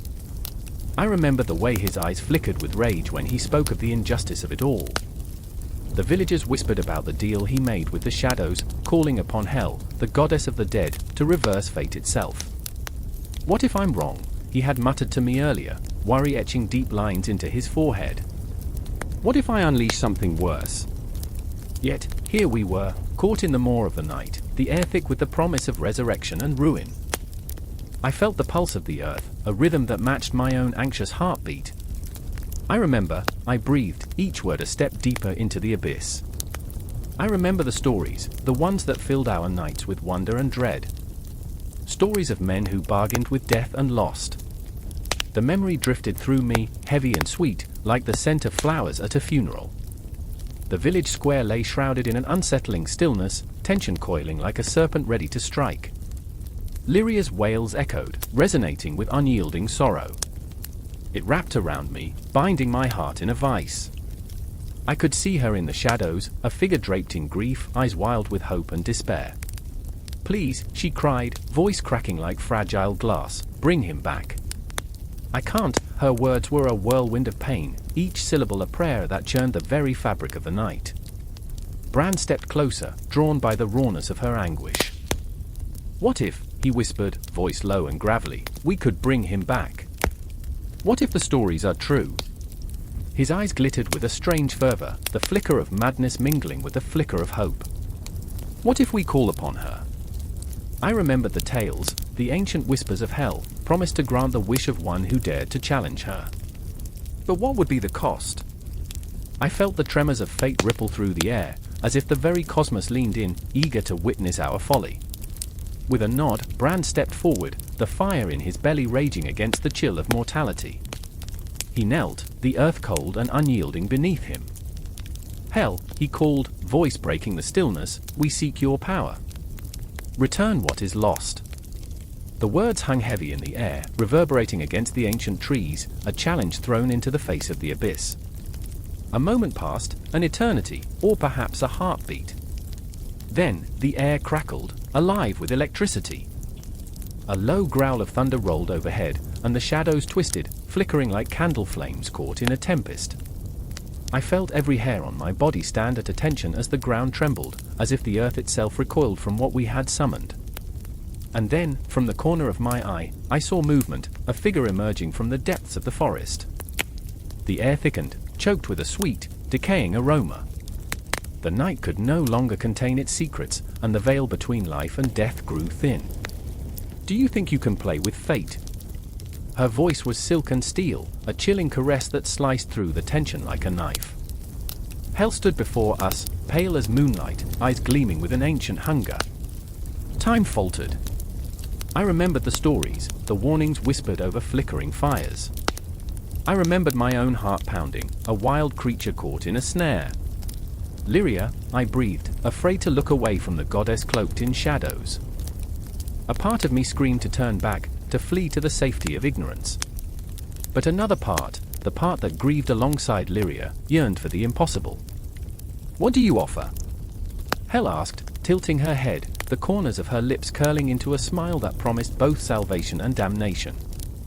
Bran's eyes burned with determination, but beneath it lay a flicker of doubt. "We offer our lives," he declared, voice steady, yet trembling. "Take what you must, but return him." "No," I gasped, heart racing. "You can't," but the words fell flat against the weight of his resolve. The air crackled again, charged, the tension thick around us, suffocating. Lyria's cries echoed in my ears, a haunting symphony that blurred the lines between love and madness. "Foolish boy," Hell whispered, her voice a melody woven with sorrow. "Everything has a price. Life cannot simply be returned." And then, suddenly, the ground split beneath us. I stumbled, grasping at the roots of ancient trees, the energy of the moment spiraling out of control. Shadows danced wildly, flickering around us, and I felt a deep, unyielding pull toward the darkness. Lyria's cries became a chorus, echoing through the night, a reminder of what we had lost and might never reclaim. I watched as Bran's resolve faltered, the flicker of light in his eyes dimming as the realization washed over him. "What have we done?" he whispered, the finality of his words resonating in my bones. A wave of cold swept through me, wrapping around my heart, squeezing tighter as the shadows closed in, hungry for our essence. In that moment, I understood, the resurrection of the dead was not a simple act but an entanglement of souls, a dangerous game with rules no one dared to comprehend. The night deepened, and the echoes of our choices hung in the air, shimmering like the threads of fate, binding us to a destiny far more intricate than we could grasp. The world around us surged, shadows swirling, and as the darkness gathered, I could feel it crawling beneath my skin. The cost of our desires loomed large, a specter of ruin hovering just beyond the horizon. I found myself staring into the abyss, and the abyss stared back, an unending cycle of yearning and fear. Lyria! I screamed into the void, my voice swallowed by the night. The resurrection of the dead was upon us, but at what cost? The echoes of the past reverberated in my mind, each heartbeat a reminder that some paths are not meant to be walked. There was no turning back now. The darkness beckoned, and as the tension thickened, I felt the pull of destiny wrapping around us all, tighter and tighter, until the line between life and death began to blur. The air was thick, like the remnants of a dream that refused to dissolve in the harsh light of dawn. Ash fell like snow, blanketing the jagged ruins of what was once a vibrant town. The silence was deafening, it enveloped everything, wrapping itself around the twisted metal and splintered wood, a suffocating cocoon of grief. I stood there, heart pounding, the ghost of the battle echoing around me, a hollow drumbeat that matched the pounding in my chest. I remember the faces, the last moments before the chaos. Clara, her eyes wide with fear, whispered, "We can't go back." Her voice trembled on the edge of desperation, each word laced with the certainty of doom. I remember the way the sunlight caught the tears on her cheeks, glistening like the shards of glass scattered around us now. In that moment, she was not just my sister, she was the embodiment of hope, a fragile flame flickering against the overwhelming darkness. And then there was Malik, crouched behind a crumbling wall, his breath ragged, fingers stained with the dirt and blood of survival. The haunted look in his eyes said more than words ever could. "It's over," he had murmured, disbelief gnawing at his resolve, "we've lost everything." I remember wishing I could wrap my arms around him, to shield him from the truth, but the weight of reality was too heavy, an iron anchor dragging us both down into despair. The memories had a way of resurfacing, unbidden, jagged like the edges of a broken bottle. I stumbled through the wreckage, each step a reminder of lives upended. The sun hung low, casting elongated shadows that danced mockingly across the devastation. Time felt distorted, a funhouse mirror reflecting everything out of shape. The clock in my mind ticked in reverse, pulling me back to moments of laughter, warmth, the mundane joys of life before the storm. I remember Clara laughing, her voice a melody that once filled our home with light. Her laughter now echoed in the hollow spaces of my heart, a haunting reminder of what we had lost. "Do you remember when we chased the fireflies?" she asked, her smile radiant, her spirit untouched by the world's cruelty. That was before we learned the true meaning of fear, before the shadows crept in and swallowed our innocence whole. The ground crunched beneath my feet as I walked through the remains of other lives intertwined with ours, woven into the fabric of this tragedy. A child's toy lay forgotten, a testament to joy extinguished too soon. I picked it up, the weight of it pulling at my chest. How could something so small hold such immense sorrow? The world had spun out of control, leaving behind only echoes of laughter, the ghosts of dreams yet to be realized. I glanced back at Malik, hunched over, his shoulders shaking, and for a moment, I thought he was laughing. But no, it was the hard, guttural sound of grief, raw and unfiltered. "They'll blame us, you know," he spat, his eyes ablaze with a mixture of rage and despair. "They'll paint us as monsters." I wanted to reach for him, to tell him we were survivors, not monsters, but the words got stuck in my throat, too heavy, too frail. The distant wail of sirens pierced the silence, a cruel reminder that life marched on outside our shattered existence. The world outside was moving, turning, while we were trapped in this nightmarish stillness. I could feel the weight of the universe bearing down on us, as if the cosmos were mocking our plight, the stars flickering above like distant memories of better days. I remember the fight, the desperation, the shrieks that cut through the air like knives. A whirlwind of chaos and confusion, the battle was a blur of noise, shouts, explosions.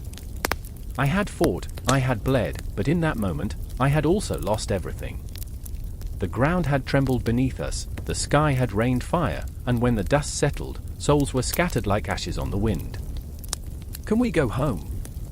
Clara's voice broke through my reverie, fragile and haunting. Home.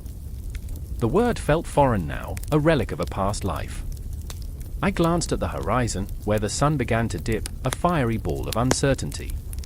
There's nothing left, I whispered, feeling the weight of despair press down on us, thick and suffocating. The ghosts of our past won't let us forget. And then I saw it, a flicker of movement at the edge of the ruins. My heart raced as a figure emerged from the shadows, cloaked and weary. Hope flared within me, tenuous yet fierce. Could it be?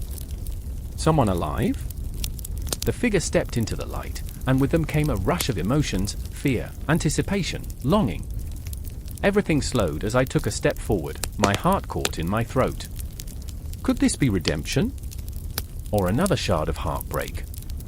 I could feel Clara's hand tighten around mine, her pulse quickening, the shared uncertainty binding us. We were standing on the precipice of something monumental, a convergence of fates intertwined. But before I could take another breath, the figure spoke, words dripping with the weight of revelations. You think you are alone. The voice was low, resonating through the wreckage, a chilling echo of the truth we had all been trying to deny. I remember the silence that followed, thick and palpable, wrapping around us like a shroud. In that moment, I could feel the cosmos shift, the air crackling with potential. We were a world in ruins, but perhaps amongst the ashes, someone, could rise again. What had been lost was not entirely gone, and I could feel the stirrings of hope, fragile yet persistent, ready to ignite once more. Time, like a relentless tide, surged forward, and as the sun dipped below the horizon, shadows swallowed the remnants of our past. The weight of the aftermath pressed upon us, but in that darkness, a flicker of possibility remained.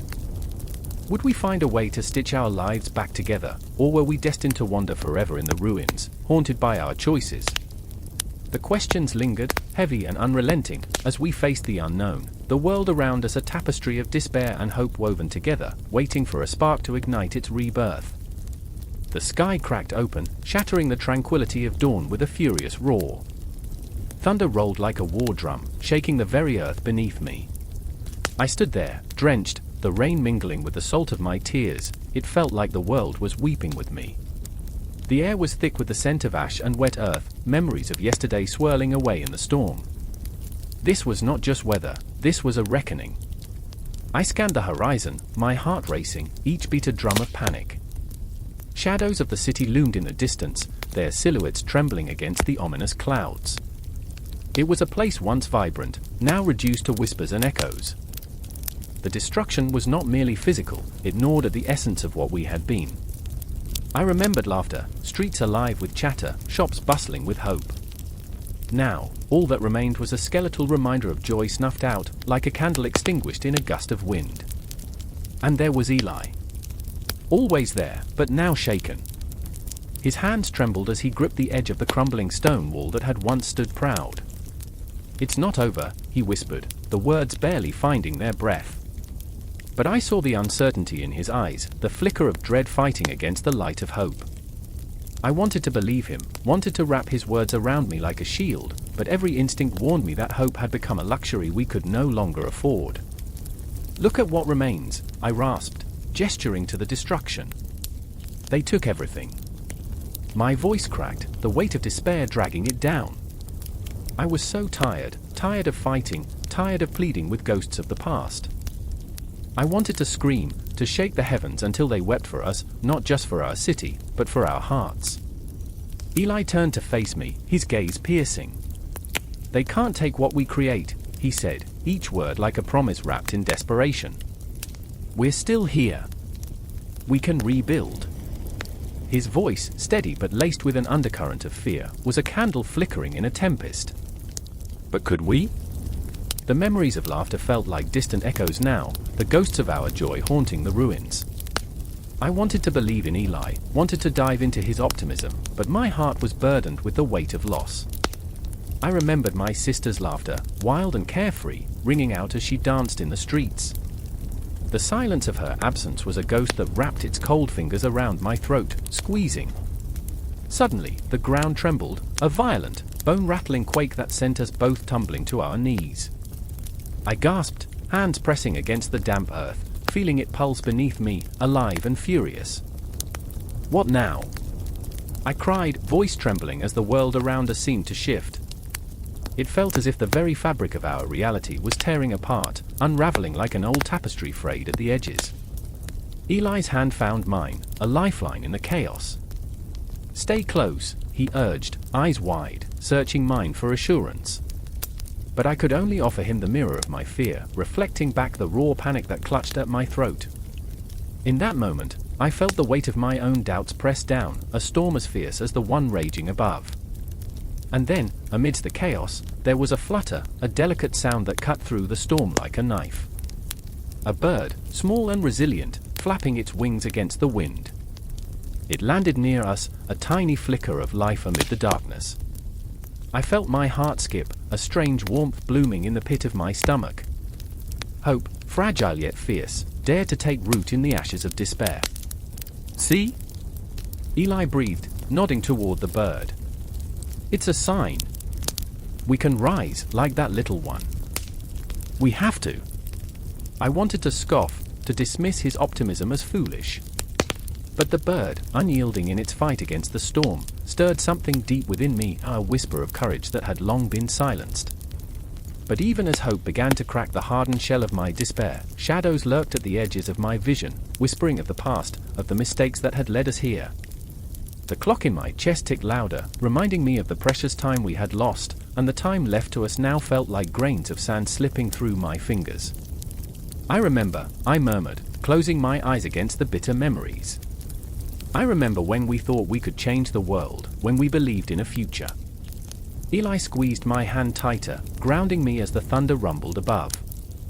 "We can still believe," he insisted, determination glinting in his eyes like shards of broken glass. "We owe it to everyone we lost. We owe it to ourselves." For a heartbeat, I let his words wash over me, like the rain cleansing the earth. I thought of my sister, her laughter echoing in my mind, and a fierce longing ignited within me. "You're right," I breathed, a tremor of resolve weaving through my voice. "We can't let this be the end." The storm began to subside, the winds losing their fury as if recognizing the resilience within us. The bird took flight, soaring against the backdrop of the darkening sky, a beacon of possibility. I clung to Eli's hand, our hearts beating in unison, a fragile promise emerging from the darkness. As the clouds parted, revealing glimpses of the sun, an unspoken understanding passed between us.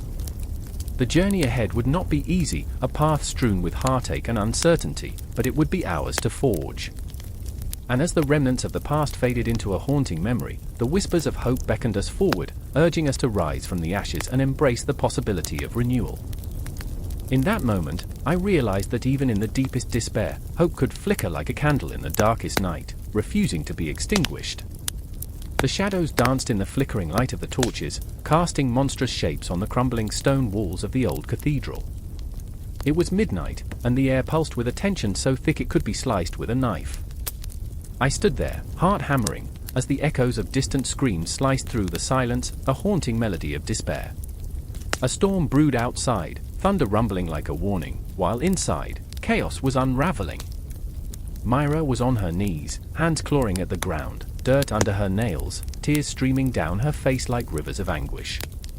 She was searching for something, anything, in the rubble of her shattered dreams. I could almost taste her desperation, feel it clawing at my throat.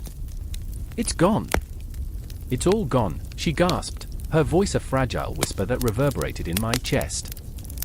I wanted to reach out, to comfort her, but fear held me captive. I was paralyzed by the weight of my own failures. Then there was Eric, standing at the entrance, his silhouette framed by the lightning that jagged across the sky. I could see his breath misting in the cold air, each exhale a ghostly reminder of what we had to lose.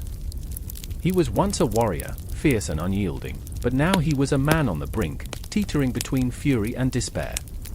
"We have to fight," he shouted, his voice raw with unspent rage.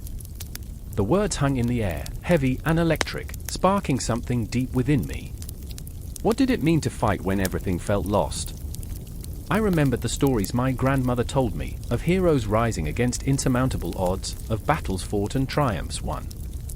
But here we were, in the ruins of what had once been home, faced with an enemy that had no face, no name, only an all-consuming darkness. Remember the fire, I whispered, trying to ignite a flicker of hope amidst the despair.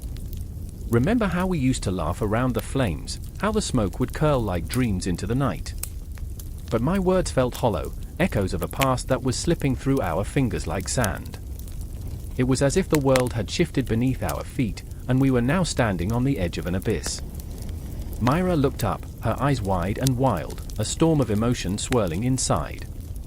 "What fire?" she breathed, incredulous and broken, but in her gaze, I saw a spark, a flicker of the fierce spirit that had once defined her. It was there, buried beneath the weight of loss, just like it was in me.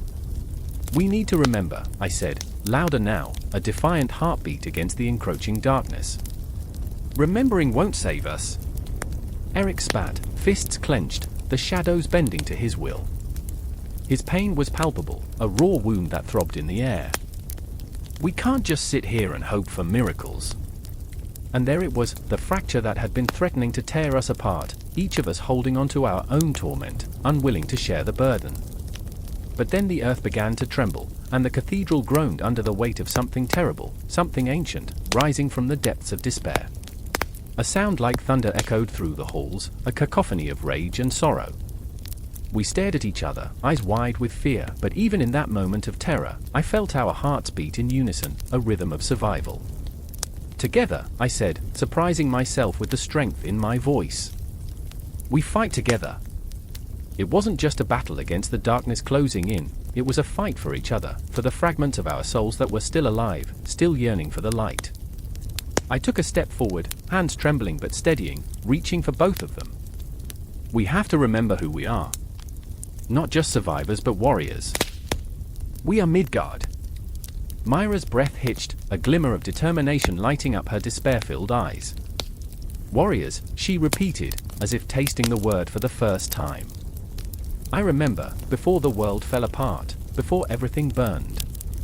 Her voice was stronger now, weaving through the smoke of our memories. Eric's resolve began to harden, his fists relaxing as he stepped closer. "We carry the past within us," he murmured, and the thunder outside seemed to answer, crashing with a ferocity that shook the very ground beneath us. "Let's make them remember us." And just like that, the cathedral transformed from a tomb of despair into a sanctuary of hope, our breath synchronizing with the storm, building a crescendo of defiance. The shadows twisted and turned, but we stood firm, three warriors against the encroaching dark. Each heartbeat echoed like a war drum, every breath igniting a fierce determination within. The walls of our souls began to crumble, too, as we shed the weight of our fears, our heartbreaks, the burdens that had chained us to the past. They fell like ashes into the air, swirling and merging with the tempest outside, blending memories of laughter with the cries of the fallen. "Let them come," I said, my voice a rallying cry that thundered through the stone, through the dark. "We'll show them what it means to be reborn in this new age of Midgard." And with those words, we prepared to face the storm together, our hearts bound in a fierce embrace. We were the fire, the flame that refused to die, and as the darkness surged toward us, I could feel the ancient magic of Midgard awakening within. The confrontation loomed ahead like a specter, waiting for the moment to strike. But we weren't going to stand idle. We were alive. We were warriors. And whatever darkness awaited us, we would face it head-on, transformed by the echoes of our past and united in our fight for a new dawn. The night was a shroud of silence, thick and suffocating. Shadows danced on the cobblestones, twisted shapes that whispered secrets of the damned. I stood in the heart of the city, the air heavy with smoke and the acrid scent of fear. Beneath the ghostly light of a crescent moon, I felt the pulse of something ancient, something that had survived the collapse of the world. The gods were still here, lurking, their laughter echoing in the gaps between breaths. I remember the crack of thunder, an omen, a herald of chaos. It pierced the stillness like a knife, cutting through the fragile veneer of normalcy. Around me, the citizens clutched their children, eyes wide, hearts pounding in unison with the impending storm. They were terrified, and I was terrified too, but for different reasons. I was not just a witness, I was a pawn caught in the game of these surviving gods. Ilara, with her fiery hair and spirit that could ignite the heavens, stood beside me, trembling. She clutched her amulet, a token from a past life that seemed to mock her now. "We have to find them," she whispered, her voice a fragile thread. Her determination was a beacon, but I could see the cracks in her resolve. She wanted to believe, wanted to fight for a world that had forsaken her. I watched as she wrestled with her own demons, love lost, hope dwindling. "If we don't, everything we know will burn." And then there was Marcus, the scholar who had become a reluctant warrior. He was a man haunted by the weight of knowledge, burdened by the truths he had unearthed.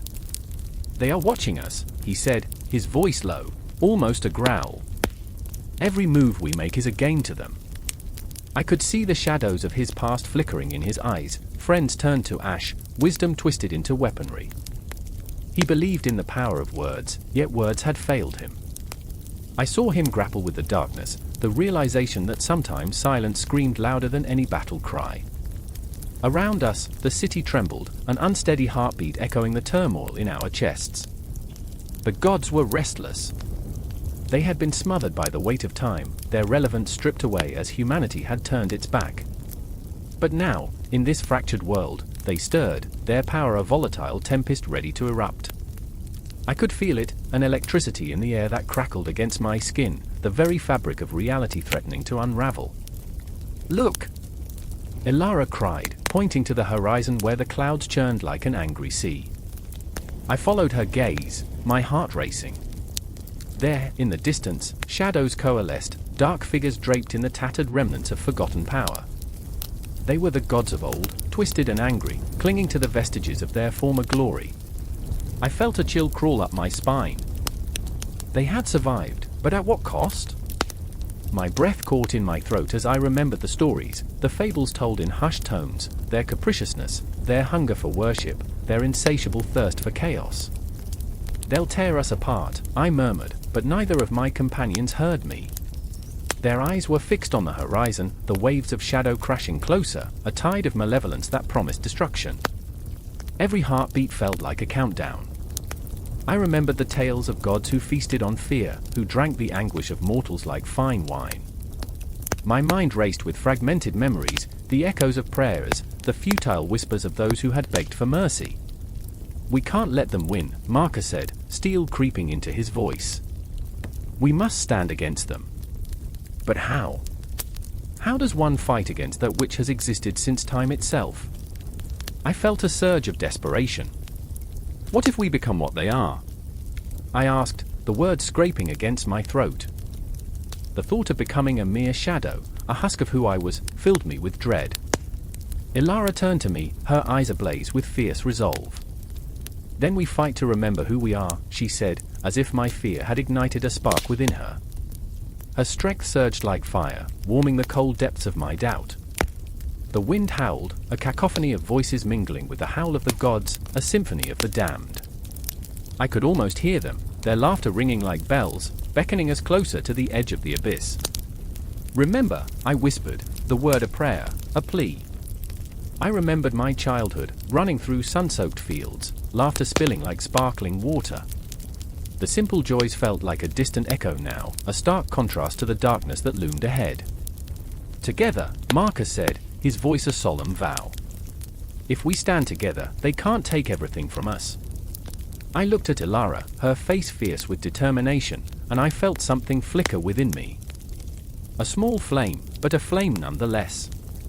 We were flawed, each carrying our burdens, but we were alive. And in that breath, the fear began to morph into something else, resolve.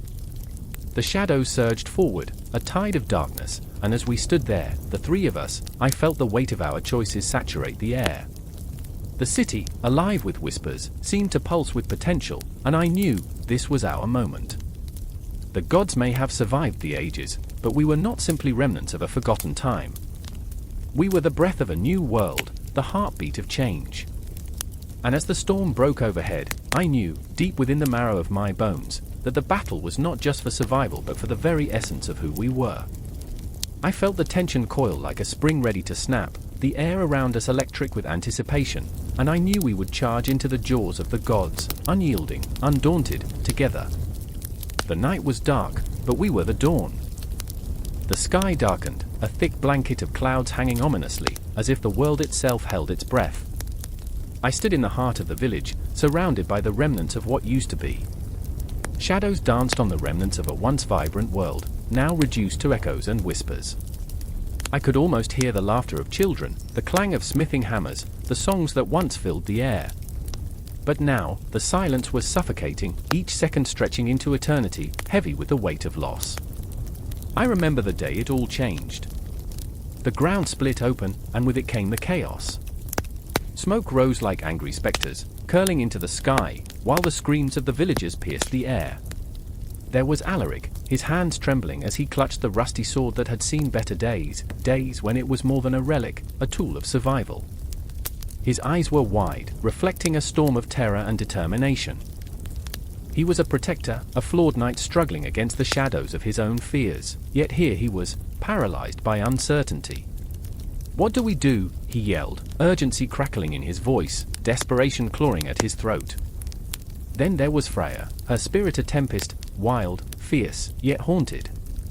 She stood at the edge of the chaos, her long hair whipping about her face like dark tendrils reaching for something lost.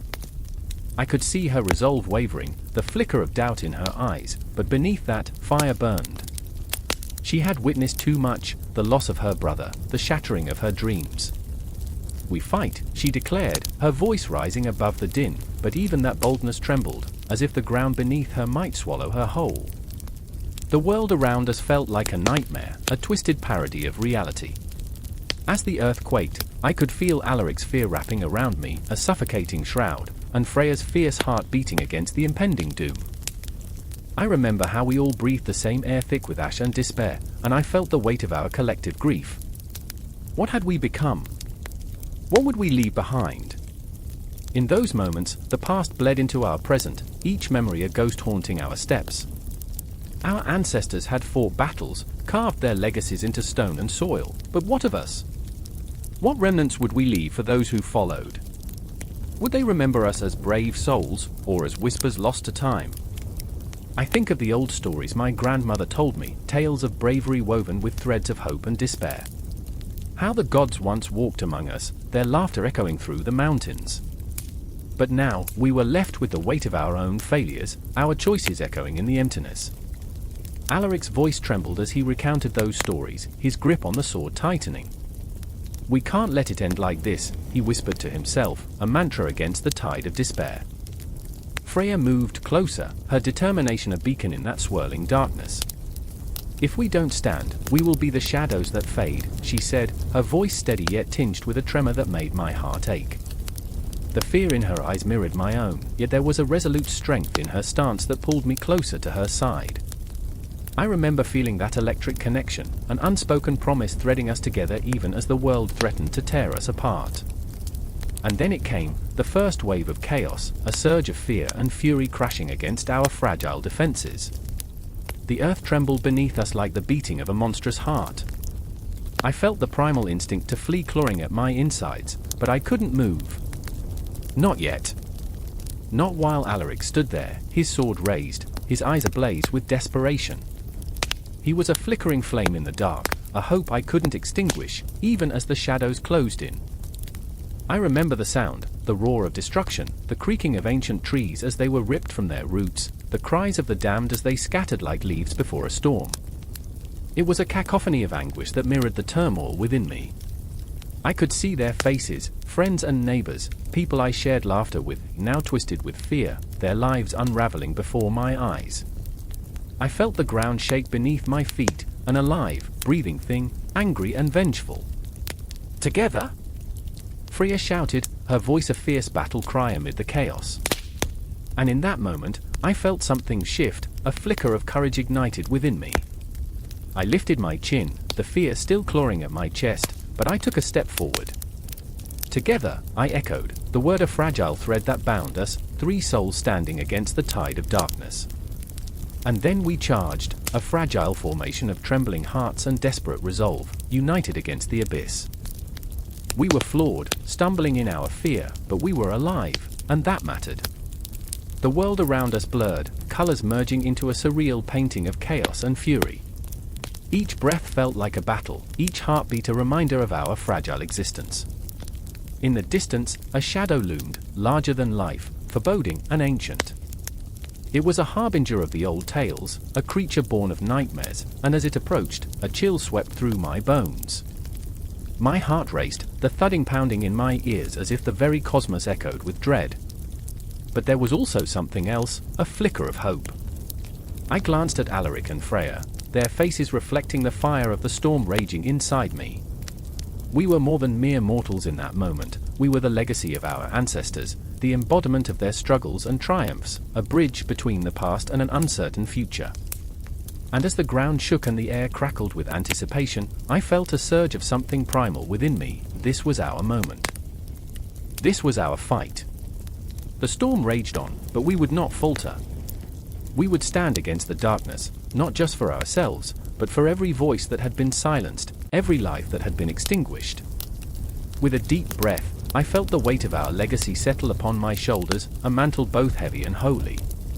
We were the children of Ragnarok, and the world would remember our names. The echoes of our courage would ripple through time, weaving our story into the tapestry of existence, a timeless reminder that even amidst despair, the human spirit could rise, fierce and unyielding, against the shadows.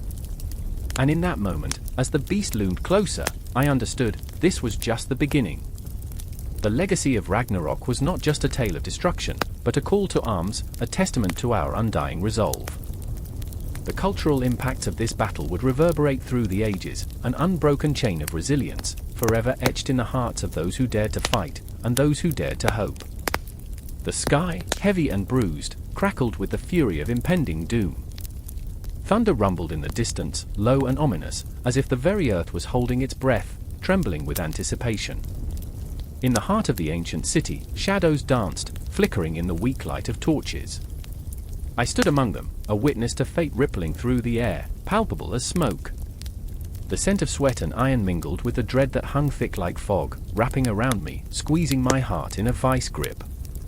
I still remember the moment when Ragnar, a man shaped by the grit of battle but softened by love, faced his greatest fear. His eyes, once fierce like the wolf he was named after, were now clouded with doubt. The weight of prophecy bore down upon him, a relentless tide threatening to wash away everything he held dear. It was the eve of Ragnarok, a name whispered in hushed tones, a promise of chaos that seeped into the very bones of the earth. I could see it in his clenched fists, the way his breath quickened, as if he could outrun the end of all things.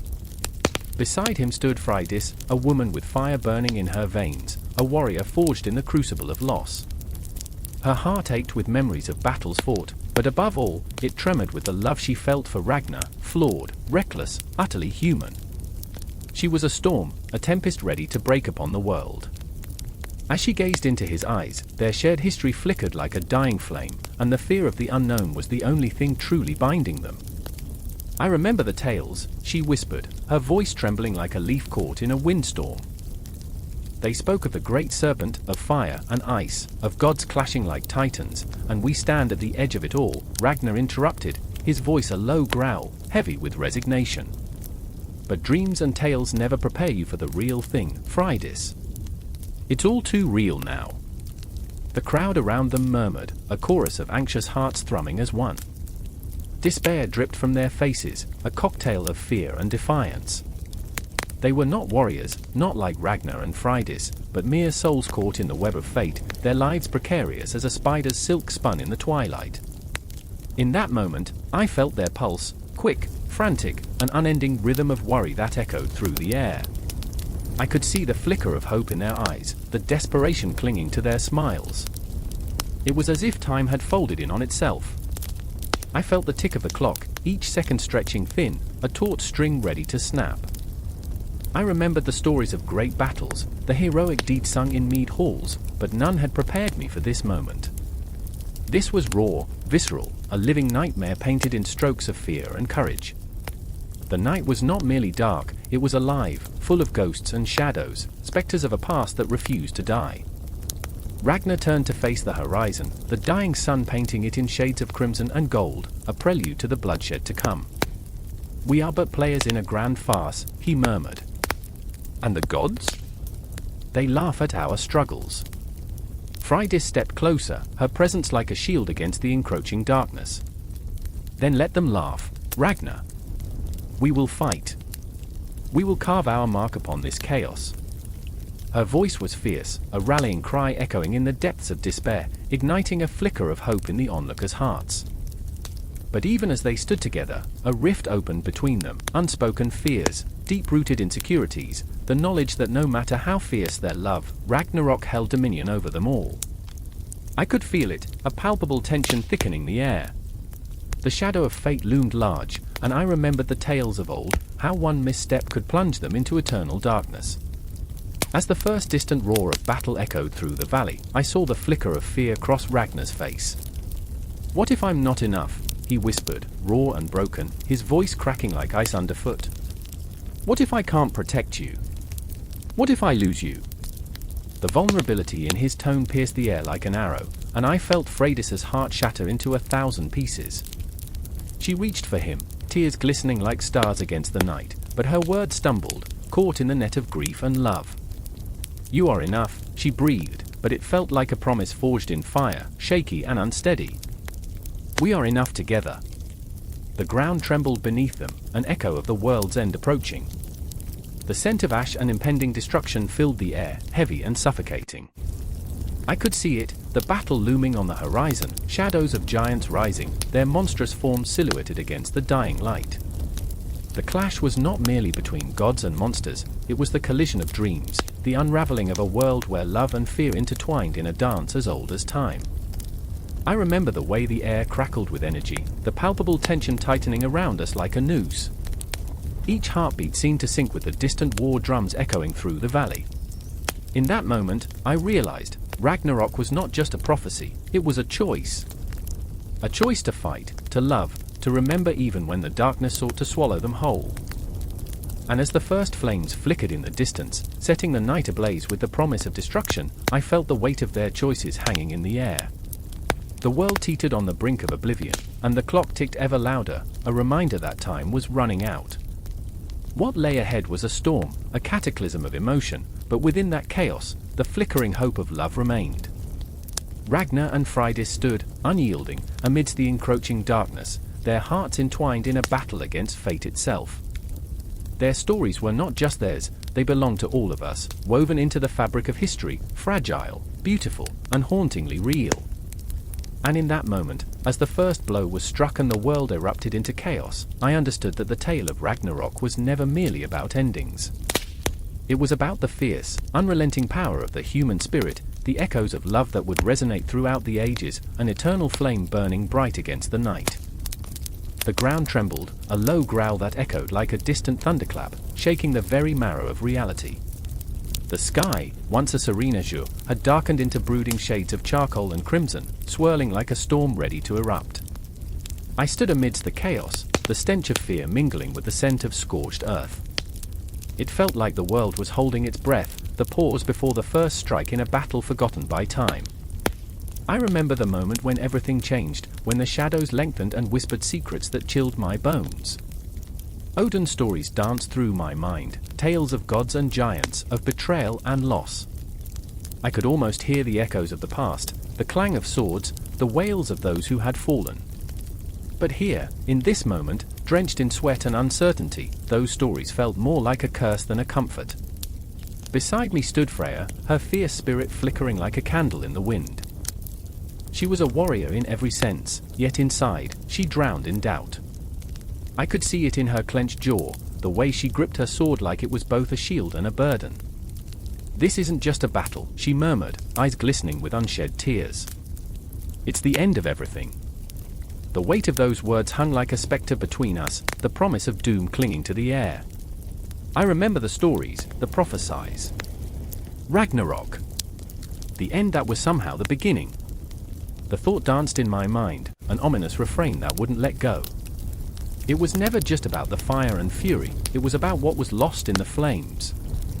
I felt the pulse of my heart sink with the chaos around us, an unsettling rhythm that thrummed through my veins. And then there was Loki, the trickster, the embodiment of chaos, a figure caught between worlds. He leaned against a crumbling stone wall, a sardonic grin plastered across his face, eyes glimmering with mischief and malice.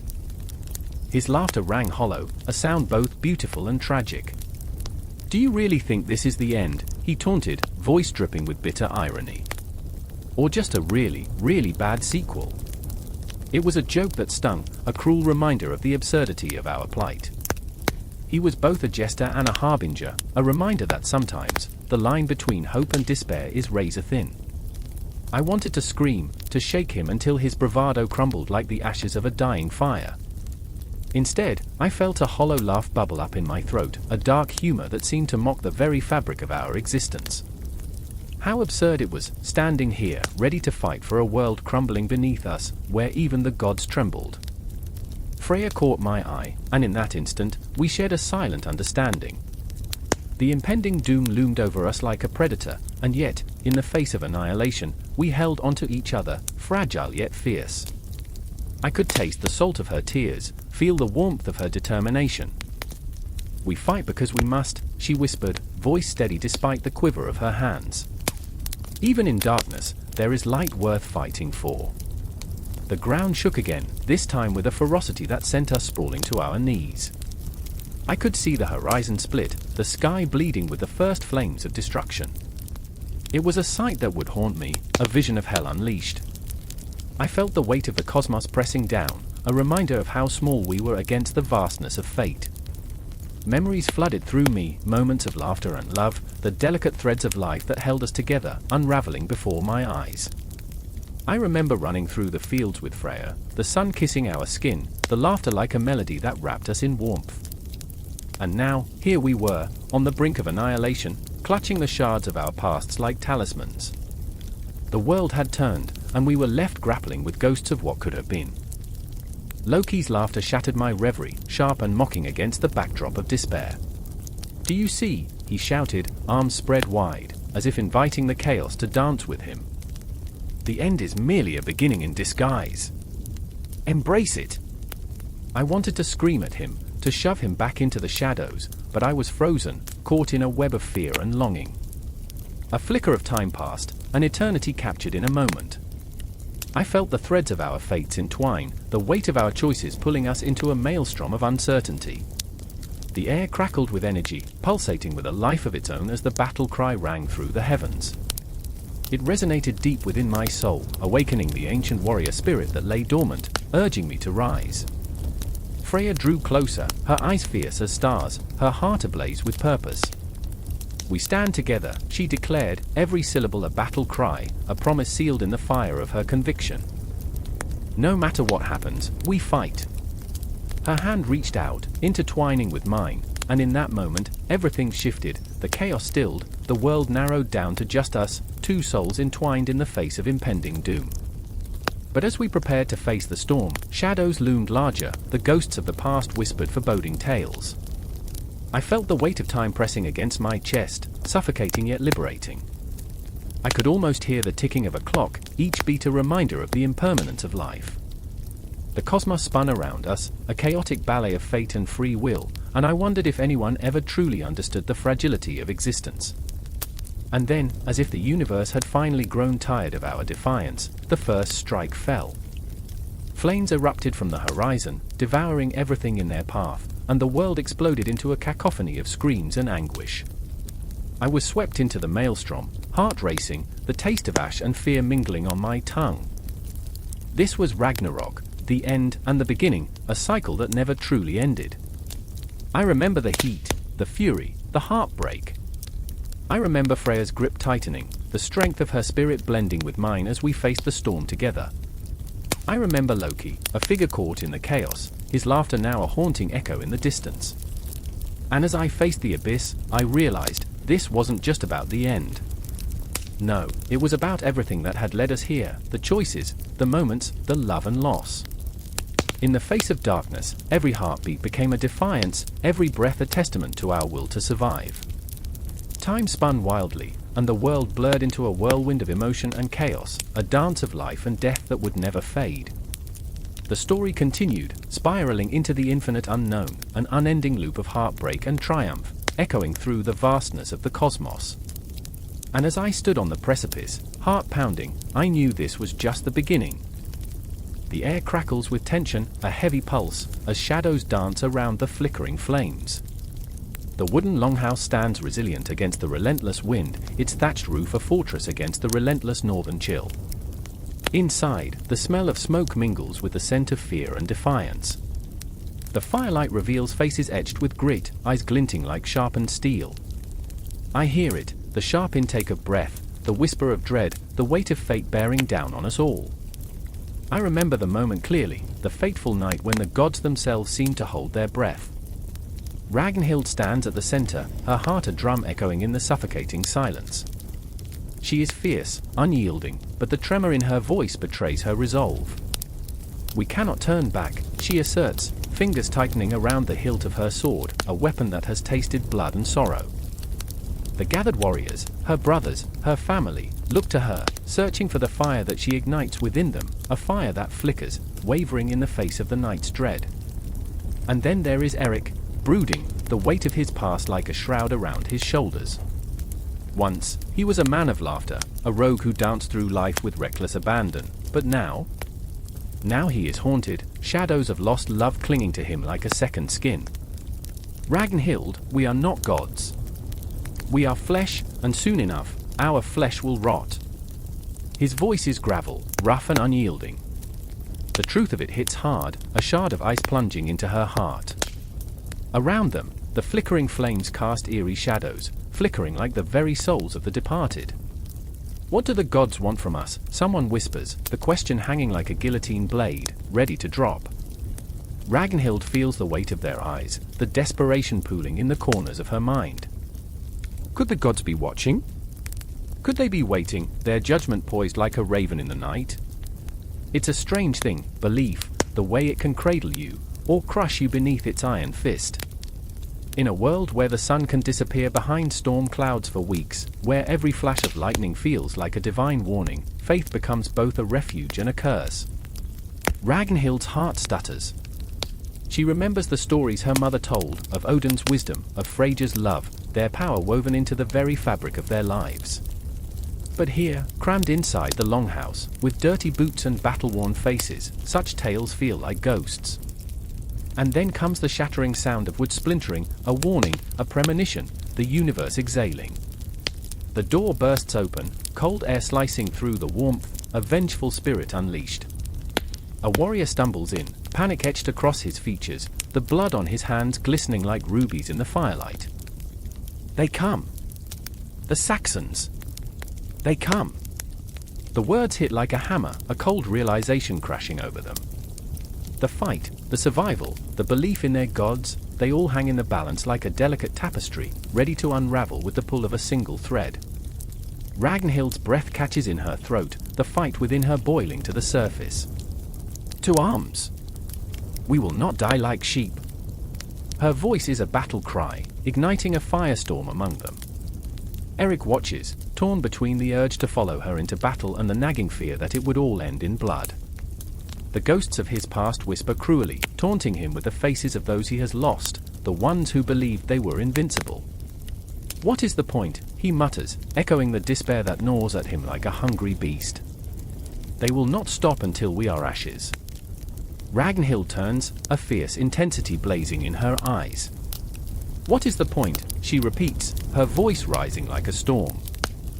The gods demand a sacrifice, Eric. A sacrifice of courage. Would you leave them with nothing but the memory of our fear? Her conviction is a knife, slicing through the fog of uncertainty. Around them, the warriors stir, the embers of hope igniting once more. And as they prepare for war, the night grows heavy, the weight of the cosmos pressing down upon them. Time feels fractured, like shards of glass, memories and dreams mingling together in a chaotic dance. Ragnhild remembers her childhood, the laughter of children echoing in the valleys, the warmth of her mother's arms. She remembers the stories of the gods, Odin, the all-seeing one, Thor, the thunderous protector.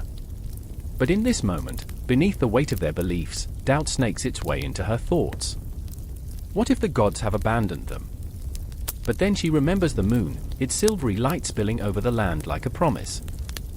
The stars, silent witnesses to their plight, shine brightly above, and she feels the threads of their stories intertwining with her own. Tonight, we fight not just for ourselves but for those who cannot. For our ancestors who faced death with defiance. Eric moves closer, drawn to her fire, an ember of hope ignited within him. For the fallen, he whispers, a silent pact forming between them. He grips her shoulder, the connection pulsing, electric. For the stories yet to be told. The air thickens with anticipation, a storm brewing on the horizon, ready to engulf them. The clang of swords and the murmur of prayers blend into a tapestry of sound, creating an orchestra of impending doom. Each warrior, flawed yet defiant, stands at the precipice of fate, ready to leap into the abyss, wielding belief like a weapon. And then, the wind howls, an otherworldly wail that sends chills racing through their spines. The shadows twist and turn, the walls of the longhouse closing in. Ragnhild's heart races, a wild stallion on the brink of a storm. She feels it, a presence, the whisper of the gods, urging them forward into the fray. Tonight, we write our fate in blood and fire. As they surge forward, they leave behind a world of uncertainty, stepping into the darkness, where belief and fear intertwine like lovers in a deadly embrace. The air is electric, charged with the raw intensity of their resolve.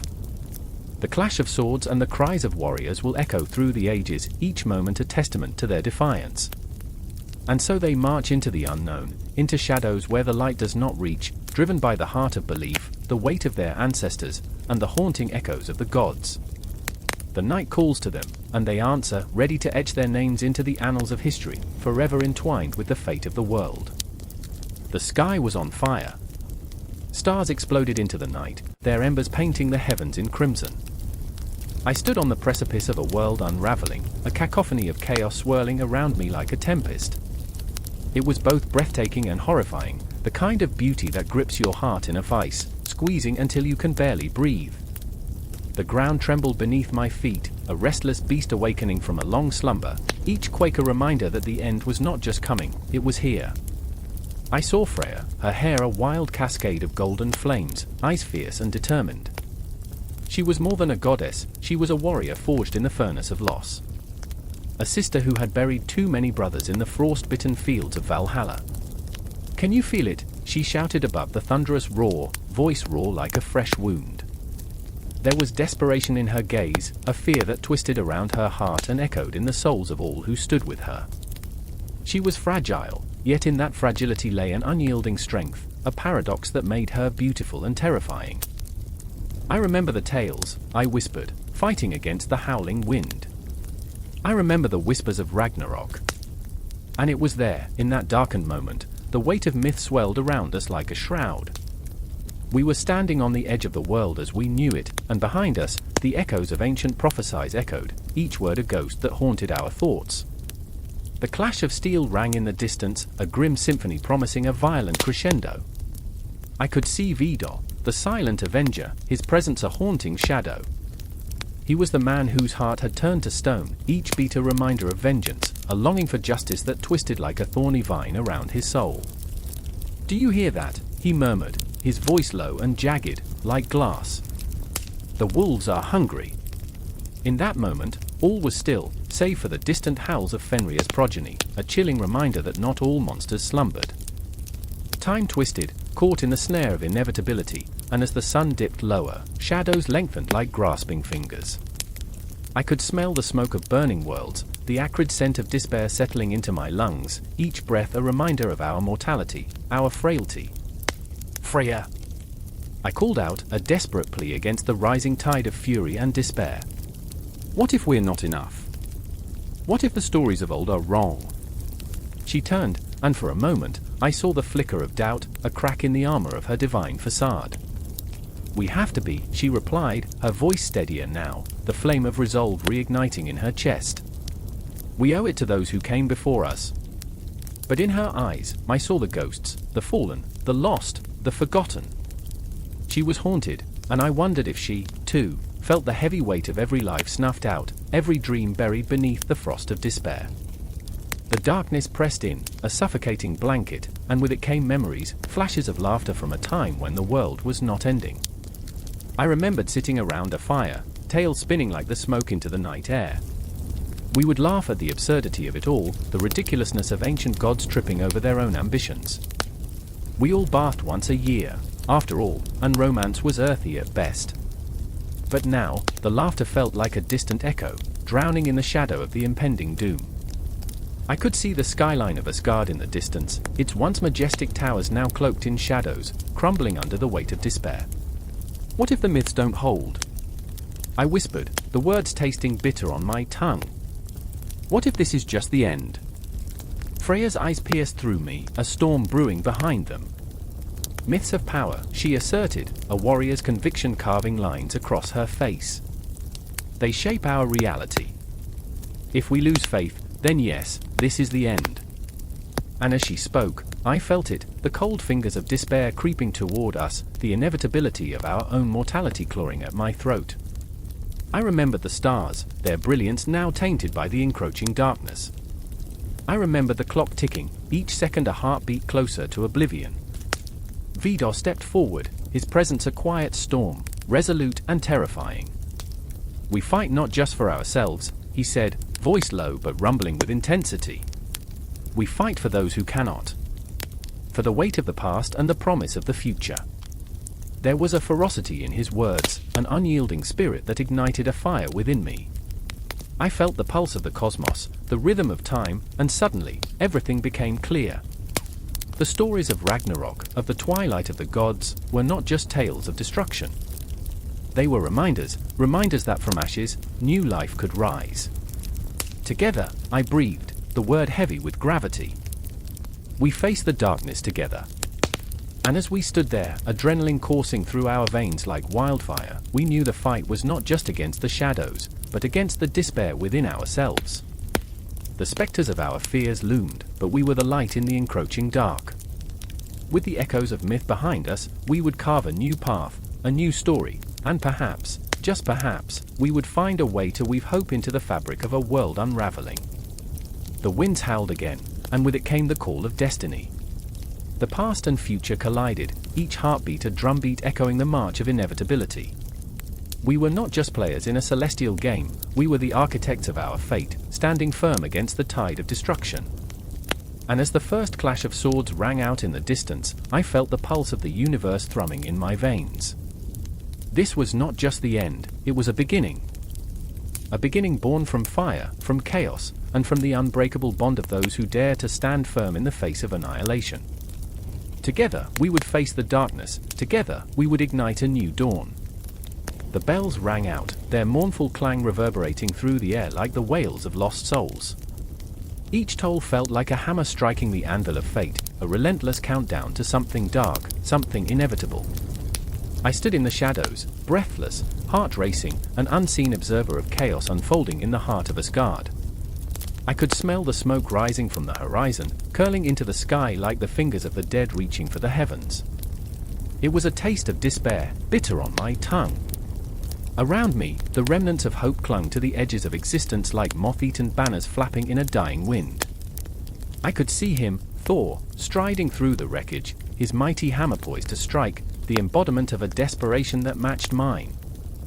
His eyes, usually so bright, now flickered with the weight of 1,000 regrets, 1,000 decisions that had led to this moment of reckoning. I remembered the stories of his valor and strength, the way he once made even the storms bow down, but now he moved like a ghost, haunted by shadows of his past. And then there was Freyja, her face a mask of fury and sorrow, eyes blazing like twin suns ready to set the world ablaze. She was the goddess of love, and yet, in this moment, love twisted into something unrecognizable, a feral need for vengeance, for justice, even if it meant destroying everything in her path. I could feel her pain like a living thing, crawling beneath my skin. The betrayal she carried was palpable, a festering wound that pulsed with every breath she took. She'd lost so much, and I wondered if she had ever really found herself in the ruins of what once was. Ragnarok loomed, an impending storm of chaos, and with it, the questions of morality and existence hung thick in the air, tangible and suffocating. I remember in the quiet moments, those fleeting seconds before the world slipped into madness, where I questioned everything we had fought for. What did it mean to love, to sacrifice, to stand firm against a tide that threatened to wash us all away? It was a paradox, a cruel joke played by fate, and I couldn't help but chuckle darkly at the irony of it all. The muffled cries of the fallen echoed in the distance, a choir of despair that struck chords within my heart. I remembered that fleeting sense of invincibility we had all shared when we first stood together, naive and brimming with hope. Now, it felt like laughter in a graveyard, an absurdity that left a bitter taste on my tongue. Those heroic tales of yore seemed distant, like whispers of a forgotten language, drowned out by the cacophony of war. Why? I shouted into the abyss, my voice raw and trembling. Why must love become ashes? Why does hope twist into a dagger? It was not meant for anyone but the void itself, an echo of my own desperation. Thunder rumbled overhead as if the skies themselves shared my anguish, a tempest brewing, ready to unleash a rain of fire. Freya's laugh cut through the darkness, sharp and unexpected, like glass shattering in silence. You think this is love, don't you? She spat, her words laced with venom. This is not love. This is survival. And we are nothing more than pawns in a game played by gods who have forgotten what it means to be human. I could see her trembling, the lines of grief etched across her face, deep and raw. She stood on the precipice, a beautiful wreck, caught between the urge to love and the need to destroy. But Thor didn't flinch. He stepped toward her, shoulders squared, a titan of grief and fury. We've all lost. We all have blood on our hands. His voice trembled, cracking beneath the weight of his own sorrow. What matters is what we do next. Do we turn against each other? Or do we find the strength to rise? I felt my heart clench, torn apart like the very fabric of reality unraveling before our eyes. Choices stretched before us, each one a path that could either redeem us or damn us. The air crackled with tension, the eerie silence broken only by the dying cries of the battlefield. It was then that I saw the flicker of understanding in Freya's eyes, a glimpse of the woman she once was, fierce yet tender. I remember, she whispered, her voice barely audible above the thunder. I remember the laughter of our people, the warmth of the hearth, the way love felt before it turned to ash. There was something beautiful in her vulnerability, a fragile bloom in the midst of ruin. She faced Thor, and in that moment, I knew she was weighing his worth against her own pain. I swallowed hard. I was no hero.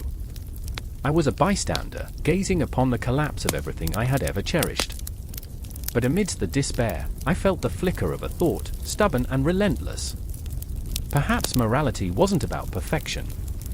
Perhaps it was about the choices we made in the darkest of times, about the bonds we formed even as the world crumbled around us. The earth shook beneath our feet, and the sky split open, revealing the churning chaos of Ragnarok. I could feel it, the primal roar of existence, the cacophony of souls crying out for justice, redemption, love. I reached for them, those two tortured souls, feeling the pulse of their pain intertwining with my own. No longer mere characters in a tale of gods, but raw, vibrant beings grappling with the weight of their choices amidst the shadows. The moment stretched, a taut string ready to snap. We were standing at the edge of oblivion, teetering between love and hate, hope and despair. The world held its breath, and in that pregnant pause, everything felt alive, everything felt possible. The final confrontation loomed, and I knew in that heartbeat, in the trembling silence before the storm, that love could ignite even the darkest of nights. And as the shadows loomed closer, threatening to swallow us whole, I understood what it meant to truly exist, to confront the very essence of our being, to grapple with the weight of our humanity, our choices, our fears. Love, in all its twisted forms, remained our greatest lesson, our most profound truth, and perhaps the only thing worth fighting for as the end drew near. The air crackled with tension, thick and electric, as the moon hung low in the sky, a silver coin tossed into a dark, restless sea. I stood beneath an ancient yew tree, its gnarled branches stretching like skeletal fingers toward the heavens, my heart pounding like the drums of a forgotten war. The wind whispered secrets through the leaves, a reminder of the old gods who once ruled this land. And there, in the shadows, I saw them, three figures, silhouettes cut from the fabric of myth, their faces obscured by the swirling mists of time. Myra was the first, her eyes alight with fervor, a wildfire of belief igniting the damp air around us. A modern-day Valkyrie, she sought to resurrect the spirits of her ancestors, battling against the tides of a world that had forgotten their names. "We're bringing them back," she shouted, each word a hammer striking the anvil of her soul. "Don't you feel it? The gods are calling us." Her fist clenched, knuckles white, as if she could grip the very essence of the divine. Beside her stood Eric, a skeptic wrapped in a shroud of disillusionment. The weight of the world pressed down on his shoulders. He was the reluctant warrior, fighting against the winds of nostalgia that threatened to sweep him away. "We're just playing with shadows, Myra," he murmured, his voice heavy with doubt. "These are myths, not realities. We're chasing ghosts." But beneath his bravado, I glimpsed a flicker of yearning, a desire to believe, to connect with something greater than the mundane chaos of life. And then there was me, caught between the two, a bridge spanning the abyss of faith and skepticism. I was the one who oscillated. One moment, I felt the pull of the ancient rites, the thrill of the old stories coursing through my veins. The next, I was anchored to the ground, questioning everything. I remember the chill of the night air. I remember the thrum of the earth beneath my feet, beating like a heart that had long since stopped. "Listen," Myra urged, her voice rising over the rustle of leaves. "Tonight is special. Tonight we summon the spirits." She held a small vial in her hands, glimmering like captured starlight, filled with the essence of lavender and sage, a potion to bind our intentions. I could see her trembling fingers, a mixture of fear and exhilaration. I wanted to reach out, to comfort her, but the words tangled in my throat. What if we were merely playing at something sacred? The air thickened, suffocating, as Eric stepped back, his face a canvas of conflict. "You're serious? You think we can actually call them? What if they don't want to come back?" The question hung heavy in the darkness, a specter that loomed over us. The warmth of camaraderie flickered like a candle in the wind, and I felt the fragile bonds of belief strain against the weight of reality. "Don't you want to know?" Myra shot back, fierce and unyielding. "Don't you want to feel them? Just once." She took a step closer to him, and in that moment, the tension was palpable. The shadows around us seemed to pulse, eager to witness this dance of desire and fear. The stars above blinked, perhaps in agreement or disapproval, the universe silent yet deafening in its presence. I closed my eyes, allowing the darkness to swallow me whole. I remember the feeling of the earth beneath my bare feet, the cool grass like 1,000 whispers against my skin. "What if," I breathed, "we find something that changes everything?" My voice trembled, a fragile thread spun from hope and despair. "What if we unlock something that has been sleeping for centuries?" In that moment, a flicker of understanding passed between us, an electric spark that ignited the tension. We were standing on the edge of something vast, something unknown, and the cosmos seemed to hold its breath, waiting for us to leap. Myra unstopped at the vial, pouring a stream of fragrant smoke into the air. The scent enveloped us, wrapping around our hearts like an ancient spell. I felt it, an echo of laughter, the weight of longing, the shadows of those who had walked before us. It was intoxicating. It was terrifying. And for a brief moment, I believed. But it was Eric's voice that shattered the fragile illusion. "This is madness," he shouted, anger rising like a storm from within. "You can't just summon the past. You can't play with fire and not get burned." Each word was a blow, a desperate attempt to pull us back from the brink. And yet, there was something raw in his fear, a truth that resonated deep within me. The smoke curled around us, and for a heartbeat, I felt them, those ancient souls, lost to time, yearning for connection. I saw visions of battles fought, of sacrifices made. I could almost hear their whispers, a symphony of stories wrapped in the tendrils of the night. And then, in a shattering instant, it was gone. The air was still again, heavy with disappointment, leaving us gasping for breath, suspended between hope and despair. I remember, I whispered into the void, feeling the weight of the moment press against my chest. I remember, the ache of history, the longing for belonging. But the silence was deafening, a reminder that some things are meant to remain in the shadows, elusive and untouchable. Myra stared at the empty vial, her expression a mixture of triumph and despair. "We'll find a way," she declared, voice trembling with determination, though doubt flickered in her eyes. "We have to." It was a promise, a vow forged in the embers of our shared experience, but the path ahead remained shrouded in uncertainty. I felt the pull of the night, the allure of the unknown, and knew our journey was far from over. It was just beginning, a tangled web of dreams and memories, old gods and modern lives intertwining in a dance as ancient as time itself. And as the moon dipped below the horizon, casting long shadows that whispered of both endings and beginnings, I realized that we were not just haunted by the past, we were the echoes of it. And in that truth, I felt a flicker of something powerful, something that stirred deep within, igniting the restless spirit of rebellion. The gods may have slept, but in our hearts, they were alive, waiting for us to awaken them once more. The air crackled with tension. Shadows danced like phantoms in the flickering torchlight of the old hall, each flicker a heartbeat, a reminder that time is always slipping away. I stood amidst the chaos, the weight of ancient prophecies curling around my throat like a noose. A chill ran through me, whispering of Ragnarok, the end that was not merely a story but a promise looming over us like a thundercloud ready to erupt. Hera, my sister, stood before me, her eyes wide, reflecting the firelight like twin suns. She had always been the brave one, the warrior, fearless in the face of gods and monsters. Yet now, I saw fear etched across her face, the kind that wounds the soul.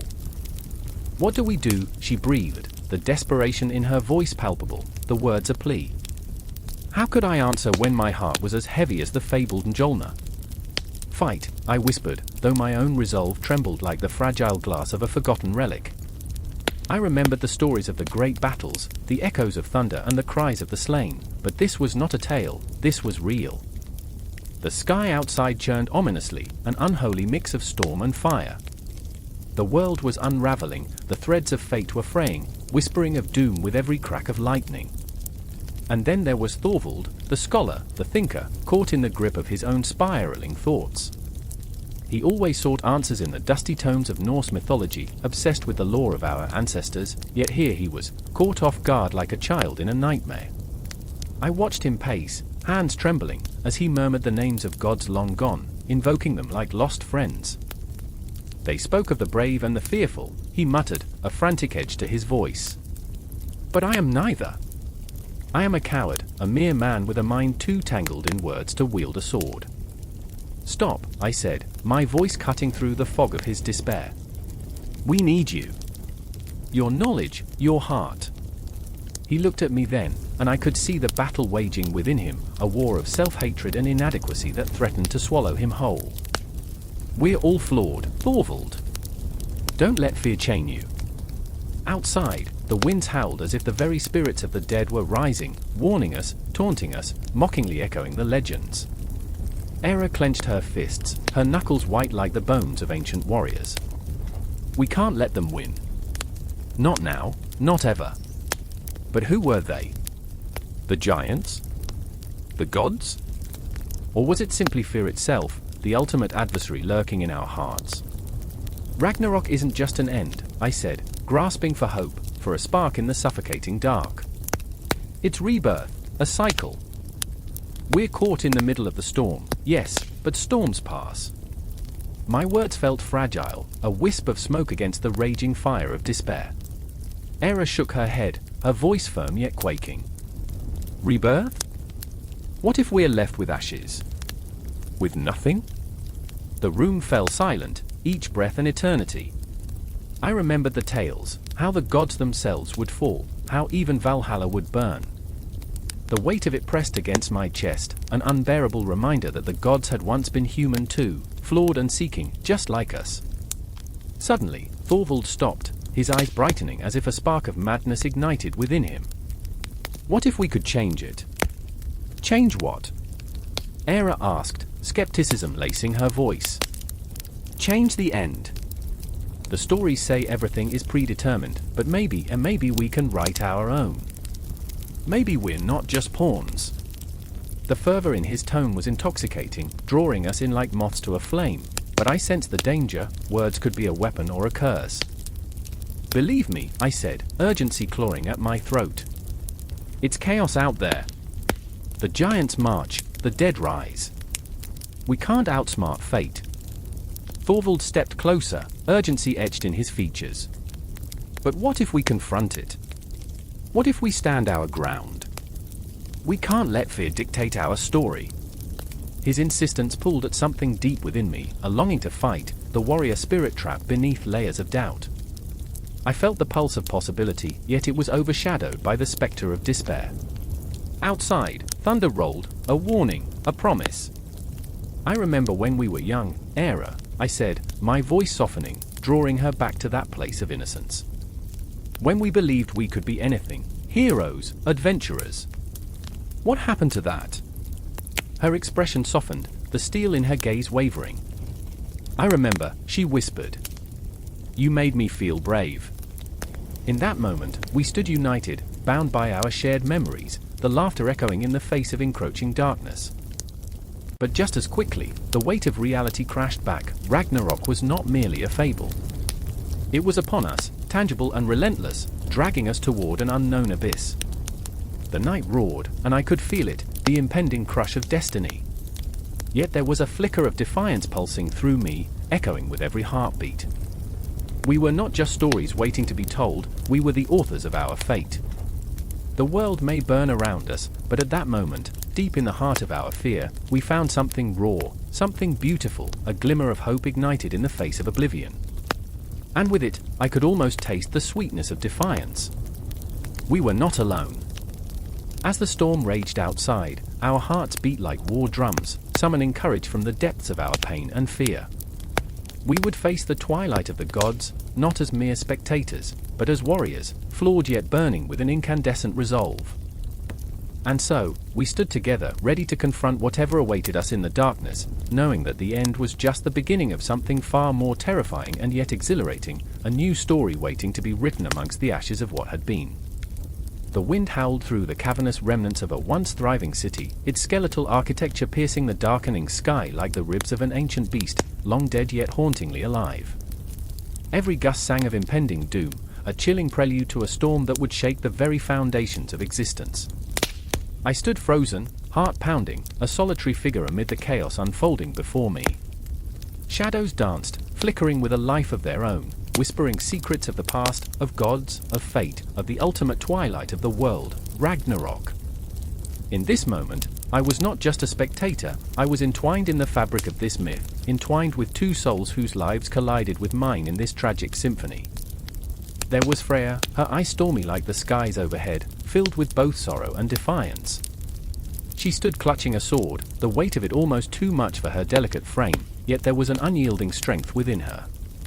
The battlefield was not just an expanse of crushed stone and shattered dreams, it was the very core of her being, a visceral reminder of what she stood to lose.